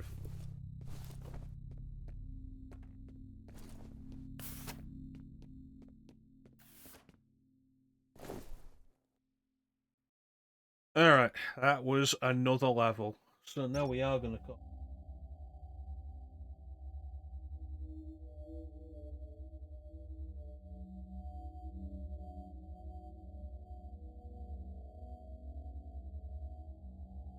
This is fun. I'm enjoying this game. A lot of fun. It's interesting how quiet the music is. Mostly ambient sound and such. And there's constantly like a layer of tension undercutting. There's an undercurrent throughout the entire game. Definitely horror themed, I would say. Reliably horror themed. But yeah, I want to thank everyone who's joined. Really appreciate the support. Big special thank you to everyone in chat. Chat is always the best part of the stream. Mr. Solitary Man, Teak, thank you so much for joining me and keeping company. There won't be a Superhero Sunday tomorrow.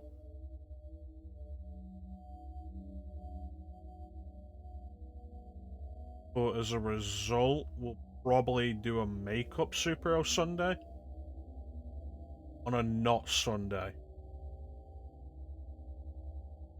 Probably have like a bonus one. We should do another Mario game. I think 64 would probably be our best bet at this point, so you could do the co-op Mario 64 run.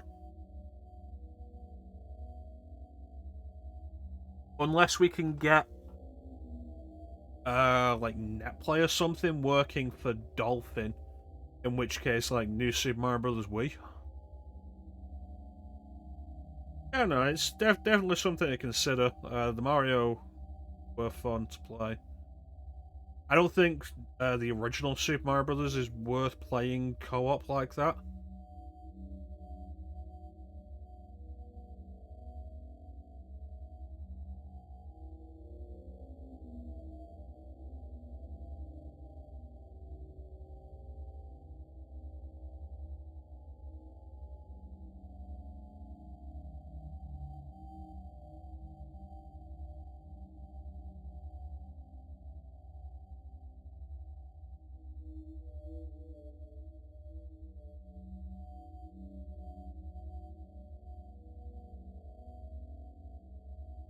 At some point, I am probably going to want to do a playthrough of Super Mario Bros. 3 for my channel.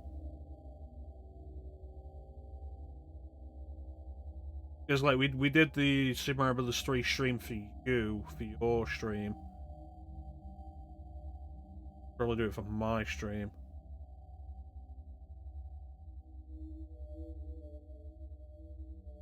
If I was doing it on my stream, we will actually be doing the Super Nintendo version. But I don't know if Chance would want to be part of that. I know, I'd have to ask him. But then, like, it's about Chance also being available. Got a lot going on. But, like, we should definitely actually look into maybe Dolphin multiplayer for various other reasons, as well as like a Mario game. But Super Mario 64 will probably be the next best step, I think, for the two of us playing a Mario game together. Doing the co-op version of that. I'm pretty sure the port, PC port, supports multiplayer. How does what work?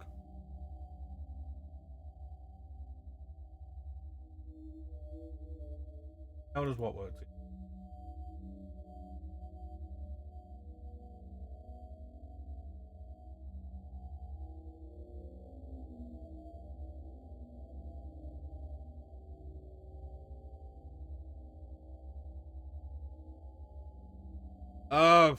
I'd have to look into it, but I know there is an online multiplayer run for Super Mario 64. At some point, I do think it is. There was a ROM hack at one point for Super Mario 64 where it was local co-op. Since the PC port happened, they did so much with it. At some point, I saw an online multiplayer version of it with 16 players. Like, we could cut that down to do 2 and do like a co-op Mario Luigi run. And it's just real time. We're both just running around. Doing stuff.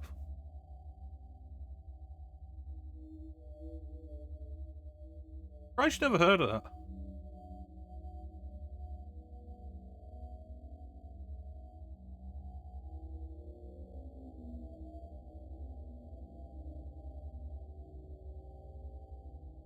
Yeah, that would probably be quite fun. I'll tell you what is a curiosity that I was looking at, and I think I posted the video on the Discord. But I can't remember if it was on the Discord or if I just sent it directly. But Twilight Princess.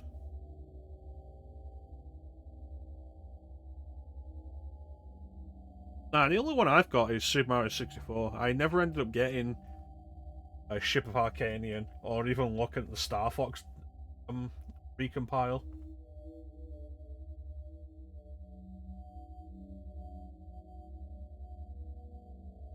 I realize with all of them, like, I'm not going to play any. If I'm going to play through them again, it's going to be on stream or just in my own time.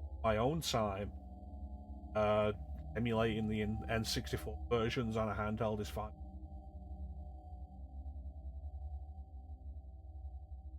The realization and acceptance off.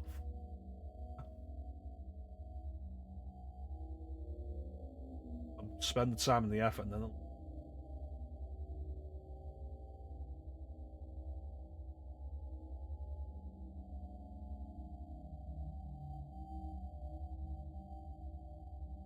what I really should look into a little bit again is Arkham Knight co-op mod. I don't know how well that actually works.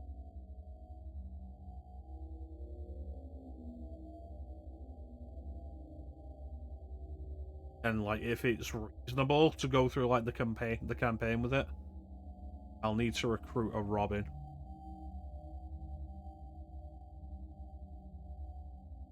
And it's funny that all my choices for a Robin are older than I am.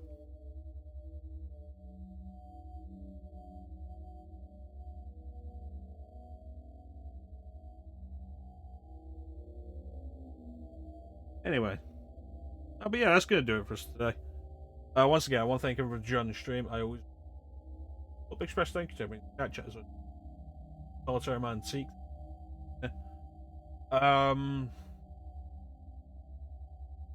Yeah, we'll do a bonus superhero stream. Possibly Monday.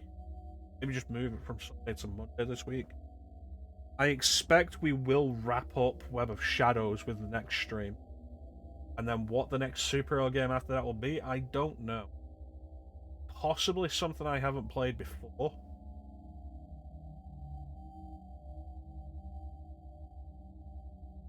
In which case, I think the most enticing idea would be Captain America Super Soldier, but I do kind of like the idea of switching between Marvel and DC.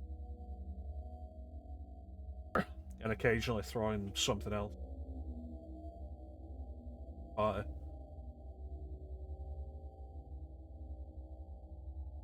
I was going to do a DC game that I haven't, I have to think.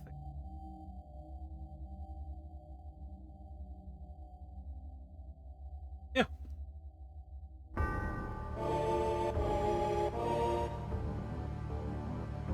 Not really anything else to say except thank you all for watching. Give yourselves a fantastic time of day. And yeah. Catch you next time, guys. Bye.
you.